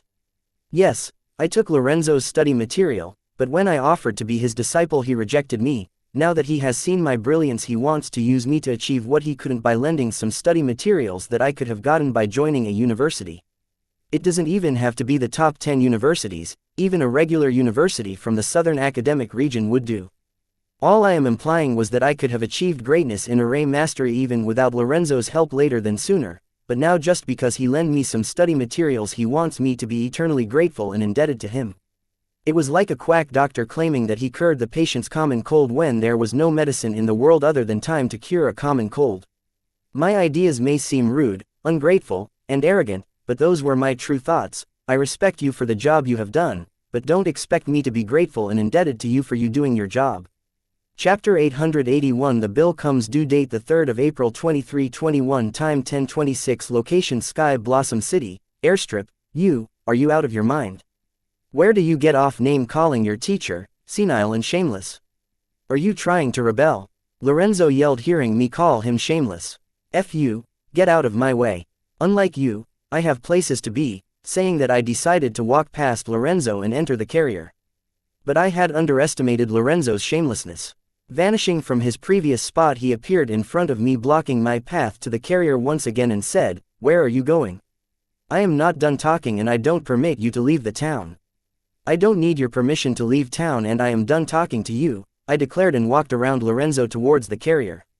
With a burst of wind, Lorenzo once again appeared in front of me, blocking my path, saying, "You don't seem to understand how this works. You are young, inexperienced, and lacking information, so I will let this slide.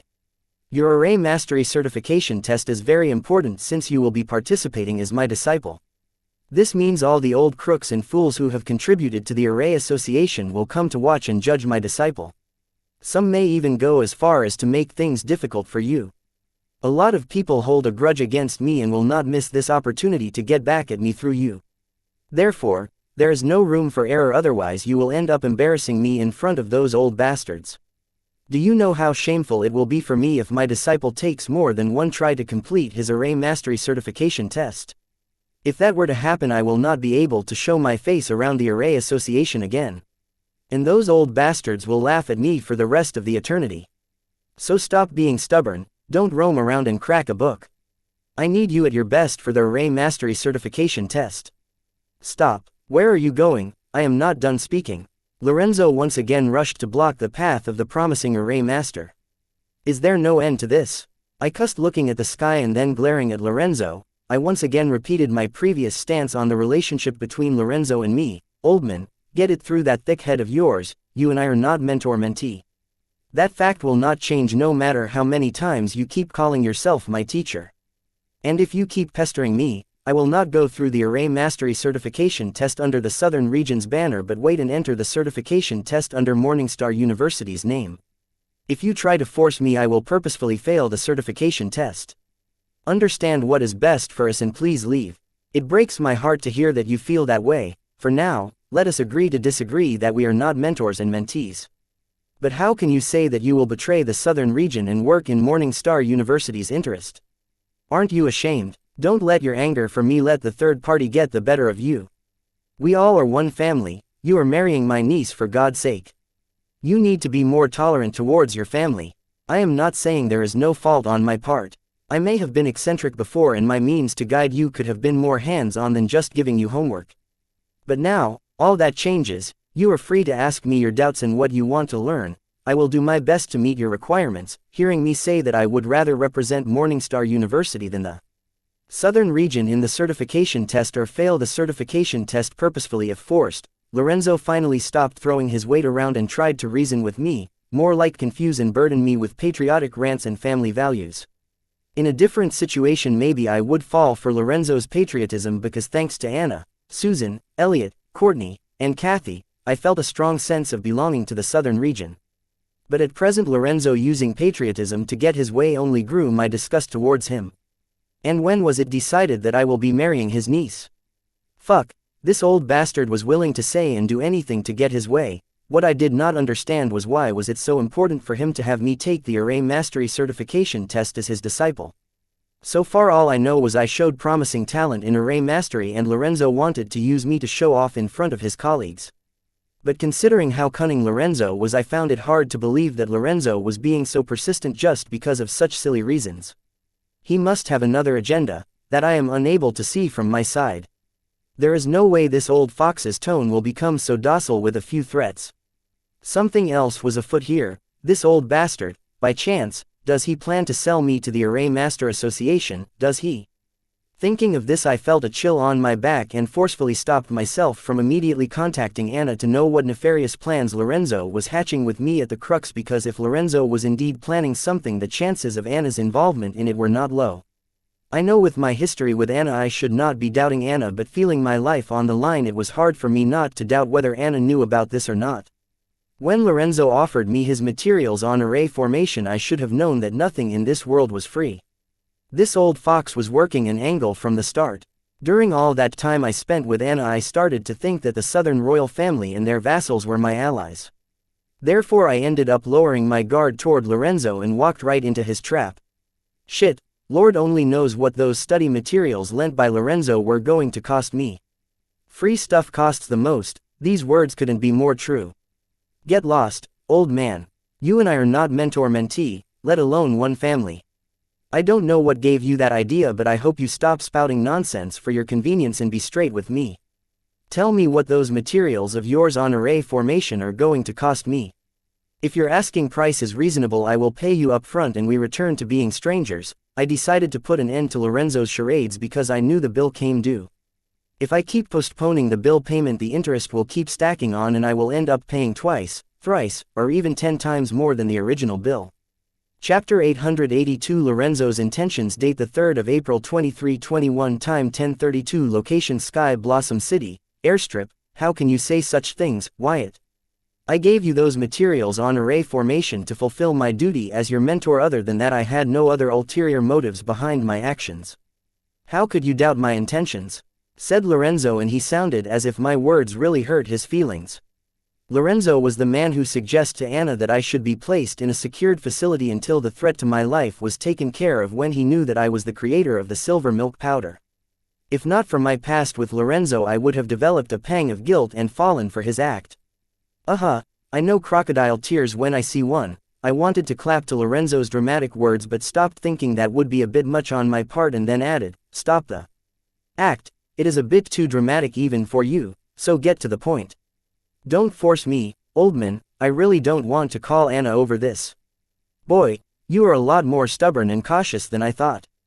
But let me make it clear to you, I need nothing from you, except that you participate in the Array Mastery Certification Test at the Central Array Mastery Association as my disciple and win on your first try. That is all I ask you in exchange for my mentorship to you. Lorenzo stopped with his act and finally told me what he wanted, or at least half of it. Why the Central Array Master Association? Why not the Southern Array Master Association? What's the difference? The only way I will know what Lorenzo is hiding from me was by knowing more about the event. Because what is the point of winning in Homefield? I am the highest authority in the Southern Array Master Association. If you win, as my disciple, you winning is given, and there is nothing fun about that. But if you win at the Central Array Master Association, we will be sticking one up the ass of the pretentious pricks of the Central. Lorenzo's reason seemed reasonable, but I had a feeling that wasn't all of it. Why do you keep saying winning as if Array Master certification is competition instead of a licensing test? I asked after analyzing Lorenzo's reason word by word.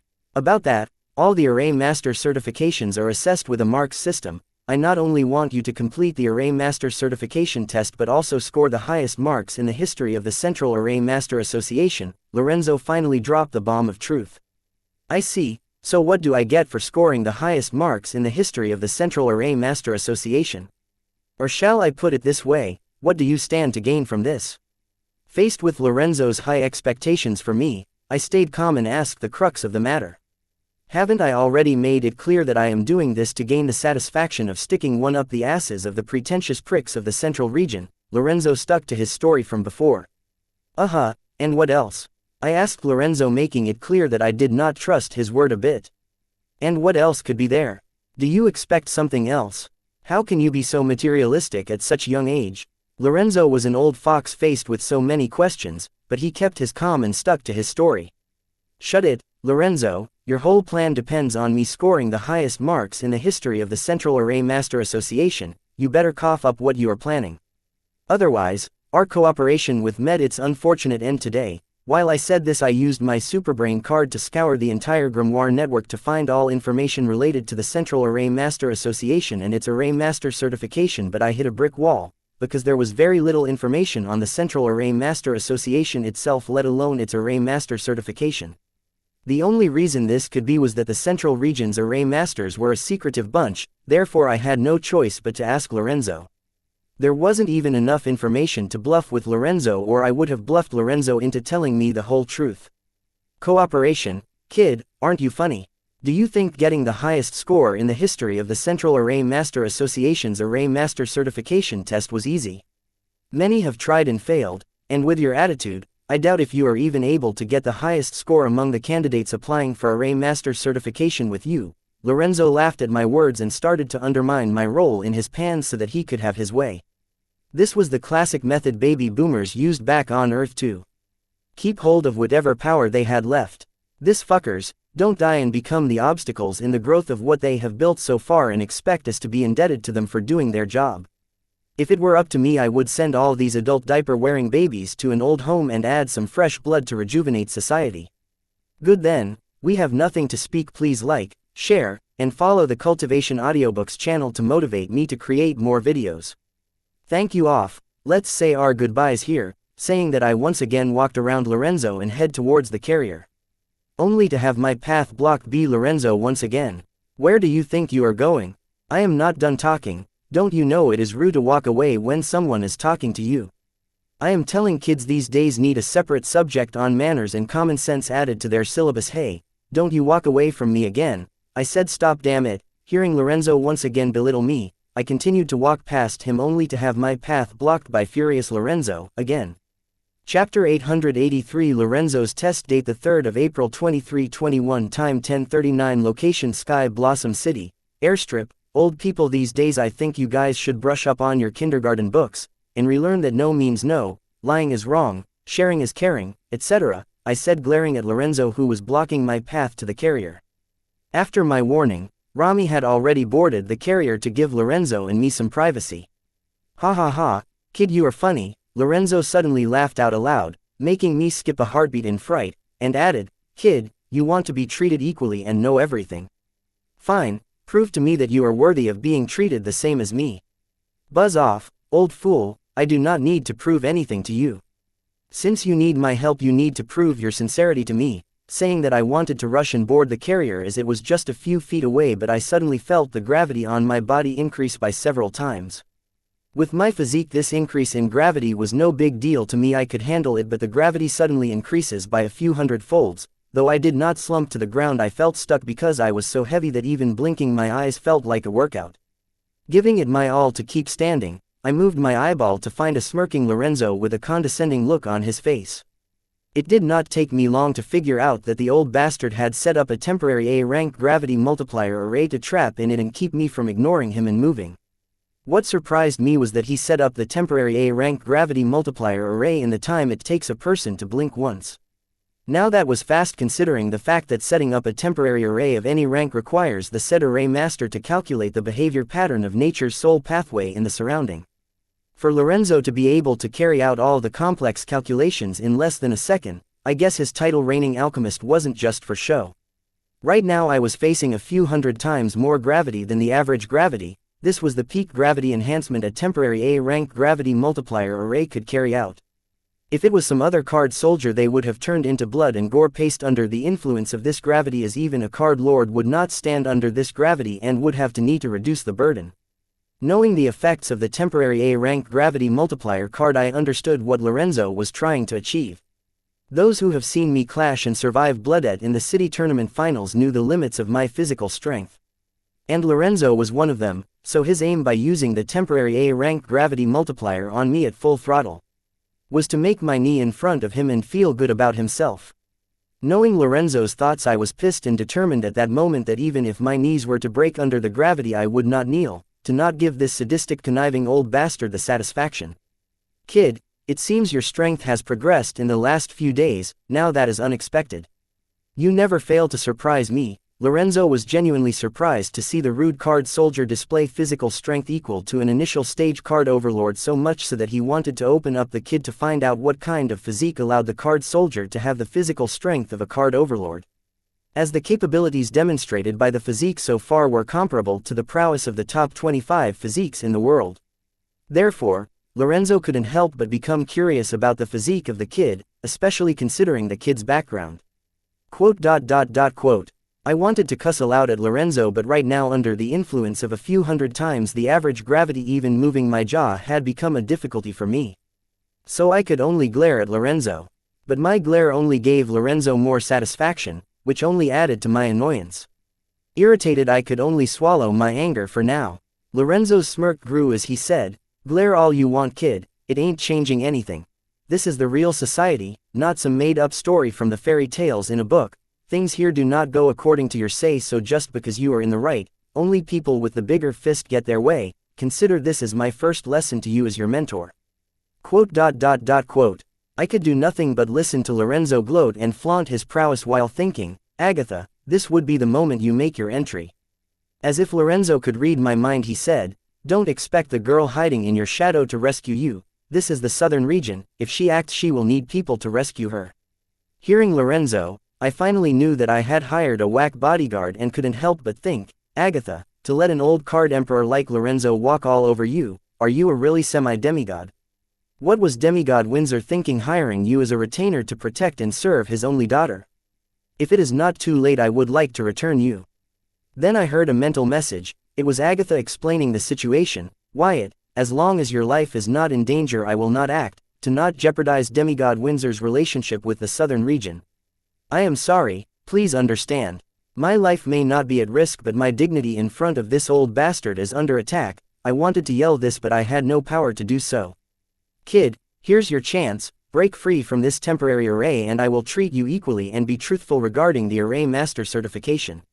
Otherwise, you accept my arrangements henceforth." Saying this, Lorenzo had a big smile pasted on his face as he had already won.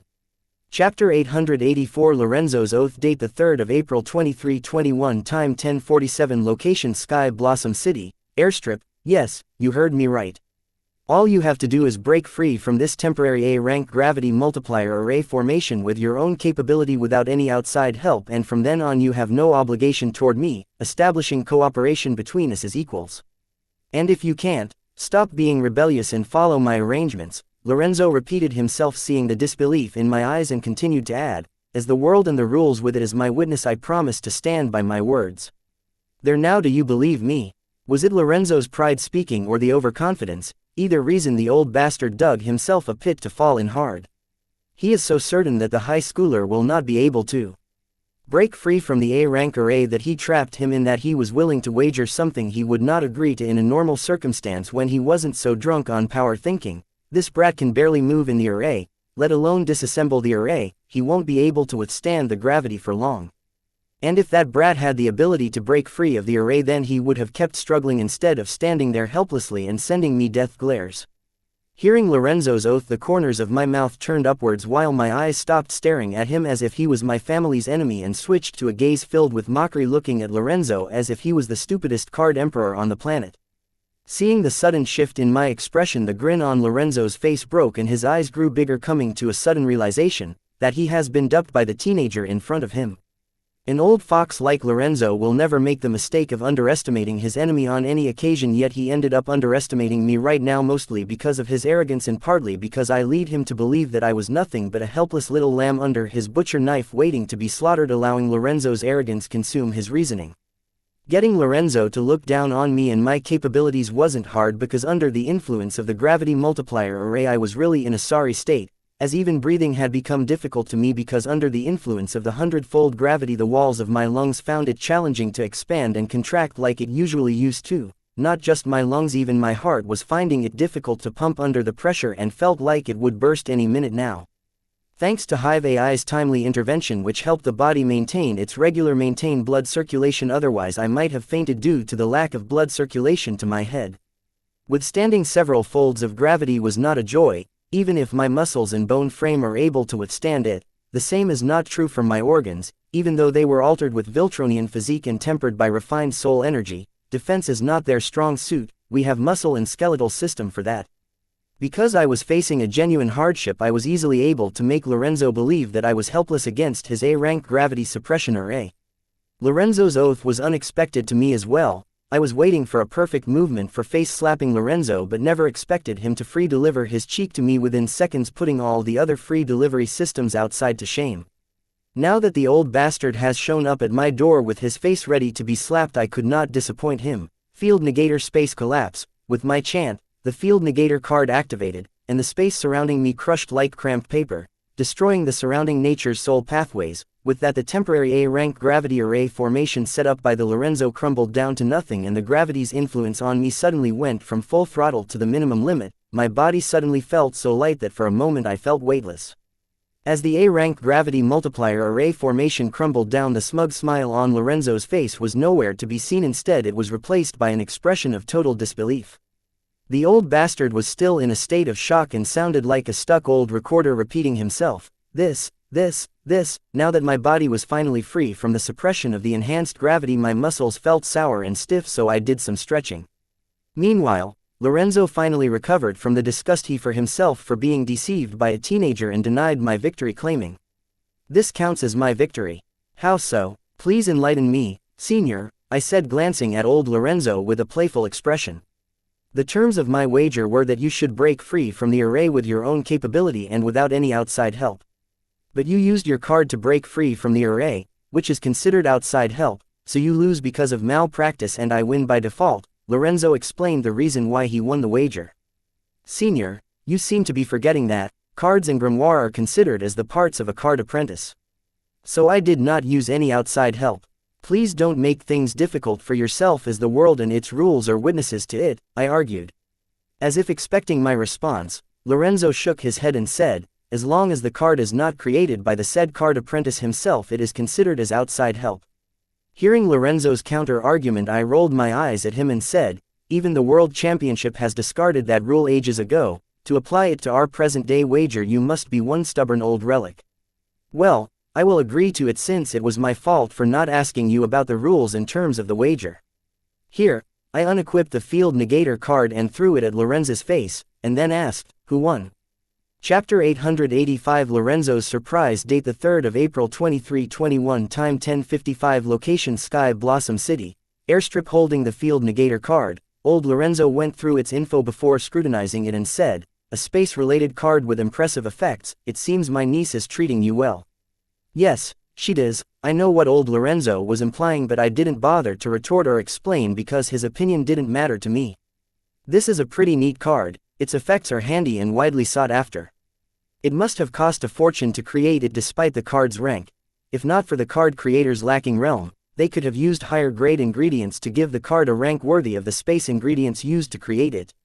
Still, they managed to achieve the best effects, rating, and durability for the card within their limits. Old Lorenzo was full of praise for the card and its creator, even though he did not forget to imply he would have been able to create a better card with the higher grade ingredients. Nifty trick to use the space collapse ability to attack nature's soul pathway in the surroundings of the user to destroy any temporary array formation and field or trap cards. It is sad to see that such good skill is wasted on something so trivial, but I guess this card makes sense for someone of your realm. It will be very useful to get you out of a bind. Old Lorenzo showcased mixed feelings for the card. Hearing him continue to rant, I couldn't help but say, "Shut up, and just compare the signature of the soul energy used to create the card, then you will know I am the one who created this card. Please stop being a sour loser and accept your loss already. I won the bet between us fair and square." Quote. Hearing my words, Lorenzo finally went silent, and with a grim face, he returned the field negator card to me, asking, "How were you able to fuse an array and an ability? I haven't given you materials on this yet." The disgust Lorenzo felt for himself because he lost a wager to a high schooler washed away as the thought that there was an array formation genius in front of him replaced the idea that a teenager deceived him and got the best of his arrogance and pride. Right now Lorenzo felt as if this was the moment he was born for, to find this diamond in the rough, polish it, and cut it for the rest of the world to behold its greatness.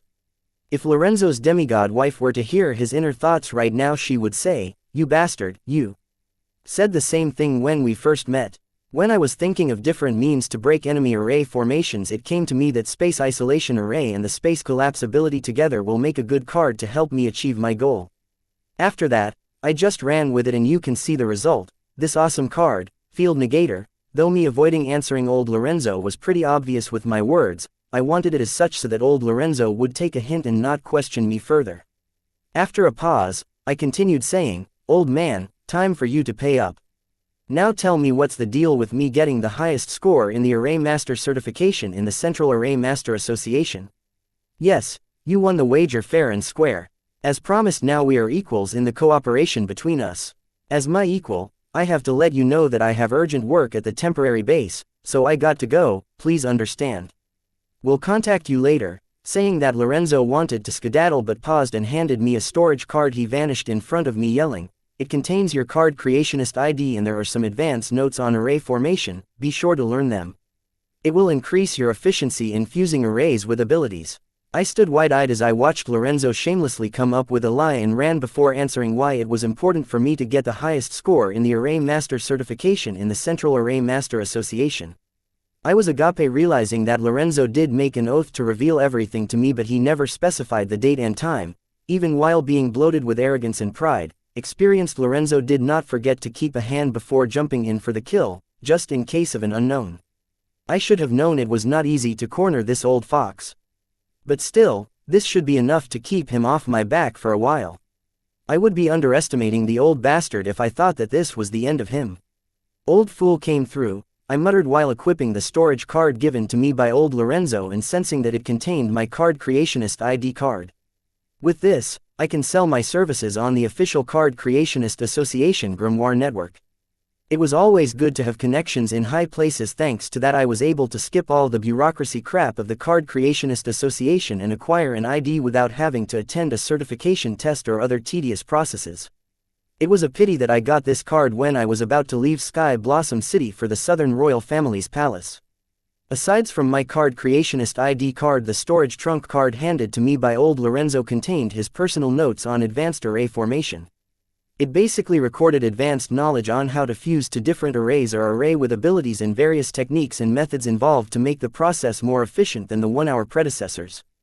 Thanks to my soul pupils, I was able to successfully fuse the soul pathways of the space isolation array with the soul pathways of the space collapse ability, but with the techniques and methods recorded in old Lorenzo's notes, I will be able to achieve the same with less time and effort, increasing my efficiency by 3 or 4 folds. Chapter 886 Agatha's Guilt. Date the 3rd of April 2321. Time 11:08. Location Sky Blossom City. Airstrip. Sigh. The old bastard has finally left. Agatha's sigh sounded in my mind. You sure you are a semi-demigod? How can you act so timid in front of a card emperor? What did demigod Windsor see in you to choose you as his only daughter's retainer, bodyguard? I cannot wrap my mind around it, I asked Agatha, infuriated over the fact that she abandoned me in old Lorenzo's presence. Wyatt, I'm sorry. It is not about strength. I am not afraid of Senior Lorenzo but of the position he holds in the southern royal palace. If it were Princess Abba in your place I would not hesitate to fight to the last breath as you or they would be taunting the authority of my master demigod Windsor. Agatha tried to defend that she was a real semi-demigod, saying that the things were different if it was Abba who getting humiliated. So basically what she meant was I was not worth enough for her to go through the trouble of confronting old Lorenz, worrying that it would strain the relationships between demigod Windsor and the southern royal family. Though Agatha was saying that she had her priorities, she did not deny the fact that she was a horrible bodyguard. Seeing me remain silent despite her explanation, Agatha spoke again, asking, "So we good?" "No, shut up, and don't speak. Please like, share, and follow the Cultivation Audiobooks channel to motivate me to create more videos. Thank you with me until it is something important or I ask you to." I had every reason to be mad at Agatha, and she knew that, therefore she cared for my opinion of her. Hey, come on, don't be like that. Even though I am your part-time bodyguard, I am a full-time retainer of demigod Windsor. I don't have the luxury to knowingly act against the interest of demigod Windsor. Please understand, if you were in my shoes you would have done the same, Agatha argued. Nope, I would have done my duty even if it was just a part-time gig. And demigod Windsor would have appreciated me for that, I said with a disband for Agatha's words.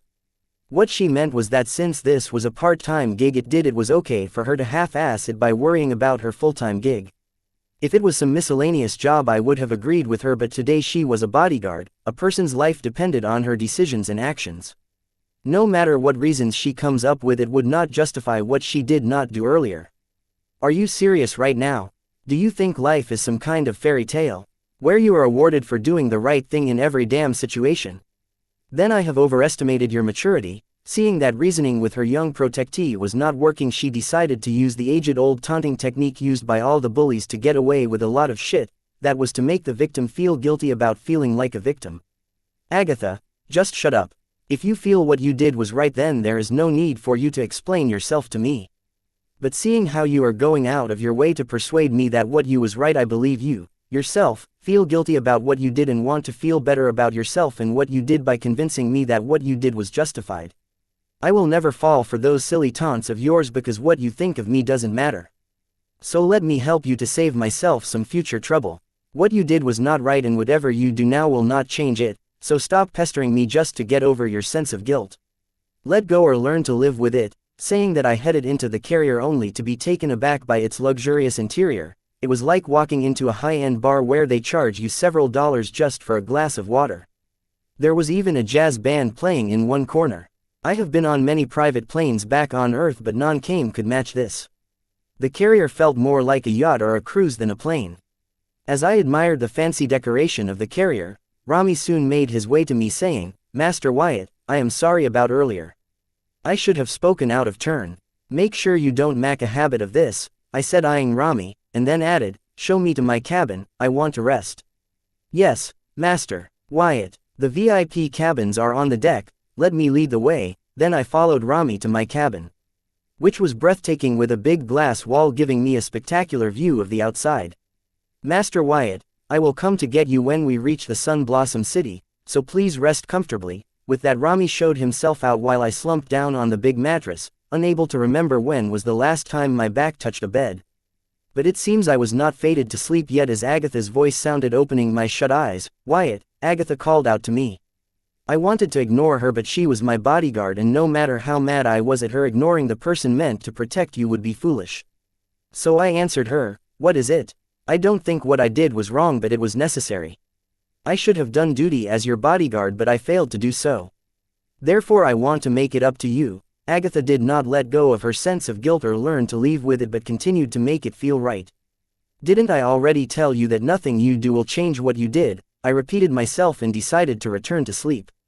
What if I were to tell you the reason why Senior Lorenzo was desperate for you to get the highest score in the Array Master certification in the Central Array Master Association as his disciple?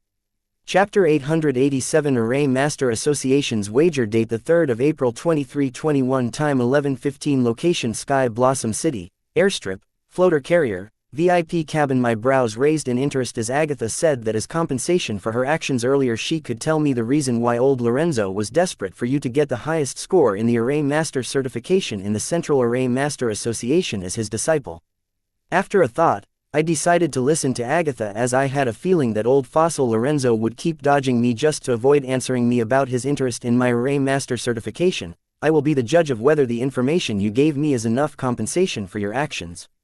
I don't think so. In the last few minutes I used every contact I made in the Central Array Master Association to get this piece of information, so this is enough as my compensation to you, and stop being too picky for someone who has no other source. Agatha seems to strongly think that the information she had was enough to make up for her actions.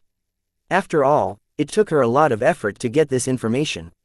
Well, I can always ask Anna. I reminded Agatha that she wasn't the only one who could get me the answers. Good luck. With that, hearing my response, Agatha sniggered. She seemed confident that Anna wouldn't be able to get information on why old Lorenzo was acting weird about my Array Mastery certification. As if she knew something that Anna wouldn't be able to uncover. Quote. Agatha's mysterious action only added to my curiosity about what old fox Lorenzo was up to. It wasn't just Agatha's action that made me curious about Lorenzo's intentions, but Lorenzo himself, because he was greedy by nature, and if something has caught his attention then it must be not ordinary. Therefore I felt like I should hear what I had to provide. Considering that I am supposed to rely on her for protection while I am in the Sun Blossom City, I don't think it would be wise for me to continue this sour atmosphere between us. After all, communication was key when it came to this sort of stuff. The lines between me and Agatha had to be healthy for my own sake. Fine, tell me why that old bastard is so hell-bent on me getting the Array Master certification as his disciple and getting the highest score in the history of the Central Array Master Association. Seeing the young card creationist finally cave, Agatha was satisfied and felt it was worth it to go through the tedious process of reaching out to each of her contact in the Central Array Association to get to Lorenzo's secret. Senior Lorenzo is so desperate because of a wager between him and current head of the Central Array Master Association. What a wager. That is it, and you acted as if it was some kind of big secret. Were you trying to sucker me from the start? Hearing Agatha's information I snapped at her because it was one of the reasons I had in my mind to explain Lorenzo's actions. This wasn't so hard to guess. Yes, a wager. You are forgetting the important detail here, the rewards of the wager. Agatha gave a dramatic pause and soon continued saying, have you ever wondered why someone with Senior Lorenzo's capabilities was still in the Card Emperor realm? Now that I think about it, you keep calling that old fox Senior, despite the difference in your realms. Why is that? I found Agatha addressing old Lorenzo as Senior peculiar, but I ignored it considering that Lorenzo's position in the Southern royal family outranked Agatha's as demigod Windsor's retainer. That is because Senior Lorenzo is older than me. Agatha gave the plainest but dumbfounding answer that I wasn't expecting to hear, and she continued saying, that is not important now. The point I am trying to make right now is that Senior Lorenzo is intentionally suppressing his realm and delaying his progress. Are you sure about that? I thought that he was stuck in the Card Emperor realm and was unable to break through further into the higher realm because of his lacking talent. I did not agree with Agatha's words as I found them hard to believe. I am younger than Senior Lorenzo and my talent is nothing special either, yet I am in the semi-demigod realm while Senior Lorenzo is still in the Card Emperor realm. This clearly shows that if Senior Lorenzo wanted, with help of the resource of the Southern royal family, he could have long broken through, but he didn't. Clearly, he was delaying his progress. Agatha explained herself. What is the point of this and what does it have to do with me? I asked Agatha in annoyance. Will you let me finish? This has everything to do with you. Agatha blamed me for being impatient. I would not require to interrupt you if you didn't keep going off track, I argued. Just listen for a minute, Will, Agatha said sternly, and then continued to say, the wager I spoke of earlier is not just between the head of the Southern Array Master Association and the head of the Central Array Master Association, but all the 5 regional heads of Array Master Association of their respective regions. This wager is the reason why all 5 of the regional heads of the Array Master Association have been choosing not to break through to the higher realm, even if some of them were nearing the end of their lifespan limit as Card Emperors. Quote. Hearing Agatha's information, I had a hunch that Lorenzo and the other regional heads of the Array Master Association were competing for something. And this must be the reason why Lorenzo so desperately clung to me to participate in the Array Master certification as his disciple and get the highest score on the test in the history of the Central Array Master Association. Something that could attract the attention of 5 regional heads of the Array Master Association enough to stop them from breaking through to the higher realm must be extraordinary. No wonder old fox Lorenzo was so tight-lipped about this. Chapter 888 Demigod Mara. Date the 3rd of April 2321. Time 11:22. Location Sky Blossom City, Airstrip, Floater Carrier, VIP Cabin. Now the question was what the wager was about. That would be difficult to learn as the people involved in this wager were very tight-lipped. Without the information on the rewards of the wager, this information held very little value to me as I was still a pawn in Lorenzo's scheme with little knowledge about what he had in store for me. While Lorenzo lent me his notes on Array Mastery, I never knew that it would cost me so much. Thinking of this, I shook my head in dismay and said, "If your information is just this, then I have to say I am disappointed. You are underestimating my abilities and Demigod Windsor's prestige. How can it be just this? I know what the wager is about and how it will affect you," Agatha said confidently, which made me believe that she did find something worth hearing. "Well, what is it?" I asked Agatha curiously. "I want to tell you the information, but before I tell you everything you have to promise me that everything I tell will remain between the two of us. Try and understand this as highly confidential information. If not for me throwing around Demigod Windsor's name, I would have never gotten this information." Agatha made me promise that the information she shares with me would stay between us and not leak to a third soul. And only then did she let me in on the information that she had uncovered. "Fine, I promise. Now will you tell me what is it that you are making such a big deal about?" "It's about a demigod nearing the end of his lifespan, placing a bomb." Agatha paused to watch it detonate through my face. "Are you for real?" I asked Agatha in disbelief, as what she said came as a great shock to me and ended up giving her the satisfaction she was waiting for. Demigod was the peak of this world. They were the symbol of fear and worship alike. To hear that one of them is dying was indeed astonishing, and couldn't help but say, I did not know demigods could reach the end of their lifespan. Well, usually they don't, as they die in the line of action, but this case is a special circumstance. Demigod Mara sacrificed most of her lifespan in a battle. Her divinity is badly hurt and beyond repair. Therefore her lifespan limit is nearing, Agatha answered. Her eyes showed pity for Demigod Mara. As someone who was trying to break through to the demigod realm, Agatha knew how difficult it was to become a demigod, hence she couldn't help but sympathize with Demigod Mara's situation. Are you sure you can speak? Please like, share, and follow the Cultivation Audiobooks channel to motivate me to create more videos. Thank you. The name so casually. I heard that if we speak, please like, share, and follow the Cultivation Audiobooks channel to motivate me to create more videos. Thank you. Their name, they can hear us. Seeing Agatha bring up Demigod Mara's name so casually, I could not help but remind her not to do so. They do hear us when we call their name, but the Demigod Mara has been in slumber for the past few decades, trying to delay her end, so I am pretty sure she cannot hear us, Agatha replied confidently, but I did not feel assured hearing her reason and decided to stick with not speaking out the demigod's name. As I did not know if Agatha's reasoning was true, and of the chance if she were wrong, I did not want to attract the attention of a demigod on me. I thought the monster war was over and the war at the way beyond had reached a compromise. So how did the demigod get injured in a battle to the point of death? I asked, because if a demigod's life was in danger, then what about the rest of us? Were we safe, as the government and the royal families promised? Monster war and the way beyond me have reached a temporary conclusion, but they were never our main concern, but the SSS rank dungeons that keep popping out of nowhere. To clear an SSS rank dungeon, one needs to have demigod realm strength, so whenever SSS rank dungeon shows up, a team of demigods enter it in hopes to clear it before a dungeon break. Most of the time the preparation made by the demigod team is enough to clear the SSS rank dungeon, and sometimes it isn't, leading to a huge number of casualties. Demigod Mara is one such example. Agatha explained that the demigods too had to risk their lives every day for the sake of humanity and themselves. The fear of an SSS rank dungeon break is not the only reason the demigods enter the SSS rank dungeon. There are only a few who care about the prosperity of humanity. Most enter the SSS rank dungeon in search of power, resources, and clues to breaking into the higher realm.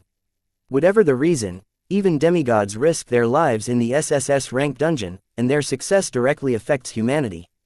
Not to forget the law established by the first to walk this world, stating that all demigods are obligated to enter the SSS rank dungeons.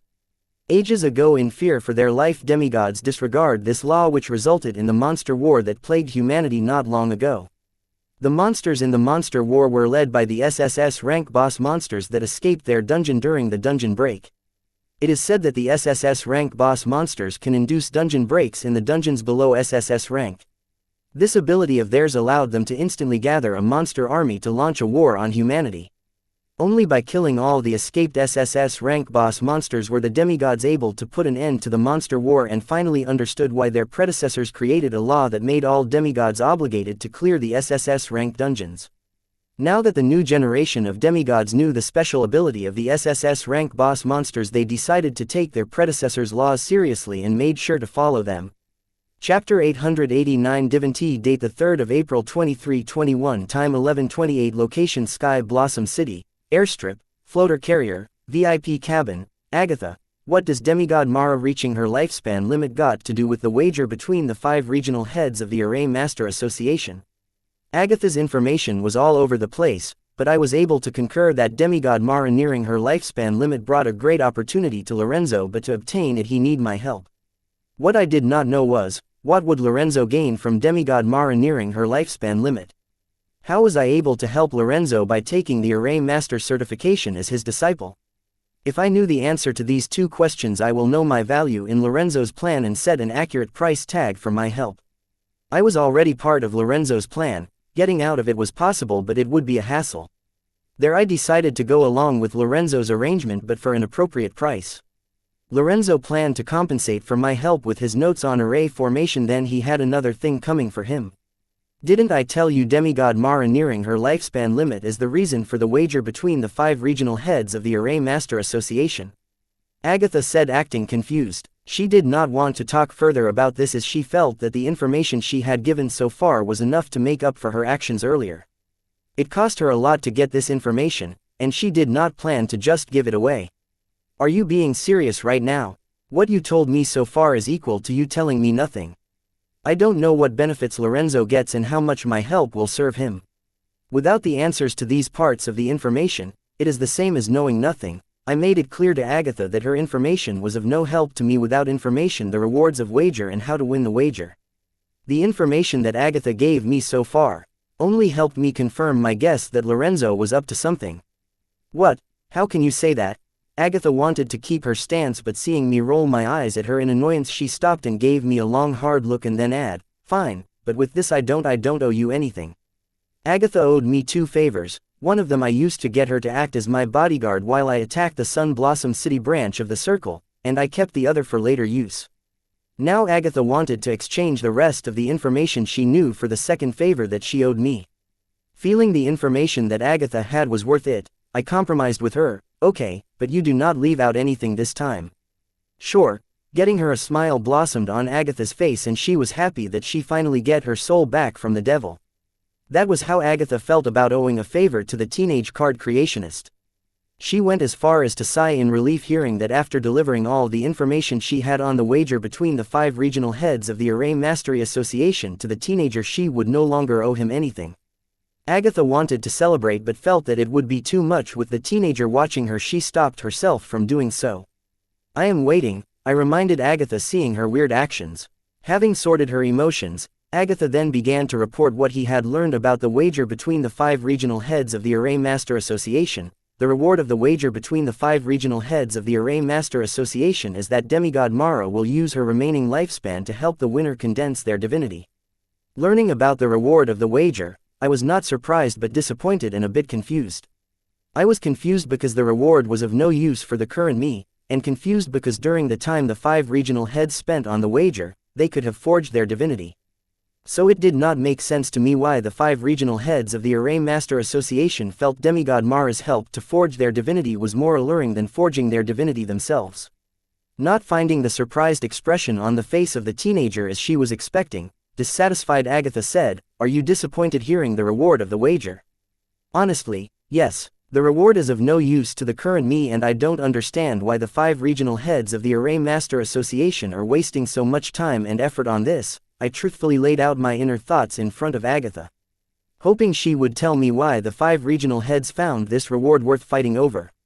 Since they all were regional heads in the Array Master Association, then it would not be wrong to assume that they all are equally talented as old Lorenzo.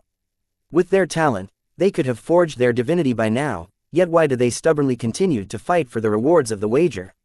Well, since you barely know anything about forging divinity, it is not a surprise that you will not find this reward attractive. Agatha finally understood why the teenager was able to stay calm after hearing the reward of the wager. It was because he was ignorant to the ways of achieving divinity. Then she continued saying, like how there are grades to the ego gems, there are also grades to divinity. The difference between the grades of the divinity is so huge that the card apprentices were required to form a separate level in the power level system, named semi-demigod realm. This was because grades of the divinity forged directly indicate the strength of the demigod. Let us take my case as an example. I am still in the process of forging my divinity. If I want to, I can break into the demigod realm right away, but then my divinity will be of lower grade. But if I want to forge a higher grade divinity when I enter the demigod realm, I will have to continue to patiently accumulate. Chapter 890 Perfect Grade Divinity. Date the 3rd of April 2321. Time 11:36. Location Sky Blossom City, Airstrip, Floater Carrier, VIP Cabin. According to Agatha's description of the semi-demigod realm, forging divinity seemed to be a more tedious and time-consuming process than forging an ego gem. So much so that a separate realm was created depending on the percentage of forging of the card apprentice's divinity. Agatha did not go into the details as to what is divinity, or how a card apprentice could forge it, but she did explain that forging divinity required a certain amount of accumulation period, which was directly related to the grade of the divinity. And higher the grade of divinity, the stronger the said demigod. And with the help of demigod Mara, they can entirely skip this stage and forge the perfect grade of divinity. Agatha explained why the 5 regional heads of the Array Master Association were so enticed by the idea of having demigod Mara help them forge their divinity. And continued by saying, in this process of forging a perfect divinity, demigod Mara will have to sacrifice her divinity. If not for the fact that her lifespan has come to an end, demigod Mara would not be generous to offer this opportunity to the 5 regional heads of the Array Master Association. I see, but why is demigod Mara offering this to the 5 regional heads of the Array Master Association and not one of her descendants or followers? I understood that demigod Mara would exchange whatever strength she had to help one of the 5 regional heads of the Array Master Association to forge a perfect grade divinity, but why did it have to be them and not somebody else? This world is filled with talented and selfless card emperors, so why was demigod Mara's choice have to be from the Array Master Association? Well, for starters, demigod Mara has no descendants. Secondly, demigod Mara used to be the regional head of the Western Array Master Association. And lastly, her divinity was more suitable for array formation and would be handier in the hands of an array master. Agatha stated the reasons why demigod Mara was being so generous towards the Array Master Association. Wait, what do you mean by demigod Mara's divinity is more suitable for array formation? What does demigod Mara's divinity have to do with helping others forge their divinity? The more Agatha spoke about divinity, the more confused I got about it, as I knew very little about divinity and how to forge it. Well, that is too much knowledge for your current realm. If one day you ever make it to Card Emperor realm, then you can ask your sugar mama about it. But for now, all you have to know is that every divinity comes with its perks and authority. When demigod Mara helps a card apprentice forge their divinity, the said card apprentice can inherit demigod Mara's divinity's perk and authority all along with the perks and authorities that came with their newly forged divinity. And this is also one of the reasons the 5 regional heads of the Array Master Association are so desperate to win the wager rather than use the time spent on the wager to forge their divinity by themselves. Hearing Agatha explain that with demigod Mara's help the card apprentice can not only forge a perfect grade divinity but also inherit her divinity's innate powers along with their newly forged divinity's innate powers, I finally knew why the wager was so important to old Lorenzo and the other regional heads of the Array Master Association. No wonder the old fox was so shameless and secretive about this. The reward for his wager with the other regional heads was priceless. If it were me, even I would be secretive and calculative about this. A demigod's lifespan was so long that they were practically considered to be immortal, therefore there were not many cases out there where a demigod would willingly sacrifice their divinity for the future generation at the end of their lifespan like demigod Mara was doing. Therefore this opportunity was godsent for the 5 regional heads of the Array Master Association, and they would be fools if they did not fight for it. Not many can resist the temptation of such opportunity. Agatha sighed. She would be lying if she said that she was not jealous of the opportunity demigod Mara was providing to the 5 regional heads of the Array Master Association. So, on what is demigod Mara judging the 5 regional heads of the Array Master Association to choose a card emperor among them to help the said card apprentice forge their divinity? Though I knew that the wager between the 5 regional heads of the Array Master Association had something to do with scoring the highest marks in the Array Master certification of the Central Array Master Association. That couldn't be all of it, as what if none of the 5 regional heads' disciples were able to achieve it, then what? There couldn't be such an obvious flaw to the wager, there had to be more to it. Hearing my question, Agatha went on to explain the rules and conditions of the wager to me. There are 2 conditions on which the demigod Mara will choose between the 5 regional heads to pass her divinity. 1. The first condition is to produce a disciple that will be able to break the record of the Central Array Master Association's Array Master Certification test. The first regional head to complete this condition will win the wager. 2. In case none of the 5 regional heads can produce a disciple who can set the highest marks in the Array Master certification in the history of the Central Array Master Association, then the winner will be decided based on the highest sum total of the scores obtained by all the disciples of the respective regional heads participating in the wager. All the disciples of the 5 regional heads participating in the wager should be aged below 25 years old. In case of a tie, the ruling will be left to the demigod Mara's will. Chapter 891 Demigod Mara's Vision. Date 3 April 2321. Time 11:43. Location Sky Blossom City, Airstrip, Floater Carrier, VIP Cabin. Hearing the rules and conditions of the wager, I felt like demigod Mara was using the wager to force the 5 regional heads to search for talented individuals and teach as many disciples as possible. The rules and conditions of the wager made it pretty obvious. The condition said the disciple had to set the highest score in the Array Master certification in the history of the Central Array Master Association. Considering the 25 years old age limit, this condition was near impossible. As to achieve this, one would have to start to learn array formation in their mother's womb or have a cheat similar to the one I had. Since the first condition was too demanding, the 5 regional heads would choose to win the wager using the second condition, which stated the winner of the wager will be the regional head who gains the highest sum total of the scores obtained by all their disciples participating in the wager. This meant the regional heads were allowed to let as many disciples participate in the wager.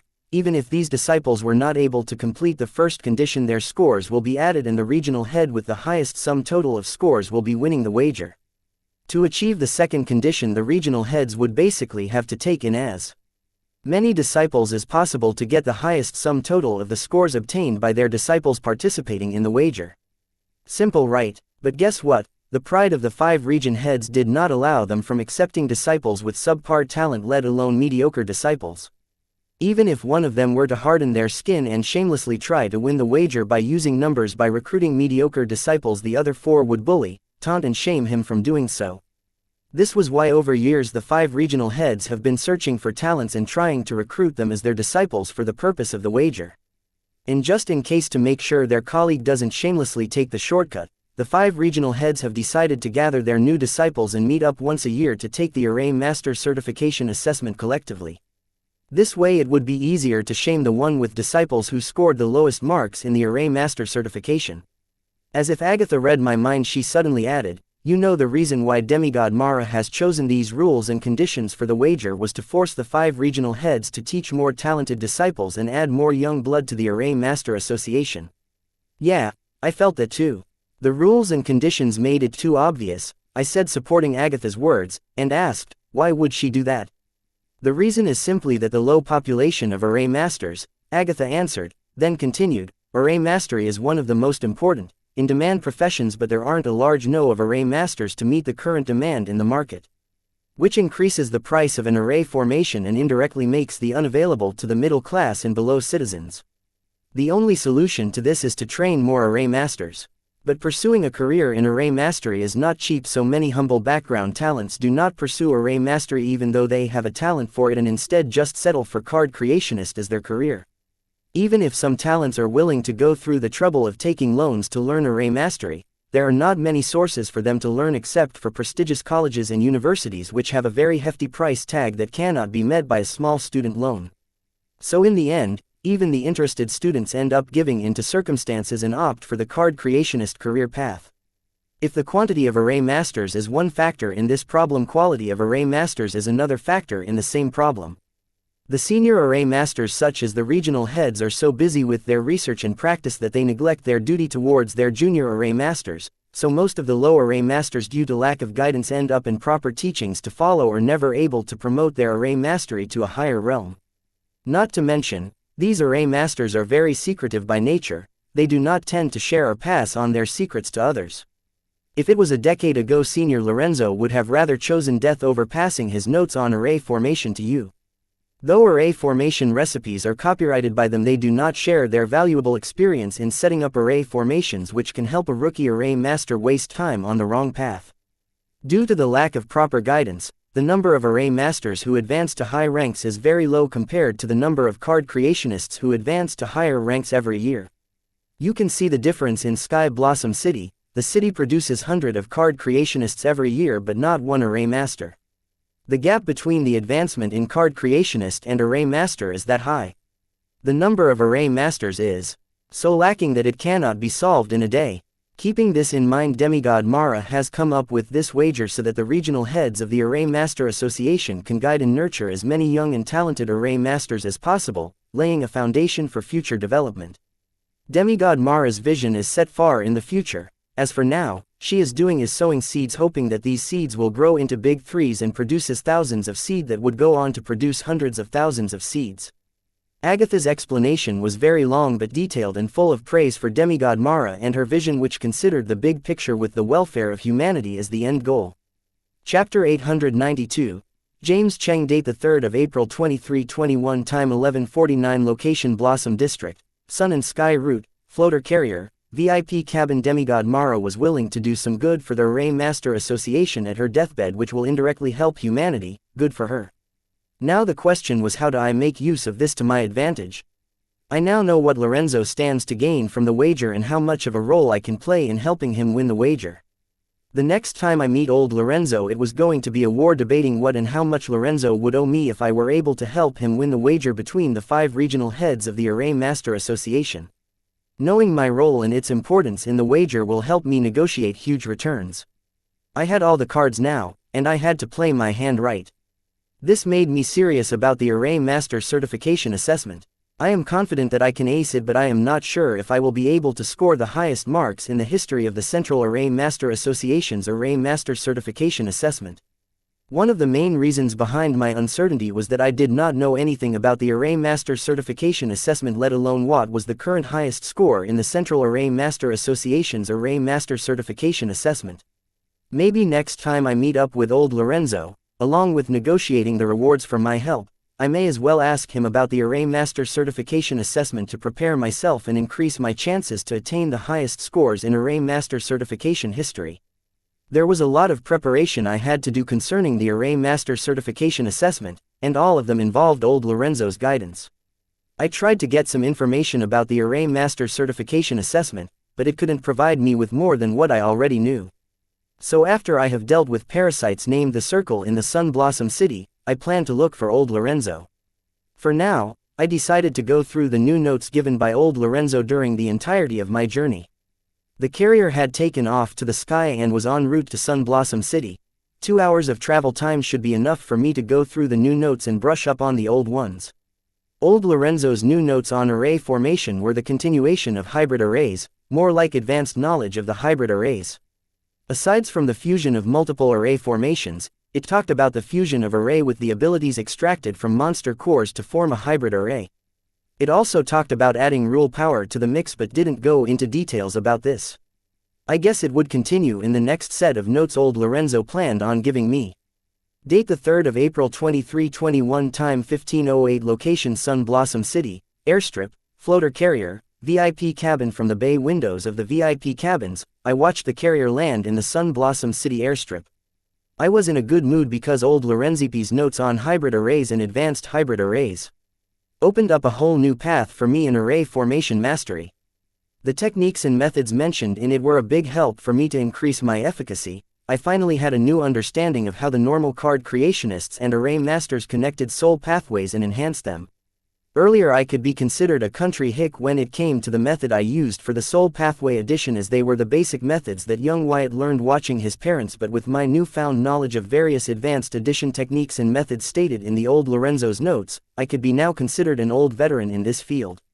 My gains during this study retreat were good, and thankfully Agatha did not disturb me, seeing that I was busy doing my own thing. With a satisfied smile, I exited the VIP cabin, only to be greeted by old Rami and an old man who tagged along with him. Seeing me, old Rami hurried his footsteps and said, "Master Wyatt, hope your journey was comfortable." "Yes, it was," I replied, and looked curiously at the old man next to old Rami, believing that this person had to be important since old Rami let him tag along while visiting me. Feeling my gaze, the old man wanted to introduce himself, but old Rami was one step ahead of him and said, "Master Wyatt, this is my good friend James Cheng, the Sun Blossom City's head of the Card Creationist Association." Hearing old Rami introduce his friend, I finally knew why Rami let James Cheng tag along with him to meet me. As Agatha pointed out, there were not many array masters and almost none in third-rate cities like Sun Blossom City and Sky Blossom City. So due to the shortage of array masters, the array formation covering the city was managed by the city's Card Creationist Association. As the veteran card creationist were the next best thing to array masters. Since the array formation covering the city was already set up, apart from occasional maintenance and refueling of soul jades powering the array formation, there was not much to tend about the array formation covering the city. Therefore the authorities put the city's protection array under the city's Card Creationist Association's jurisdiction. As the head of the Card Creationist Association in the Sun Blossom City, James Cheng would be in control of the protection array formation covering the Sun Blossom City, making him the first target of my visit to the city. As long as I could control him, I did not have to worry about being trapped inside the city array while my forces and I launched a full-on attack on the circle. This time I plan to not leave until I have uprooted the circle branch in the Sun Blossom City. Chapter 893, Sun Blossom City. Date the 3rd of April 2321. Time 15:14. Location Sun Blossom City, Airstrip, Floater Carrier, VIP Cabin. Hello, Master James Cheng. Nice meeting you, I humbly greeted James Cheng, who politely returned the greeting saying, "The pleasure is all mine. It is always good to meet a fellow card creationist, not to mention a young and talented card creationist such as yourself, Master Wyatt."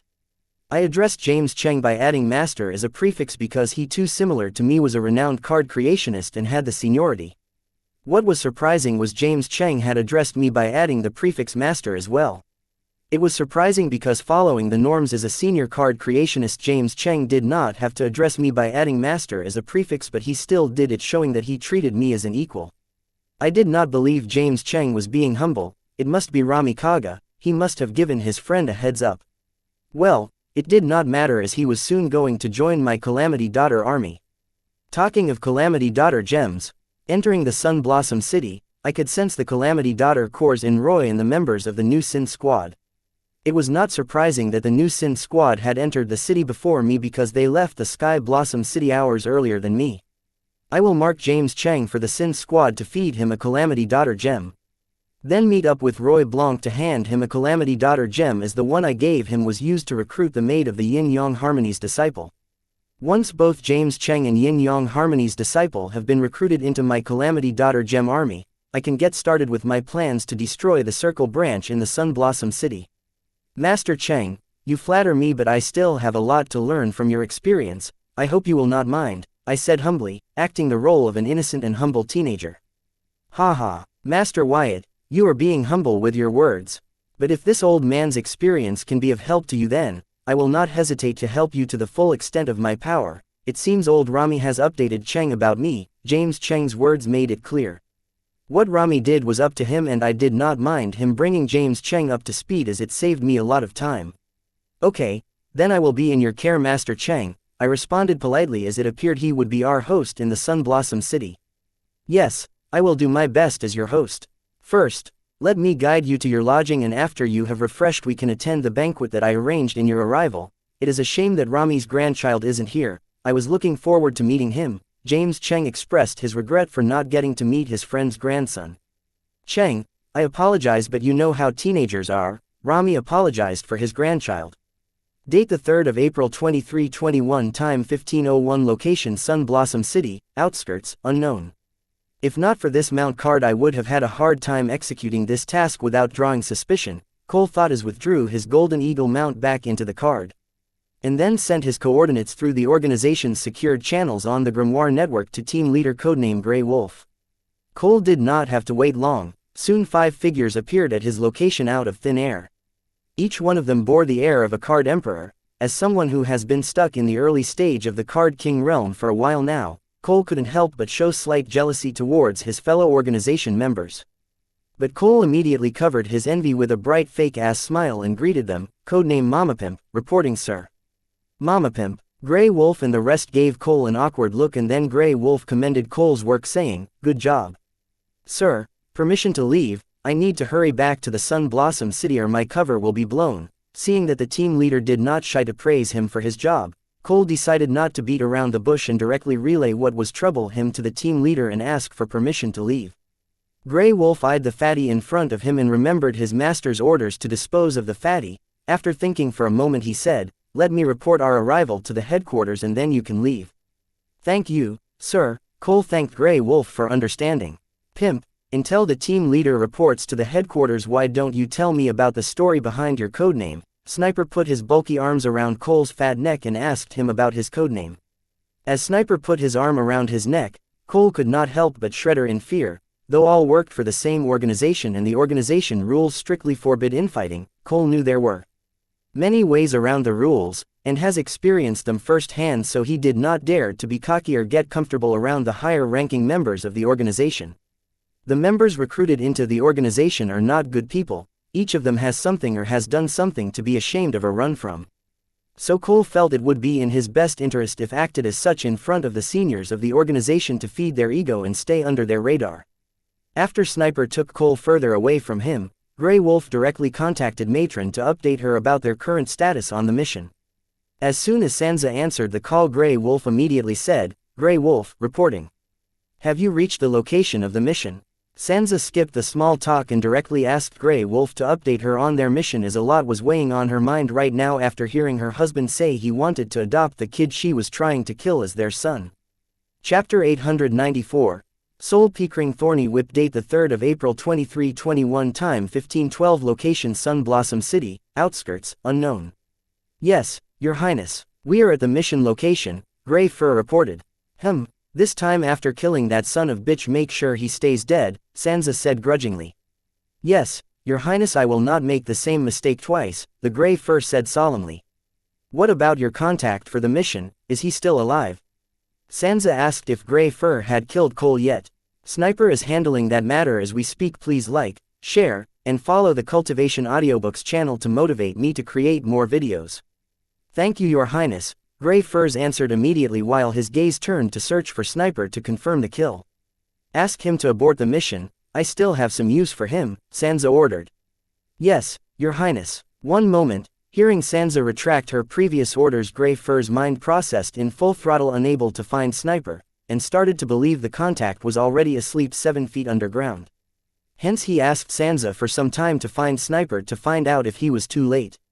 Inside the woods of the Sun Blossom City outskirts, Grey Fur followed the tracks of Sniper and Mama Pimp frantically.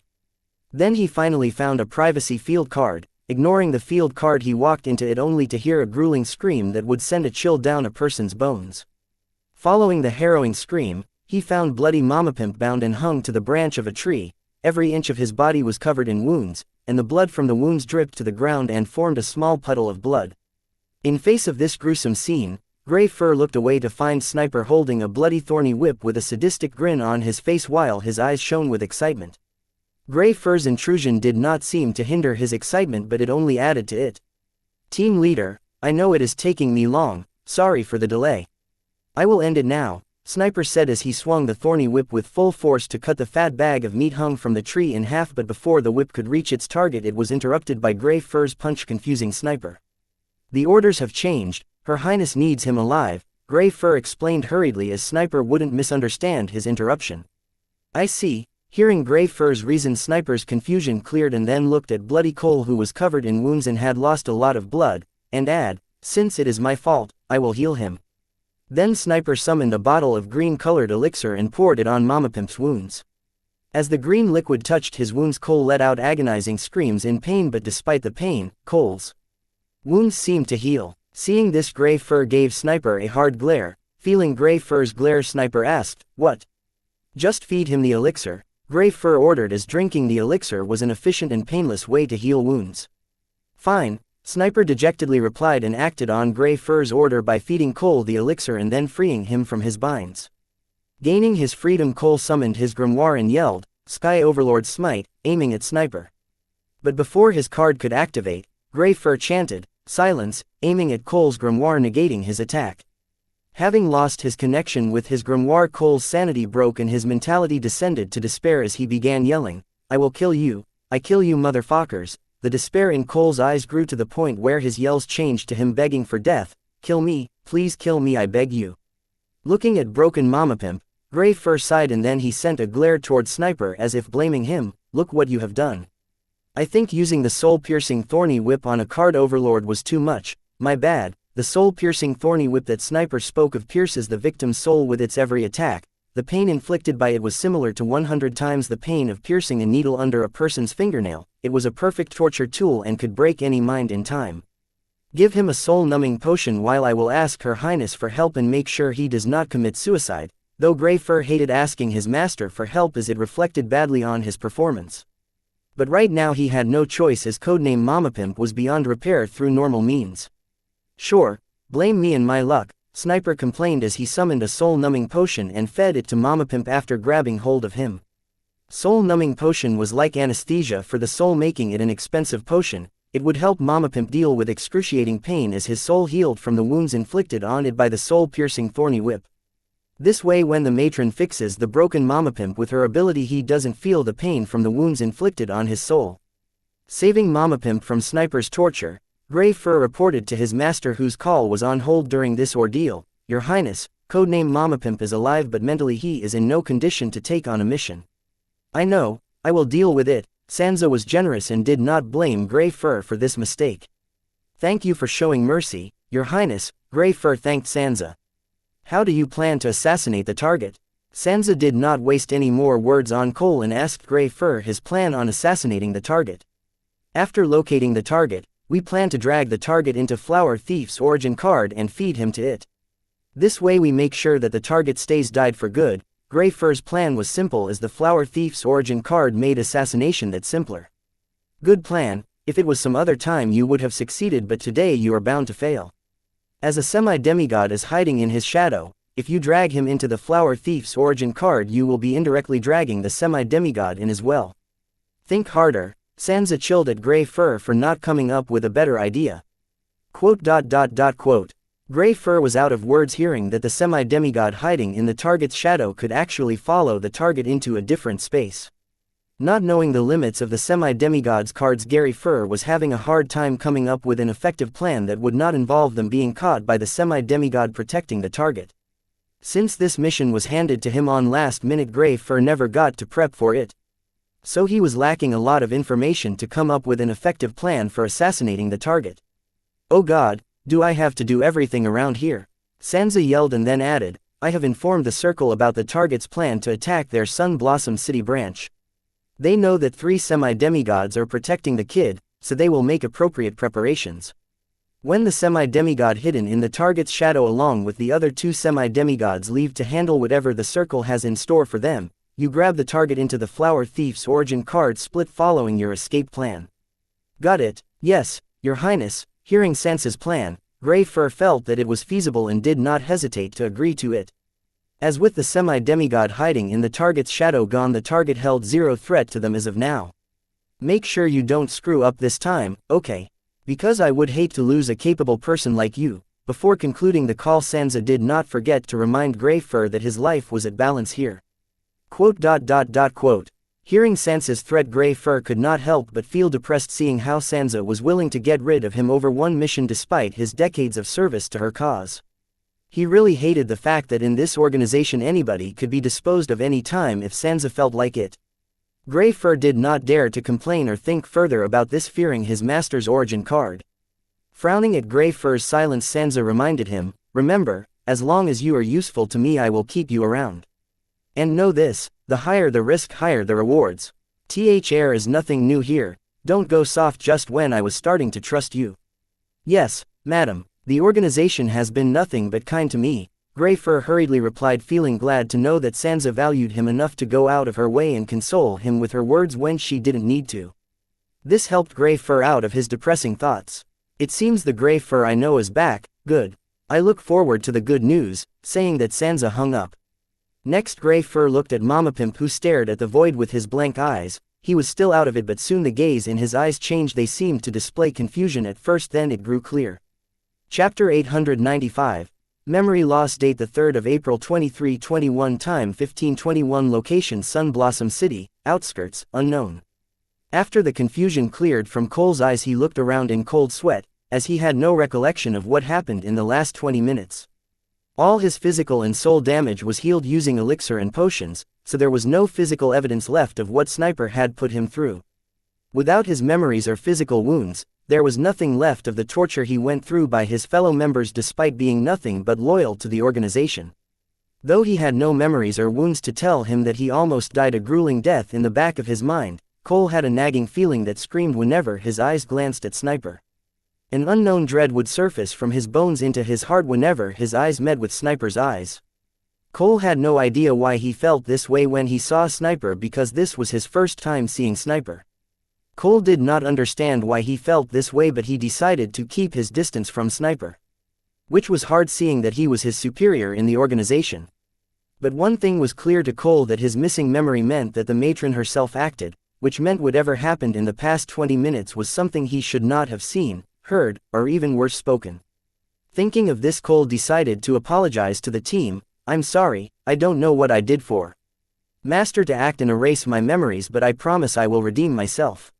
Mama Pimp, don't think too much into it. You just heard some classified information above your pay grade, hence Master had to act for your safety, so don't worry, you did nothing wrong. Grey Fur explained to Cole that it was not something he spoke that made their master act and erase his memories, but something he heard. Hearing Grey Fur's explanation, Cole felt his nerves calm down. Then immediately said, "Thank you for being patient with me."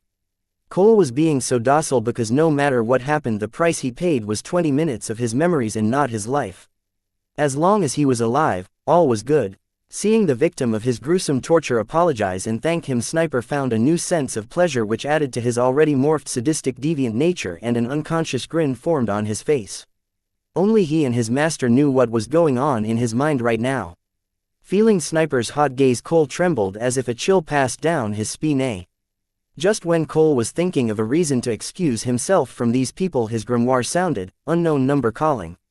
Answer, reject, ignore, reply, answer, said Cole out loud to show the others that he had got a call and he was not ignoring them purposefully. He did such that he did not want the others to misunderstand him, as they were all card emperors and he was a mere card overlord. For some reason he felt helpless in their presence. Cole has walked along many card emperors, but none gave him the feeling these people gave him. Which let Cole believe that there was more to his lost memories than he was led to believe, but Cole did not dare to investigate it. Because he knew that since Matron was involved, even if he found the truth, he would wound up back to the start all over again, because his memories will be erased by Matron again. If he still stubbornly chose to search for the truth, he will be stuck in a vicious loop of finding the truth and having his memory erased until the Matron gets fed up with him and decides to dispose of him. So Cole felt that it was in his best interest not to look for the truth and move on with his life. Hello. Codename Mama Pimp, I have a new mission for you, accept or retire. Sansa's voice sounded from the other end of the call. Your Highness, codename Mama Pimp reporting, I accept the mission. Having worked in the organization, Cole knew what retirement meant for the members of this organization, death. Therefore he did not ask about the mission details and directly accepted the mission. He did not have much choice in this matter since it was being tasked to him by the matron herself. Have you heard of Cathy Duskborn? Sansa asked Cole. Now that he had accepted the mission, now it was time for his briefing regarding the mission. I'm sorry, Your Highness, I haven't, Cole replied honestly, as there was no point in lying to Matron who controlled his memories. Sometimes he couldn't help but wonder that if Matron controlled his memories, why doesn't she directly implant the memories of the mission and orders instead of using a grimoire call, which was a very tedious process and had the risk of being eavesdropped on? This question did not just pop into Cole's mind, but every member of the organization. Many had many theories regarding this. Some believed that there were some limitations to her origin card, but the popular belief was the one that stated that she did this to interact with the members and not make them feel like mere tools. This way the feeling of members toward the organization and their leader would rise, and over time they would cultivate a sense of belonging to the organization and respect their leader willingly and not out of fear for their life. In the end, these were all just theories. Only Xianxia knew the reason behind why she chose to deliver the mission to her members through grimoire calls and not implant them into their memories. This wasn't the only thing Cole thought about. He also had doubts about why the matron only erased his memories and did not alter them. He felt that there must be a reason behind this, as someone as calculative and manipulative as the matron would not do anything without a purpose. Chapter 896. Backup plan. Date: the 3rd of April 2321. Time: 15:28. Location: Sun Blossom City, outskirts, unknown. Kathy Duskborn. She is the aunt of the priority target SOB in your next mission. She is currently living in Sky Blossom City. Find her, gather as much information on her as possible and bring her to me today by evening, Xianxia ordered Cole. Yes, Your Highness. Cole had no choice but to agree to matron's orders, no matter how unreasonable they sounded. Matron was back in the central capital and he was way down in the south of the southern region. He had to somehow complete the mission by the end of the evening, and it was already past 3 in the afternoon. Even if he uses a teleportation card, considering the time constraints, completion of this mission was near impossible. Good, I will send you the coordinates to deliver the target by the end of the evening. You can teleport her to the specified coordinates. And if you need any help, don't hesitate to ask Grey Fur for help. Xianxia was a very meticulous person and she got what she wanted. Right now she did not want her husband to adopt the son of her bitch friend and was willing to do anything to get her way. Though she had already made plans to assassinate the boy tonight, Xianxia had cooked up another plan in case her people failed to kill the boy once again. It is not that she did not trust her subordinates or that she was overestimating the boy, but she wanted to be fully prepared for all the possible situations, and one of those situations was the failure of the attempt of assassination on the boy. If that situation were to take place, then she had to be prepared for it too. The reason Xianxia wanted Cole to bring Kathy to her was that Kathy was her plan to stop her husband from adopting the orphan son of her bitch friend. This plan only worked if Cole was able to get Kathy to her unnoticed before her husband hears of the second assassination attempt on the boy. That was why Xianxia insisted Cole bring Kathy to her before the end of the evening. Xianxia did not plan to kill Kathy or hold her hostage. She planned to turn Kathy into one of her brainwashed minions when Cole brings her to her. And once she has brainwashed Kathy into one of her minions, she will send her back to the Sky Blossom City immediately along with Cole. This way, when her husband asks Kathy permission to adopt Kathy's nephew, Kathy will resolutely reject Demigod Baylor and in the process make it clear that they did not want to have anything to do with him. This was Xianxia's backup plan in case the assassination attempt on the son of the bitch failed. There were other reasons why Xianxia wanted to brainwash Kathy instead of killing her. Obviously, one of those reasons was the fact that Kathy would soon be joining the Morningstar University. Followed by her theory on dungeons, which was gaining approval and popularity in the central academic city. Xianxia felt like it would be a waste to kill someone as capable as Kathy instead of making use of her to benefit from the best she has to offer. Hence Xianxia decided to spare Kathy and make use of her. The same thought came to Xianxia's mind with regards to the orphan son of her bitch friend. In terms of raw talent, he showed more potential than his aunt. Not to mention his physical prowess, indicating that he had a physique or traits that could compare to the top 20 physiques or traits known. All in all, the nephew was a full package with brains and bronze. He would be a more valuable asset to Xianxia's organization than his aunt, but still, Xianxia preferred the aunt over the nephew because of his connections with the southern royal family, questionable relationship with the southern emperor, and the fact that his very existence reminded her of her late bitch friend. When her husband declared that he wanted to adopt her bitch friend's orphan son, she did think of controlling the boy instead of sending him to meet his parents. But then she realized that even if her husband was able to adopt her late bitch friend's only child by opposing the southern royal family and the southern emperor, she did not believe that she would be able to let go of her resentment for her bitch friend in face of the benefits. She was willing to let go of everything she and her organization stood to gain by turning the boy into her minion. That was how much Xianxia hated her late friend. Xianxia, who knew herself the best, did not have to struggle long on the decision on whether to use the boy or kill him for a moment of satisfaction. Though killing the boy would only bring Xianxia a moment of satisfaction, She felt that it was the best option over controlling the boy for the benefit and having to see his face for years to come, which would be a constant reminder to her, reminding her of her late bitch friend. That would be constant torture for her. Therefore, Sansa was willing to overlook the benefits in face of momentary satisfaction. Not to mention that with her card she could enslave as many talents as she wanted. Why go out of her way to enslave someone that would make her relive her complex just by his presence? The presence of the boy would be a constant alarm to Sansa of what she wanted to bury by burying her friend and everything her friend held dear. No amount of benefits could justify her mental torture, so Sansa decisively decided to assassinate the boy before he makes an entry into her life. Even if it meant that she would be acting against her beloved husband's wishes. She blamed the bitch Ellen for this. If not for that bitch she would not have to hurt her loving husband time and time again. Chapter 897. Open auction date 3 April 2321. Time 1556. Location Sun Blossom City, Card Creationist Association, Auction House. Here in Sun Blossom City every half a year for the last 2 decades, the Card Creationist Association has been conducting auctions of its most priced card collections gathered or created by us over the period of 6 months. I would not be wrong to call this auction our city's tradition, as card apprentices from all over the Blossom District come to participate in this auction. Chang explained the history behind the half-yearly auction held by the Sun Blossom City's Card Creationist Association. After freshening up in our lodging, Cheng wanted to lead us to his banquet, but finding the flyer for the half-yearly auction in the hotel lobby, I decided that the banquet could wait and decided to visit the auction held by the Card Creationist Association. I know Cheng and his family were holding the banquet on our arrival. As a good host and as a good guest, I did appreciate Cheng's hospitality, but I wanted to attend the half-yearly auction of the Sun Blossom City to check on the current trend of the market. I didn't expect much from a card auction in a third-grade city like Sun Blossom City, but I have never been to such a huge card festival. This could be a bit eye-opening and allow me to gauge the market in third-grade cities. And not to mention I had not been to an open auction in this world. It seemed to be a good place for me to take a small break from my day-to-day life and just enjoy myself surrounded by various cards. All these reasons apart, what actually caught my attention about the auction was the item card advertised on the auction flyer, the Energy Sword. This item card was the main attraction and flagship item of the auction. The moment I read the description of the Energy Sword card, I decided that I should own one of these swords. No, I wanted to own all 9 of the Energy Sword cards that would be auctioned in the auction. The auction was selling 9 Energy Swords as its flagship auction item of this half-yearly auction. The reason why they were selling Energy Swords instead of one was that if there was only one Energy Sword, then the wealthy card apprentice will compete, and knowing this, average card apprentice would have no interest in it.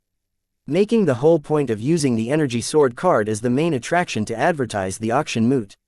So if there were 9 Energy Sword cards instead of one, then the average card apprentice stood the chance of winning the bid on 1 or 2 Energy Sword cards, which would ensure the inflow of both rich and well-to-do card apprentices to the auction, making the auction appear as if it was a great success.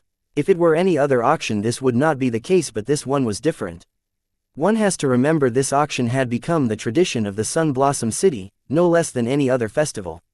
Therefore, unlike the sophisticated auction which asks for a minimum bank balance limit to attend the auction, here in the half-yearly auction of the Sun Blossom City anyone could attend the auction, even if they did not plan to buy anything.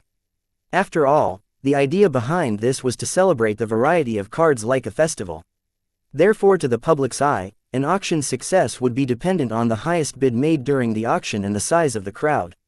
Using these 2 factors to measure the success of an auction was not the correct way to judge the success of the auction, but to the public who did not know the actual price and the profit margin of each item, these 2 were the only way they could judge the success of an auction, not to mention the free publicity of the auction by the people who attended the auction, giving a higher social standing to the Card Creationist Association of the Sun Blossom City over the other card creationist associations of the Blossom District. Therefore, it was very important for this particular public open auction to retain as much crowd as possible. Hence they did not spare any expense on the advertisement part. As this open auction was one big huge public event, it would be the perfect place for me to contact Roy and for my Sin squad to sow a calamity gem in James Chang, making the open auction held by the Card Creationist Association of the Sun Blossom City a perfect place for me to spend my time while I wait for all the pieces of my plan to fall in place and prepare to launch an attack on the Circle's branch in Sun Blossom City. Master Wyatt, if you are interested in those cards, then I arrange to get one of the Energy Sword cards for you. I don't know what Rami had told James Cheng about me, but this guy was going out of his way to help me. I did not hate it, but he was trying too hard and it was painful to watch, not to mention he always spoke about his family. The more he spoke about his family and friends, the more I got to know him as a person. And it was getting hard for me to act indifferent towards him. That would be great, but I don't just want one energy sword card, I want all 9 of them. Hearing that James was willing to open the back door for me to buy a single energy sword card, I informed him that I wanted all 9 of the energy sword cards. Hearing my demand, James Cheng's face turned awkward and he was speechless, as what I asked of him was not within his limits. If he were to give me all the energy sword cards, then what would he tell the public which came to try and bid for an energy sword card? Say no more, I understand your dilemma. Your words alone were a gesture of your goodwill. I will bid for all the energy cards, I said to avoid putting James Cheng in an awkward position. Soon Rami and I entered the auction house through the VIP gate, on the red carpet, under the direction of Cheng. Rami and Cheng were well-known figures, so the local paparazzi showed a lot of interest in us. Thankfully the security reacted quickly, allowing us to enter the auction house without any complication. This way, gentlemen, said Cheng as he led us to a different location from where the crowd was located. Seeing this, I could not help but look at Rami in doubt, who explained, Master Wyatt, there are 2 venues for the open auction, one for the regular people, which was more of a museum than an open auction for the people who just came for sightseeing and did not plan to make a bid. While the second venue was for the VIP, the true ballers of this auction who bid a fortune to get what they want. This was not the first half-yearly auction Rami attended. As one of the founders of this auction 2 decades ago, Rami knew everything about this auction. Therefore he knew that there were 2 different venues for the VIP and commoners in the auction house. When the auction time was up, the bids made in both VIP and commoner areas would be tallied and the item would go to the highest bid. This arrangement felt wrong to me, but considering the unwritten jungle rules of this world, I was not surprised that they would so openly discriminate between the rich and humble. I did not bother to explore my thoughts on this issue any further, as it would not do me any good and I did not stand to gain anything from doing so. Seeing Rami and Cheng enter the auction house, a lot of eyes fell on us, and many came forward to greet the 2. Some even threw a curious gaze toward me, trying to figure out who was the teenager next to the 2 of the most influential figures of the Sun Blossom City. Their whispers to my Viltronian ears were clear, as if they were speaking standing next to me. But thankfully I had Hive AI, which could help me dampen my super senses and comfortably adjust to crowded places. Seeing Rami and Cheng were busy returning greetings to people they don't even know, I decided to search for the 9 energy sword cards and place my bids for them. Then go around looking for any other card that would manage to catch my interest. But seeing me leave on my own, Rami and Cheng ignored the crowd greeting them and followed behind me, making the already curious public more curious about my identity.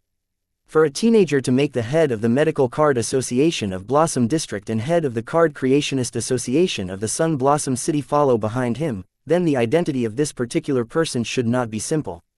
Chapter 898. Lucy Robert. Date the 3rd of April 2321. Time 1611. Location Sun Blossom City, Card Creationist Association, Auction House, VIP venue in a spacious and luxurious hall, filled with a crowd of self-important people with deep pockets. One teenager with an elegant appearance wearing a bright red overcoat attracted the attention of everyone attending the event, not because of his elegant looks or his fashionable yet event inappropriate red overcoat, but because of the 2 old men following behind him in complete submission. Many who did not know the identity of the old men would misunderstand them as the subordinates of the teenager, but the interesting thing to notice was that the old men were dressed more lavishly and appropriately for the event than the teenager they were following. Which raised the question, since when did servants start to dress more grandly than their masters? Not caring for the thought of the numerous gazes that kept checking him out from time to time, the teenager walked straight towards the main item to be auctioned at the event, placed at the center of the hall, the 9 energy sword cards. The teenager's eager stride easily gave away his intentions that he wanted to bid for the energy sword cards. Arriving at his destination, he saw 9 glass columns. In each of the glass columns an energy sword card hovered for display. Just when the teenager was about to place his bid, he was greeted by an acquaintance. Hi, there Wyatt. It is unexpected meeting you here.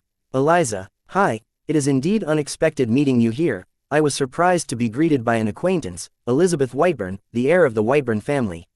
And next to her stood a petite young lady who had left a deep impression on me during the Sky Blossom City tournament, Lucy Robert, the most promising candidate to be the Robert family heir. Though Lucy did not greet me, I took the opportunity to greet her instead. Hello, Miss Lucy. Hearing my greeting, Lucy returned it with a nod. Seeing the exchange, Eliza let out an embarrassed smile and gave an explanation. Lucy's communication skills are lacking, she meant no disrespect. Then she noticed the two old men behind me, who appeared to be my bodyguards, but then the two old men were too influential to be mistaken as bodyguards and were immediately recognized by Eliza, who hurriedly greeted them. Chief Rami Kaga, Master James Cheng, it is a pleasure meeting you together. I am Elizabeth Whiteburn, hired to the Whiteburn family of Sky Blossom City. No, young lady, the pleasure is all ours. Don't stand at a ceremony in front of us. Master Wyatt's friends are our friends. James Cheng returned Eliza's greetings and asked her not to be so formal with them. Yes, young lady, my friend is right. You don't have to be so formal around us. We hope you are comfortable and are enjoying the party. Since it was an open auction house, an open bar and buffet were available for the people to indulge themselves and enjoy. Therefore Rami asked Eliza to make herself comfortable and enjoy the auction. As for Lucy, she still stood next to Eliza and was unresponsive until she was addressed. She did not even bother to copy Eliza's actions to greet the two of the most important individuals in the Sun Blossom City.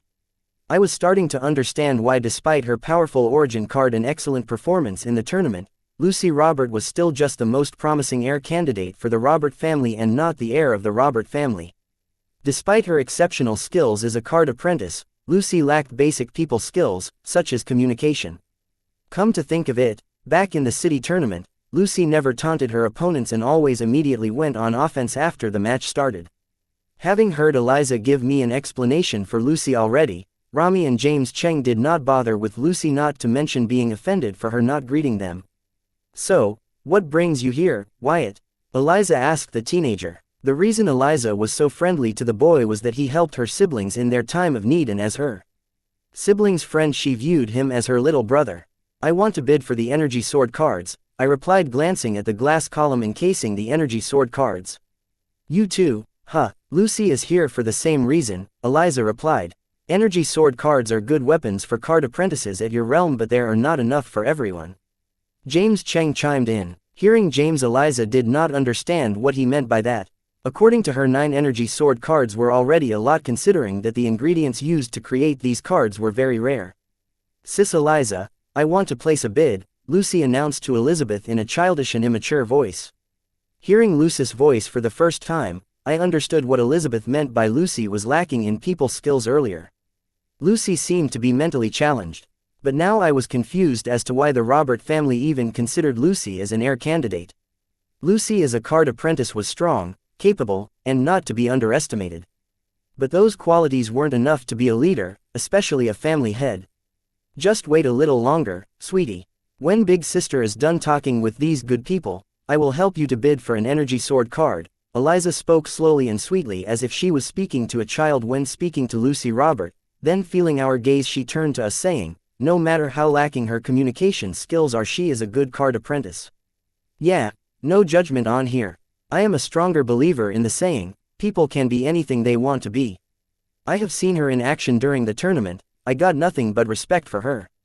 And now my respect for her grew stronger, I replied in response to Eliza's glare, implying that I would not disregard Lucy as an individual person just because of her mental condition.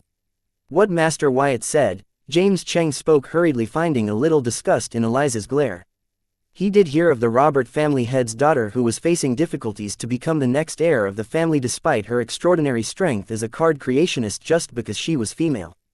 Now that he had finally seen the person in question in person, he realized the rumors could not be further from the truth. James Cheng applauded for what Lucy was able to achieve so far despite her challenges, but he did not think that she was capable of leading a family and understood the voice of opposition in the Robert family that opposed Lucy as the heir of the Robert family. As for Rami, he just shook his head, feeling pity for Lucy's condition. As he felt that Lucy couldn't survive on her own despite her strong strength as a card apprentice. She would always require someone to help her fill the gap she has communicating with society. That was a lot of trouble for one person.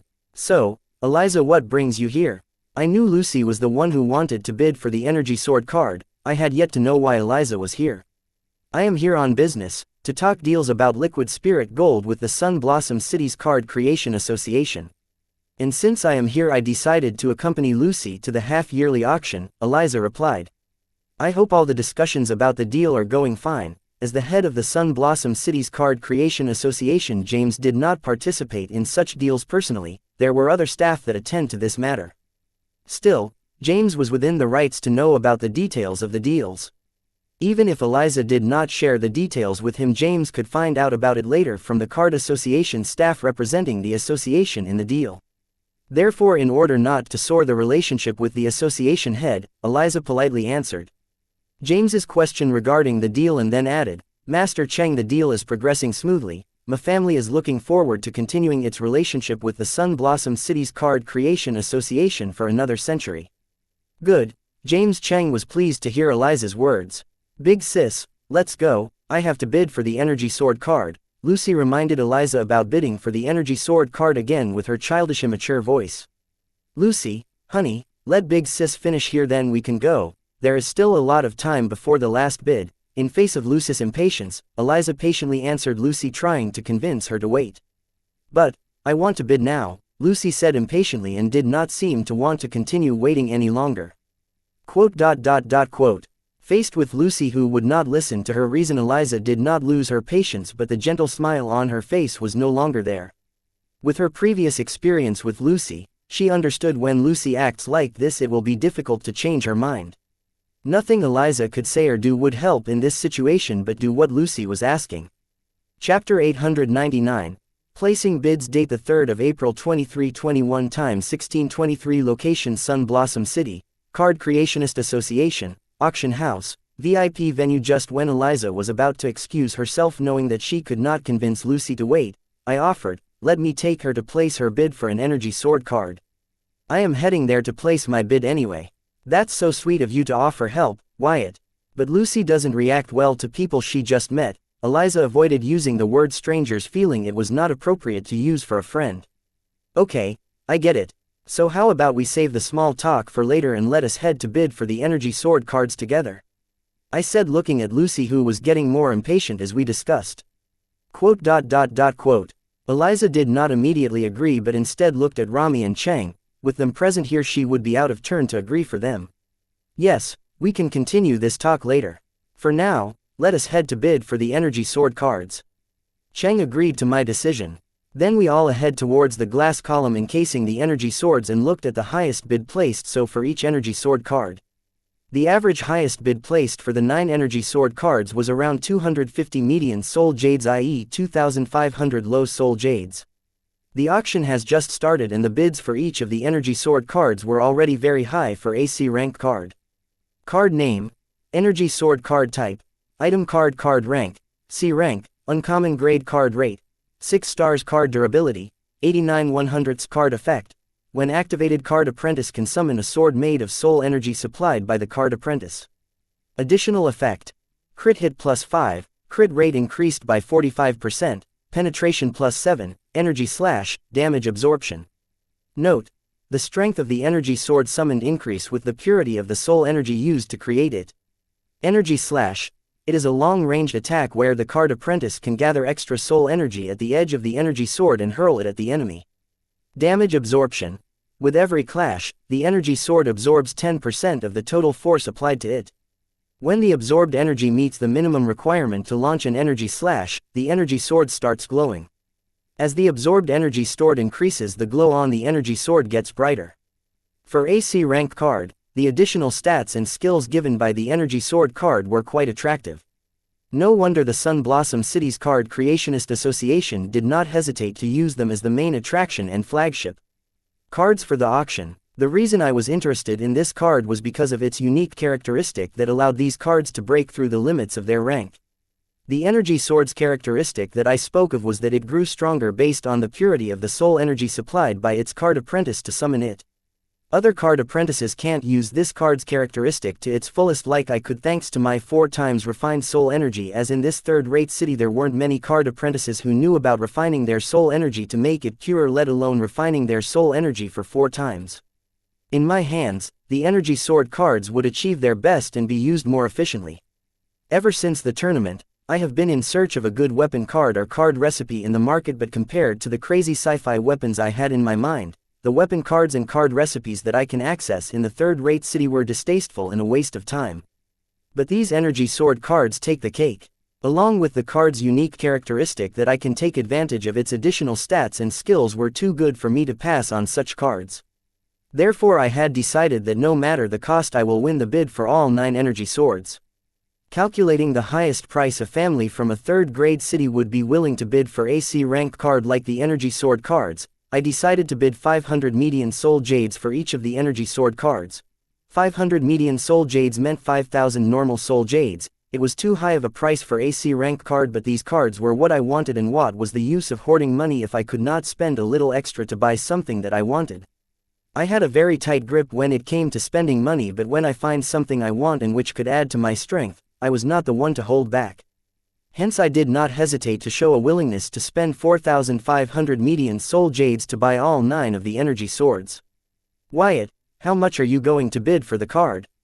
Eliza asked as she and Lucy were thinking of the right number within Lucy's budget to place a winning bid for the card. I plan to bid 500 median soul jades for each energy sword card. I found no harm in answering Eliza honestly, as it was not possible for me to place my bids anonymously, which meant she would know what I bid as soon as I placed my bid. 500 median soul jades for each of the energy sword card, that is 4,500 median soul jades. Are you crazy? These cards are worth 180 median soul jades each in the market. If not for the rarity of card ingredients used in the creation of these cards, they would not be worth a single low soul jade. What I am trying to say is that 250 soul jades were already a lot for these cards, and not to mention that one person or an organization is only allowed to bid on one energy sword card. You can't bid for all of them.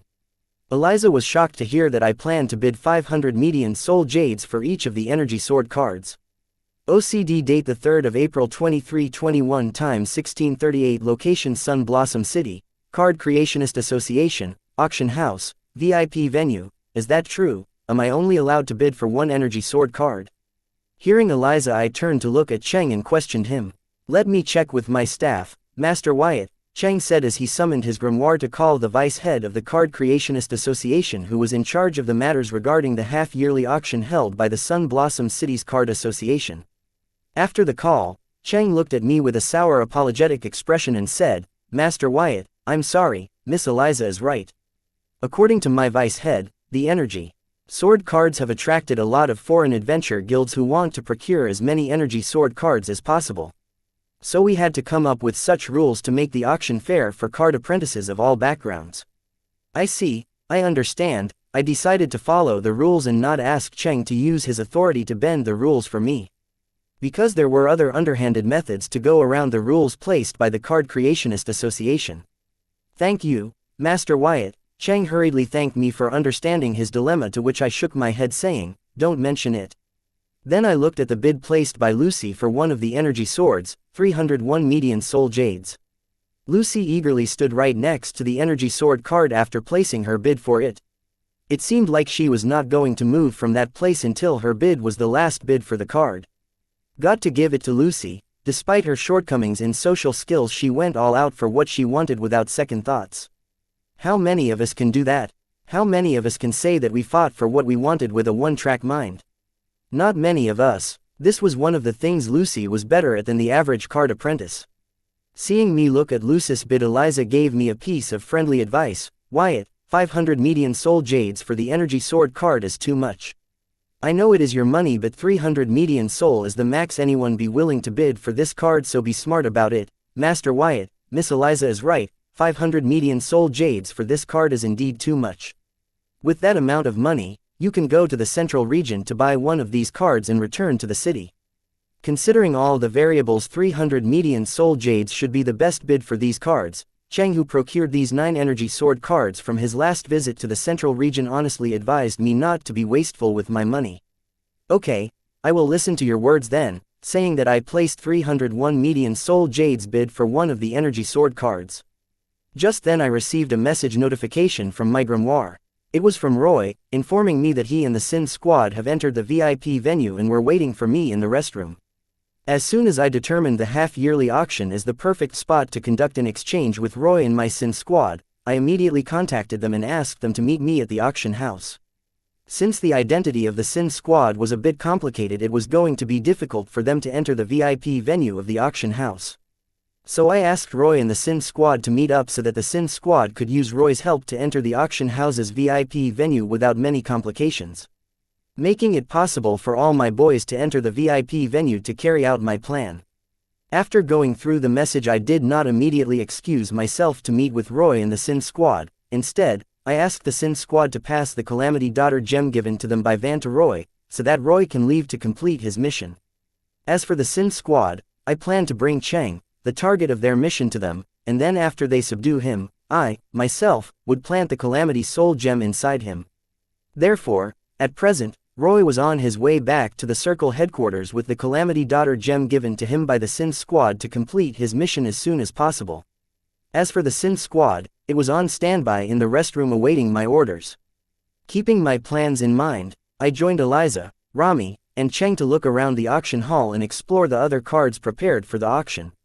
Lucy, you sure you will be okay on your own? Before leaving to look at the cards on display, Eliza asked Lucy in concern.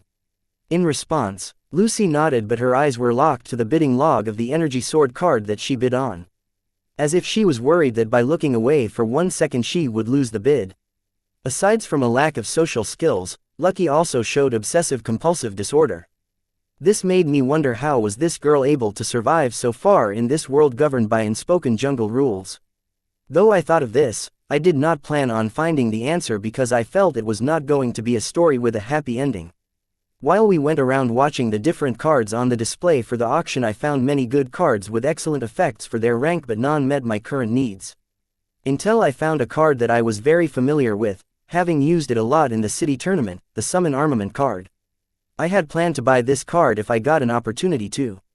Not to mention, this Summon Armament card was not a one-time use card like the armament cards given to me back in the city tournament, but regular skill cards. Not many bids were placed for this card, and the highest bid was only 179 median soul jades. Considering that it was a rare A rank card, this price was a steal. Pelt family, date the 3rd of April 2321, time 1656, location Sun Blossom City, Card Creationist Association, Auction House, VIP venue. Due to the restriction on the size of the summons during the city tournament, summons armament cards played a crucial role in most of my fights during the tournament. Though I don't expect to face such restriction in the future ever again, the armament made from my summons looked awesome and felt good to use. Therefore, aside from their killing power, I wanted to have these cards for their killer style. It was too showy, but these summon armaments were still way better than most of the item cards I have come across so far. Wyatt, you interested in this card? Are you planning to bid for this card? I remember you using such a card in your tournament matches, Eliza asked, finding me go through the summons armament card info. I do. Answering Eliza, I was about to place my bid for the card but was interrupted by a stranger dressed like a butler. Excuse me, gentlemen, before you place your bid, may I have word with you for a second? What? I asked, glimpsing at the old man dressed in a black tux with a family crest sewed on his lapel and imprinted on his cufflinks. Gentlemen, let me introduce myself to you. I am Joe Pelt, the butler of the Pelt family from Azura Blossom City. The old man narcistically introduced himself to me as if his name, his family, and his city's name were supposed to impress me in some way. Pelt family of the Azura Blossom City. You mean the top family from one of the few second-rate cities in the Blossom District. No wonder a mere servant dares to be so haughty in a social gathering. What is it that you want? Cheng has held many half-yearly auctions over the past decades, and depending upon the timing of Joe Pelt's arrival and lengthy but self-important introduction, it was clear to him that this old butler was up to no good, following the orders of his master. Association head, I am sorry if this humble servant's word has offended you. Joe Pelt apologized, but there wasn't a trace of sincerity on his face, making it clear that he didn't care for Cheng's impression of him. And turning to look at me, he said, "My family young master has taken a liking for this card and would appreciate it if you were not to bid for this card." Hearing Joe the butler say those words with a straight face and a demanding tone, I, Cheng, Rami, and Eliza couldn't help but look at him in surprise, wondering, is he for real? And his next sentence answered our doubts. "My family young master will thank you for your cooperation." Having said that to our dumbfounded faces, Joe left with an elegant stride as if he had achieved everything he was set out to achieve. Looking at the weirdo butler's back, I shook my head in amusement and placed my bid for the summon armament card, not taking the lunatic from the Pelt family seriously. Bastard, his servants and juniors are also as arrogant as he is. Rami suddenly burst into curses. Eliza and I looked at Rami in confusion, not understanding what he was talking about. Feeling my gaze, Rami explained, "Third elder of the Pelt family has been aiming for my position as the chief of the medical association of the Blossom District for a decade now. Though he has not been successful so far, he has always been the second choice for my current position. That bastard and his young ones consider themselves above others just because their family is from a second-grade city." Hearing Rami, I had enough understanding of the Pelt family of the Azura Blossom City, but it also made me find a little respect in me for Rami, who was able to defeat opponents with bigger backgrounds than his and stably occupy his position as the Blossom District Medical Card Association for decades. My father has also warned me about the Pelt family. They have a reputation for being a tyrant in the Azura Blossom City. After suffering a loss at their hands, my family had stopped trading liquid spirit gold with them for the time being.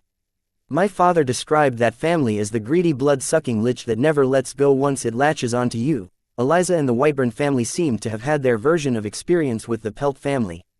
Master Wyatt, you do not have anything to worry about. Every half-yearly card auction there are clowns like these who think that they can exploit the auction for their benefit, using their background to intimidate the competition.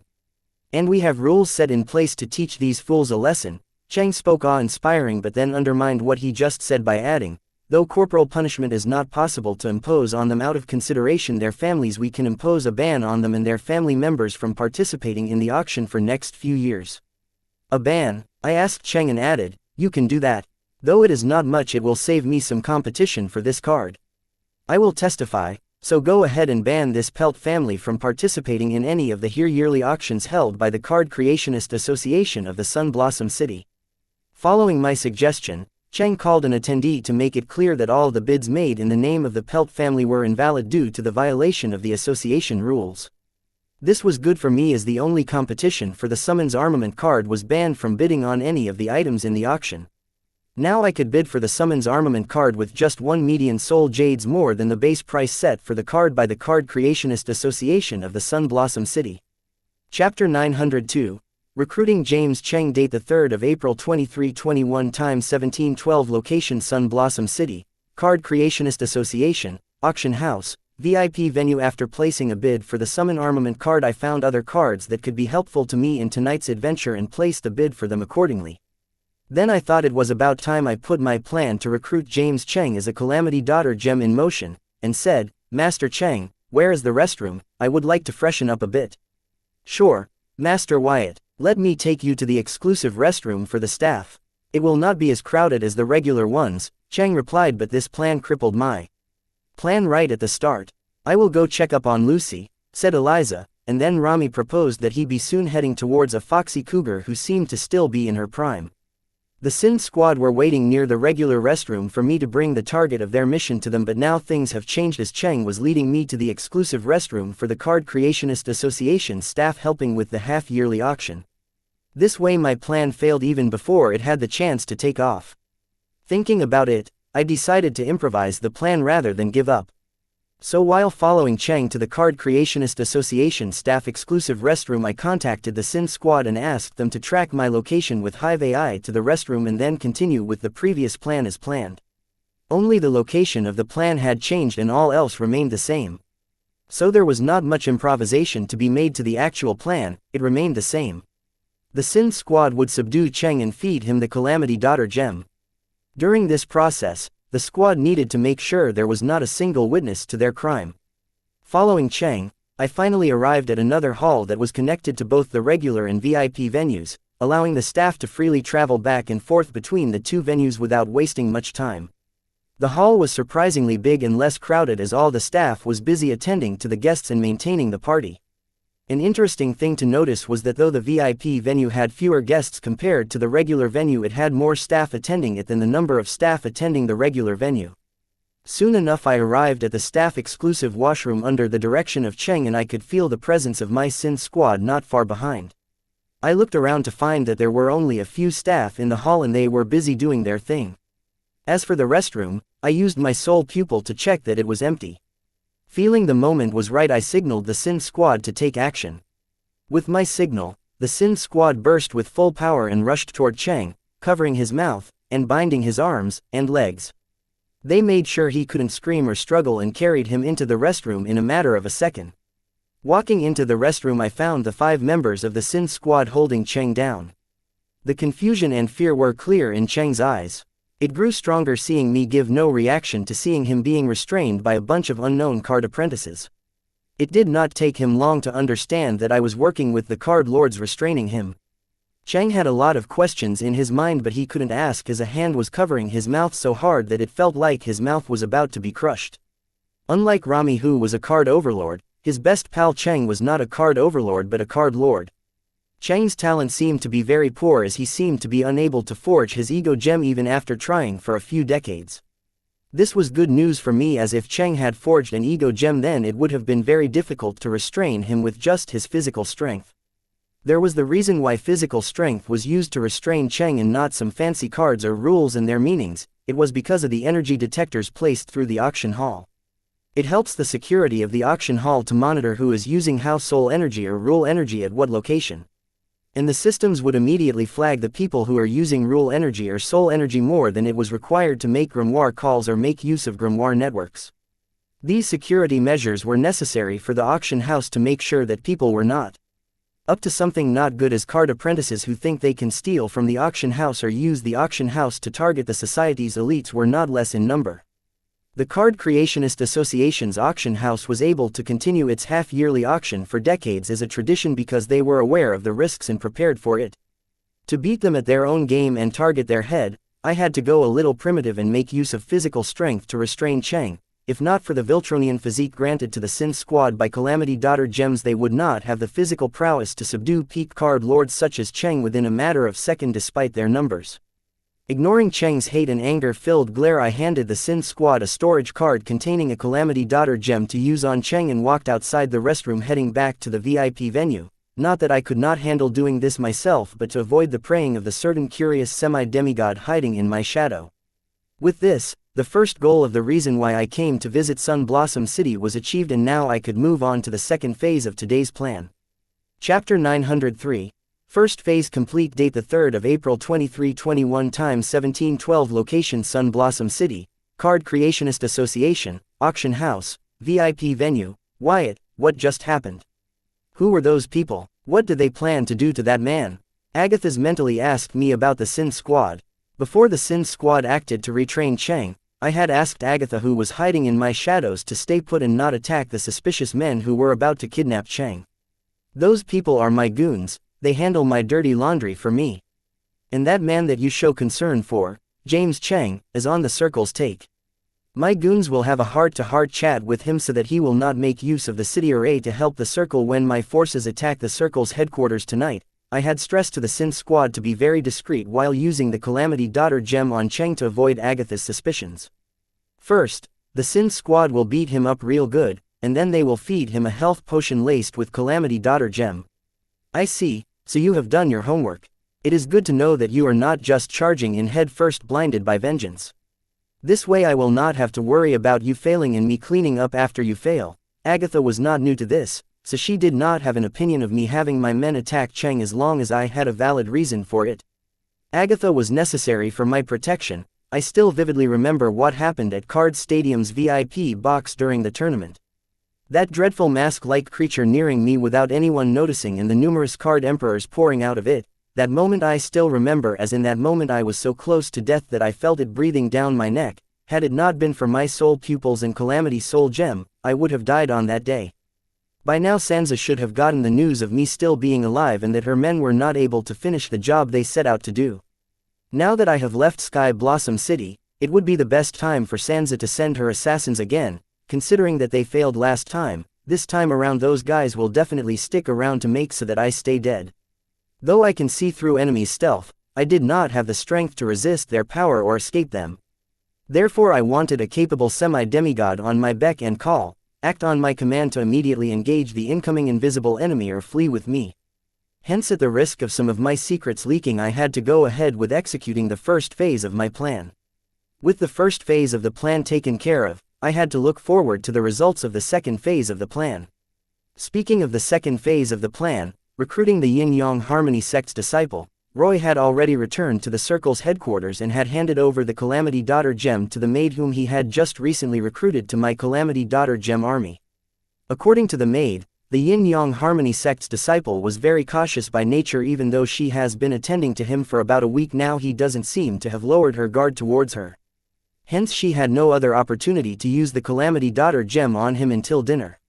She usually delivers him his dinner by 8 in the evening, which means the success of the second phase of the plan will not be certain until after the Yin-Yang Harmony sect's disciple has had his dinner at 8 in the evening. So while I am waiting for the maid to execute the second phase of the plan, I decided to make most of the newest member of my Calamity Daughter gem army, James Cheng, the head of the Card Creationist Association of the Sun Blossom City. Aside from the 9 energy sword cards and summon armament card, I had bid on many different cards that could help me in tonight's fight or will make a good addition to my card arsenal. Either way, I had my heart set on these cards but did not have the patience to keep strolling around the venue, checking to see if anyone has outbid me on one of the cards bid for. That's where James Cheng comes in. He will assign his staff to each of the cards I bid for to place a new bid for the cards in case someone outbids me on one of those cards. This way my bids will always be on top and will be the winning bid, allowing me to procure all the cards I bid for seamlessly. Master, Cheng mentally greeted me as soon as he caught up to me walking out of the washroom. I nodded my head and mentally ordered, act normally as if nothing changed and address me as Master Wyatt in presence of a company. Yes, Master, Cheng agreed to my order, and his expressionless face grew a pretend gentle smile that he had on his face earlier when he strolled the venue with me. Then I walked towards the center of the VIP venue where Eliza and Lucy must be waiting while mentally giving Cheng instructions to use his authority to help me win the cards I bid for using the staff of the Card Creationist Association. Now that the first phase of the plan was achieved and since Cheng was going to help me procure the cards I bid for, I had no other reason to be in the auction house, so I planned to say goodbye to Eliza and head back to my lodging, wait for Roy and the maid send a report on the success of the second phase of the plan. Don't touch her, let go of her, Desert Cannon Activate, Chapter 904, Unreasonable Woman. Date the 3rd of April 2321 Time 1718 Location Sun Blossom City, Card Creationist Association, Auction House, VIP Venue. As I neared the center of the VIP venue where the energy sword cards are put on display, I had a sharp scream, followed by the yell of a familiar voice, don't touch her, let go of her. Hearing the familiar voice yell, my pace hastened. Piercing through the crowd, I made it to the 9 glass columns displaying energy sword cards, only to see an agitated Lucy summon her grimoire and activate her origin card, aiming at a middle-aged woman with heavy makeup. Desert Cannon Activate. She wants to kill me, somebody help me. Seeing Lucy's hands morph into cannons, the middle-aged woman let go of Lucy's hair and screamed for help, causing panic in the crowd. Once the middle-aged woman let go of Lucy's hair, Eliza hugged Lucy's head in her bosom. While gently brushing her hair, she whispered, Lucy, calm down, everything is going to be okay, calm down, big sister is here. Eliza's whispers in Lucy's ears worked like a charm. Lucy's cannon arms morphed back to normal hands and she did not seem to be as agitated as before. And soon the duo was surrounded by a fleet of men in uniform. Lucy activating her origin card had triggered the soul energy monitoring alarms, alerting the security of the auction house, who responded in a record time as per their training. The chief of security walked out of the men surrounding Eliza and Lucy, addressing them, Miss, you have violated the rules of the auction house, please leave the auction houses while we politely escort you out. Hearing the chief of security, the middle-aged woman from earlier flared up yelling, that bitch tried to kill me, and you guys want to let her go? Does the Card Creationist Association have no sense of justice? I want her to be imprisoned. Hearing the middle-aged woman, Eliza threw a glare at her, but before she could refute the middle-aged woman's slander, the chief of security responded by saying, Madam, that is not possible since no one is harmed. We have no reason to detain them, but if you want to press charges against them, please contact the city cops. The chief of security did not make things difficult for Eliza and Lucy hearing the middle-aged woman's demand, because he knew that the card apprentices present in the VIP venue were all influential people with high backgrounds. So he did not want to offend either of the parties, so decided to do things by book so that neither of them come back for his head. What? She almost killed. I was so frightened by this incident, I may be traumatized for the rest of my life. But you are telling me no harm was done? Is there no justice in this world? I want you to hold her for the attempt to murder charge. After the chief of security said there was no harm done, the middle-aged woman flipped, yelling she was mentally traumatized. Hey, old lady, don't just go around spouting your bullshit. If anyone here was traumatized, then it was my friend. If you had not grabbed her by her hair and tried to slap her, she would not feel the need to use her card to defend herself. She should be the one pressing charges against you. Hold on, I will call the city cops myself and let them decide who is in the wrong here. Finally getting her chance, Eliza did not spare the middle-aged woman. Old lady, little slut, who are you calling old lady? Being called old lady, the middle-aged woman who was targeting Lucy so far snapped at Eliza. Old lady, please watch your language. I will add it to your list of offenses when the cops come here. Eliza did not bicker with the middle-aged woman but threatened her with the law. Cops, go ahead and call them. I have nothing to worry about since I have done nothing wrong. The middle-aged woman acted as if the word cops did not fear her, but she visibly calmed down from before Eliza threatened her with it. This woman knew who was wrong here but still bickered to not give Eliza the satisfaction of being right and winning against her. Fine, I will call the cops right now. Eliza was not willing to let this go until she found justice for her friend, because she knew Lucy did nothing wrong yet was abused by this unreasonable middle-aged lady. Hearing that Eliza and the middle-aged lady wanted to settle this through cops, the chief of security knew things were already above his pay grade and right now he should do what he was paid to do, maintain peace in the VIP venue. Okay, ladies, I will have to ask the three of you to step out of the auction house. You are disturbing other guests. Now that the trio wanted to call the cops, the chief of security did not want the arrival of the cops to ruin the open auction experience of the other guests. Therefore he decided to escort the middle-aged out along with Eliza and Lucy. What? You will regret this. Hearing the chief of security wants to throw her out too, the middle-aged woman gave him a death glare while making third-rate cliché threats. Security, escort them out. Ignoring the middle-aged woman's threat, the chief of security ordered his men to escort the three ladies out of the auction hall. Come on, Lucy, let's go, Eliza said to Lucy as the security escorted them out, but Lucy did not move an inch and said, No, I want the energy sword card. Hearing Lucy, Eliza's expression turned complicated as due to this incident with the middle-aged woman they were being expelled from the auction house, meaning the bids made by them will become invalid, which meant Lucy will not be able to buy the energy sword card through this open auction. Chapter 905. Liar. Date the 3rd of April 2321, time 1728, location Sun Blossom City, Card Creationist Association, Auction House, VIP venue. Eliza was in a bind right now. She did not know how to get Lucy to leave the auction house with her before the security threw them out. Even though Lucy understood what was going on, her mental health quirks did not allow her to act on it. Instead, she gets fixated on things and would not leave the auction house without winning the energy sword card. But that was not possible since they were being expelled from the auction house. Just when Eliza thought to use desperate means, mock Lucy unconscious and carry her out of the auction house, she saw a figure make his way out of the crowd surrounding them. Then her eyes shone as the solution to her predicament docilely followed behind him. What is going on here? Cheng asked the chief of security. Reporting to the association head, that girl summoned her grimoire to use her cards, and these two are causing a commotion, disturbing our guests, violating the auction house rules.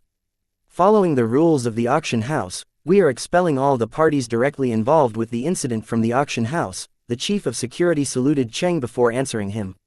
I see. Just when Cheng was about to ask the chief of security to overlook this incident and let the offenders free, the middle-aged woman yelled, "Association head, he is lying. That bitch tried to kill me, only then did I cry for help. I did nothing wrong. Why am I being expelled from the auction house? You." Hearing the middle-aged woman call him a liar in front of the Card Creationist Association head, the chief of security was enraged. He regretted not ordering his men to drag this vile woman and throw her out of the auction house earlier. Cheng did not respond to the middle-aged woman. Instead, he turned to look at the chief of security and said, "Access the surveillance feed and check what happened." "Yes, sir." The chief of security immediately summoned his grimoire and accessed the surveillance feed, monitoring the 9 energy sword cards floating in the glass columns.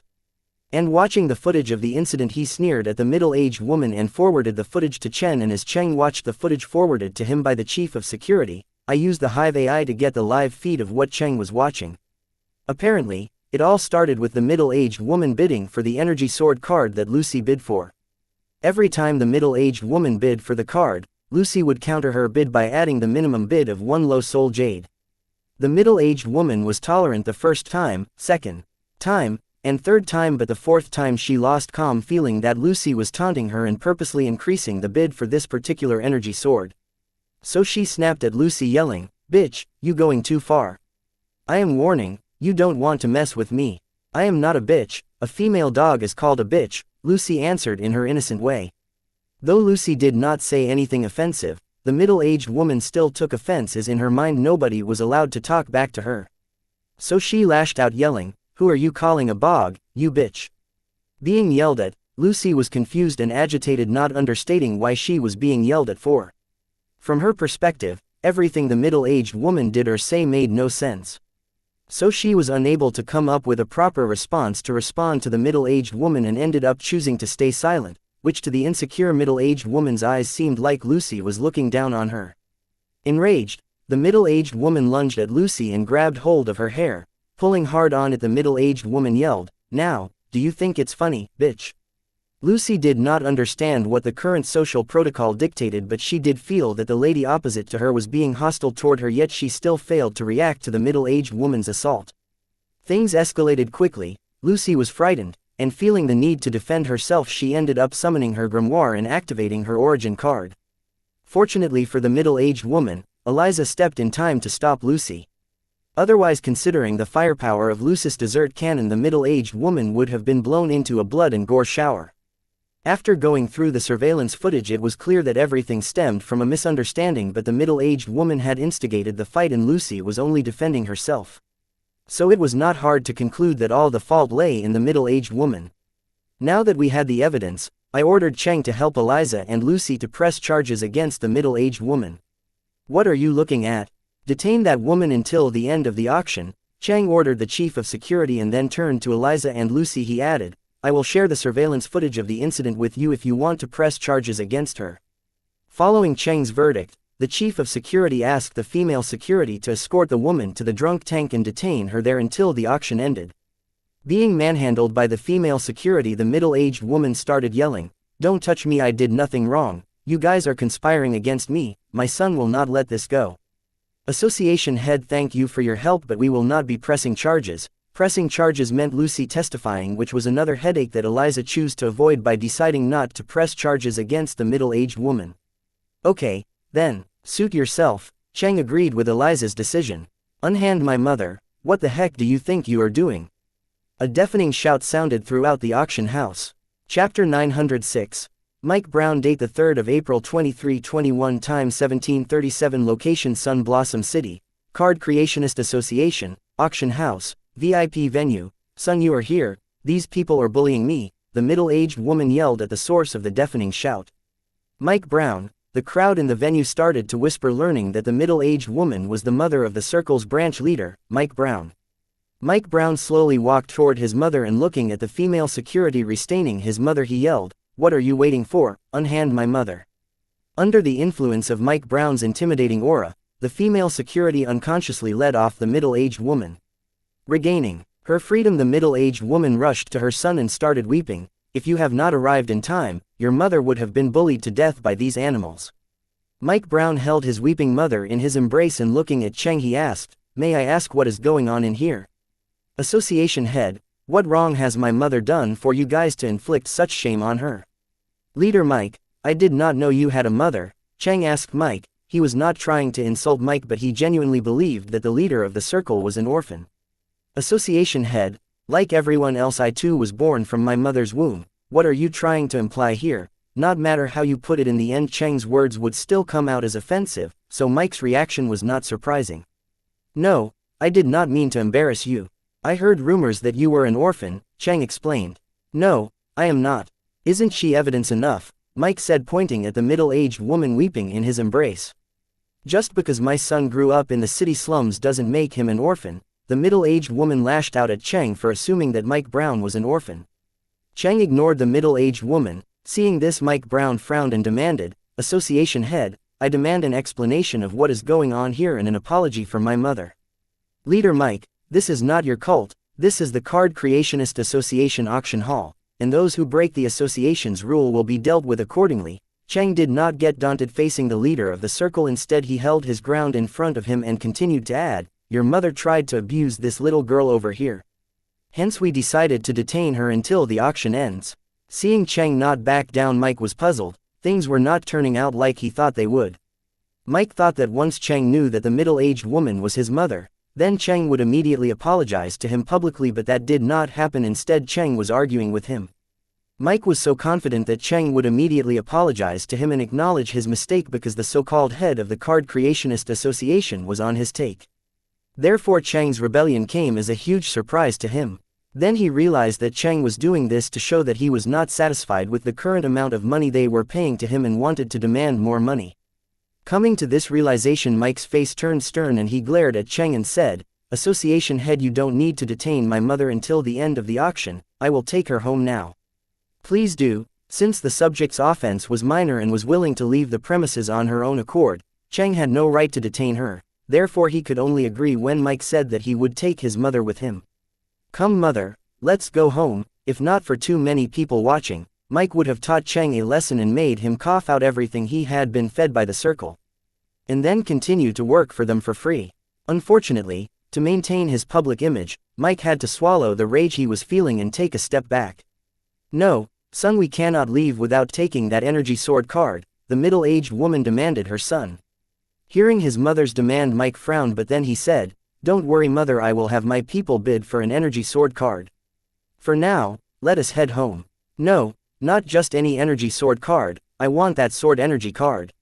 I plan to present it to you later." It was not clear whether the reason the middle-aged woman gave was true or not, but everyone present here had an idea that the middle-aged woman was doing this out of spite for Lucy and wanted to make her suffer by winning the bid on the energy sword card that Lucy was bidding for.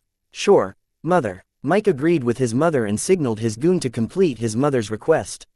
Following Mike's instruction, one of the goons walked to the glass column enclosing the sword master card and directly placed a bid of 1,000 median coins, which was almost 3 times Lucy's bid and 5 times the price of the card in the central market.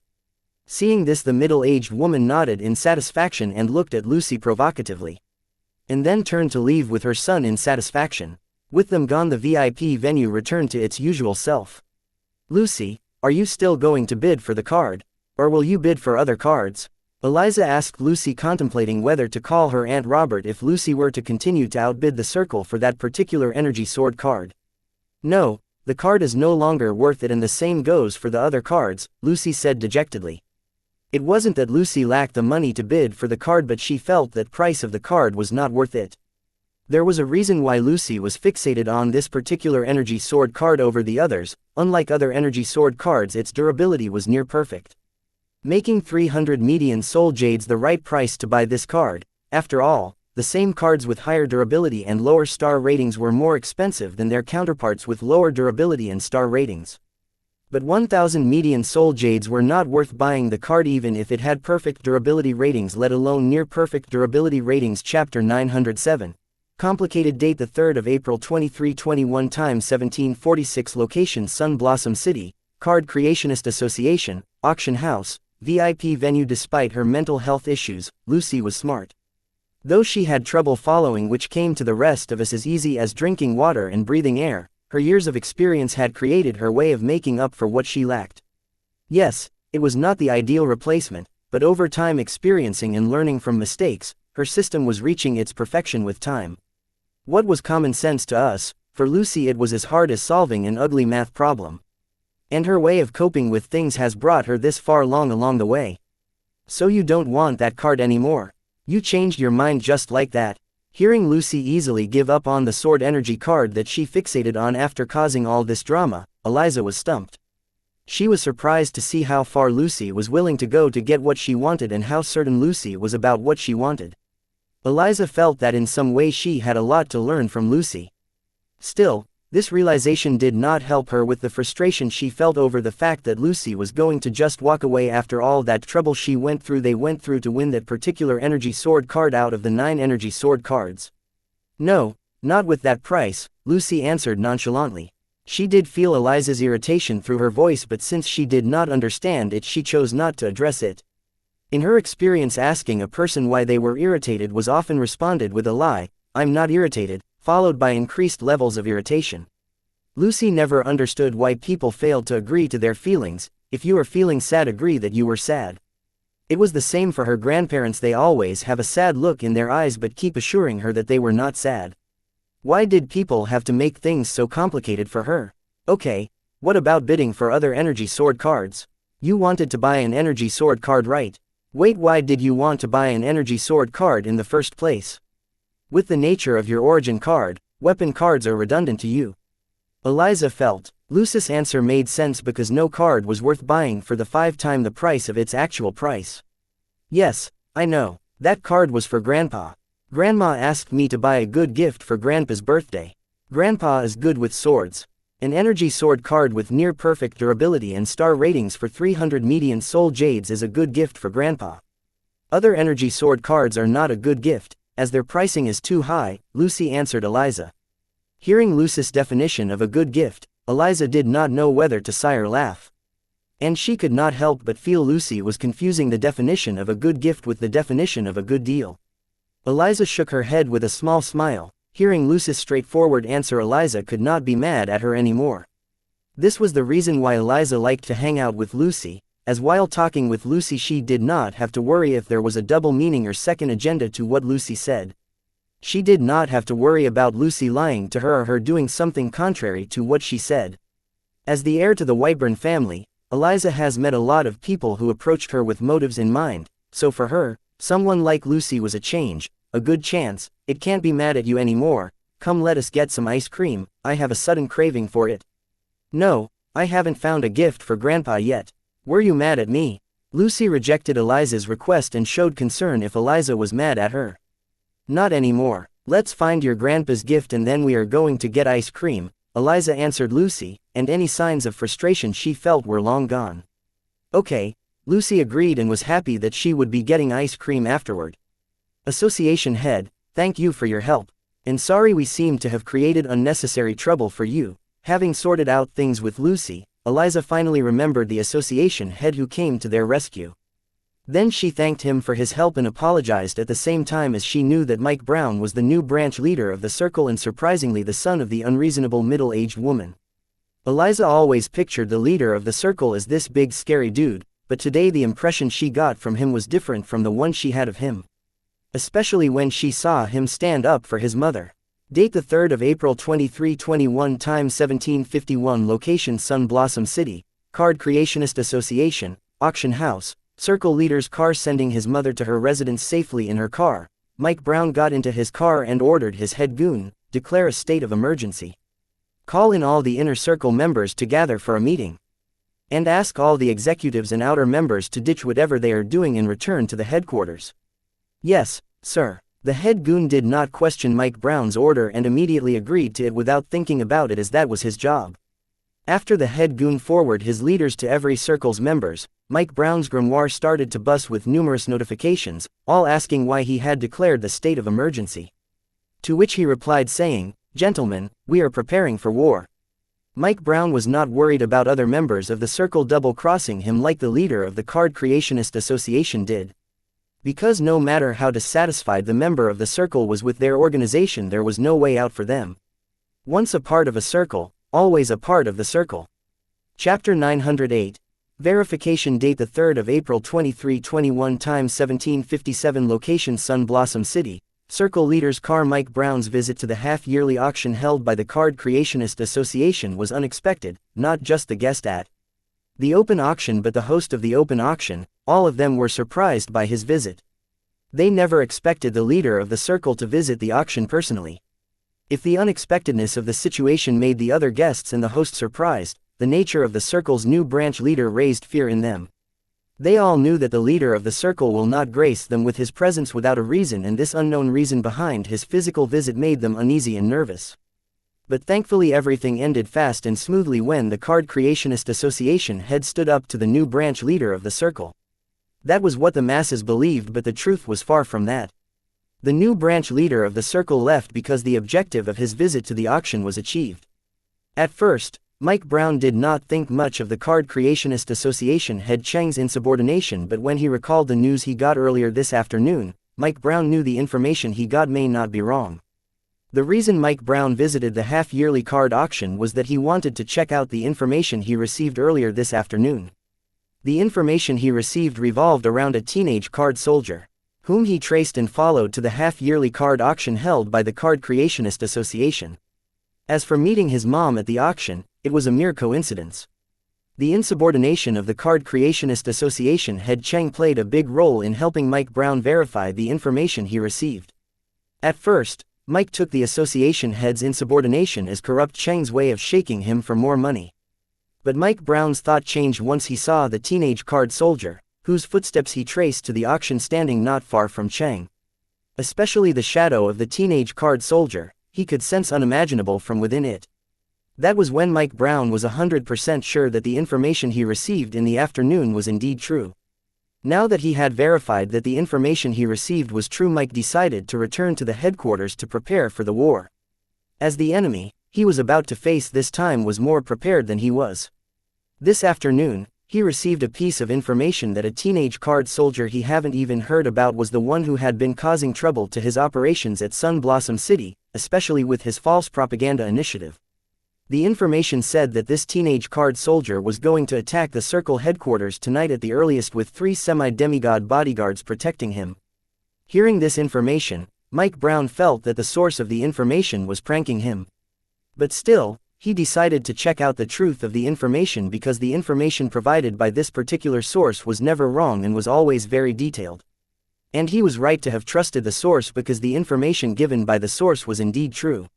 As he did find a semi-demigod hiding the teenage card soldier's shadow. This meant that the other 2 semi-demigod bodyguards of the card soldier were not far away, and also that the branch of the Circle under him was in imminent danger of being attacked tonight and he had to prepare for it. Visiting the half-yearly card auction held by the Card Creationist Association not only helped Mike Brown verify the information but also helped him gather important information that he could not count on the authorities of the Sun Blossom City despite them taking his bribes. The head of the Card Creationist Association was the perfect example of this. With the Card Creationist Association head out of his pocket, Mike Brown knew that Ontir Sun Blossom City was a death trap for him and his organization, and right now he could not help but feel proud for having used the Yin Yang sect's Punisher array to protect the headquarters, because of which the Sun Blossom City's array will not be able to imprison or isolate their headquarters in an isolated space. Mike Brown was so confident about the Yin Yang sect's desolate Punisher array that he decided to use the Circle's headquarters as a tarp for the teenage card soldier and his force, who believed that they were ambushing them at night but instead were going walk to their deaths. But still, Mike Brown did not dare to underestimate his enemy. If the teenage card soldier was able to find the solution for the city array, then Mike believed that the teenage card soldier must have planned something for the desolate Punisher array covering the Circle's headquarters. Therefore, as preparation in case the desolate Punisher array was broken through, Mike Brown decided to gather every member of the Circle branch of the Circle within the headquarters to fight or stall the enemy depending upon the circumstances at that time. Mike Brown did not hesitate to consider using his men to stall the enemy forces, giving him time to escape. Mike Brown had all the plans and contingencies prepared for the war yet to come, but he had no idea how to deal with 3 semi-demigod bodyguards of the teenage card soldier. For this particular part of the upcoming war, he decided to call the main headquarters for reinforcement, and the semi-demigods assigned by the main headquarters should be arriving soon. Though Mike was sure that the enemy semi-demigods will not participate in the war due to the various protocols and the political consequences. But he would only feel safe if he too had a few semi-demigod bodyguards of his own protecting him. Hence he did not hesitate to ask the main headquarters for semi-demigod reinforcement when he reported back that the information that was passed to him earlier this afternoon was true. That little shit, teenage card soldier seems to have come prepared for a full-out war. Chapter 909. Leak date: the 3rd of April 2321, time 1751, location Sun Blossom City, Card Creationist Association, Auction House, VIP venue. From the time the Circle's new branch leader Mike Brown showed up in the auction to the time when he left the auction, I tried to keep myself invisible not to attract his attention, but it did not work. He still spotted me. It was as if he was searching for me in my shadow. At first, I left it alone thinking that I was overreacting. But when Agatha mentally reported to me, I think he knows I am hiding in your shadows. Fuck, what is going on here? First you and now this asshole. My ace card is starting to seem shabby. So it wasn't just me, but Agatha too felt like the circle's new branch leader Mike Brown knew she was hiding in my shadows. So I brought up the Hive AI recording of Mike Brown casually glancing over me in my shadow. He was able to keep his act while glancing over me, but when he glanced over my shadow's turn there were visible changes in his micro-expression. Knowing that a semi-demigod was hidden among us, his act almost fell for a second. This proved that what I and Agatha felt was true, and that was when I realized that, fuck, he knows. Not just about Agatha hiding in my shadow, but the purpose of Agatha hiding in my shadow. This meant that my plans to attack the Circle's branch in Sunblossom City have been leaked. The reason I felt that my plans about attacking the Circle were leaked was that the casual glance of Mike Brown over me in my shadow was not so casual. It was a well-calculated and timed move on his part. Though his acting was solid, my Hive AI broke his act part by part and concluded that there was nothing casual and random about Mike Brown's glance over me in my shadow. It was a planned event by Mike Brown. The only reason for him to do this was because he knew something. If he knew about Agatha hiding in my shadow, then whatever he knew must be regarding the purpose Agatha was hiding in my shadow, which was to protect me while I attacked the Circle branch in the Sunblossom City. So his unexpected visit to the open auction was to confirm whether the information being sold to him was legit or not. The Circle was already on alert for an external attack long ago due to the Grimoire network war, but they never knew who their enemy was, and now they had a face to put to their unknown enemy. It would be a safe bet on my part to assume whoever sold Mike Brown information on my plan to attack the Circle must have also sold information about me and my forces. Now the question was, who sold the information to Mike Brown and how much do they know about me, my forces, and my plans to attack the Circle? Seeing how they even knew about Agatha hiding in my shadow, then it means they must be very close to me. Making my list very short. And I did not have to worry about my activities being reported to the southern capital, because once the royal family knew about Sansa's abilities to cripple her information network in the southern region, they stopped making an archive about stuff classified as top secret, and I was also classified under top secret. The pool of suspects who leaked information regarding my plan to Mike Brown was small, and they were people who arrived in Sky Blossom City after the failed assassination attempt on me. And I had a feeling that they had something to do with Sansa. The Southern Watch soldiers are not close to me, so they could be excluded, leaving Cole, Abba, Agatha, Asong's aides, and Asong's bodyguards.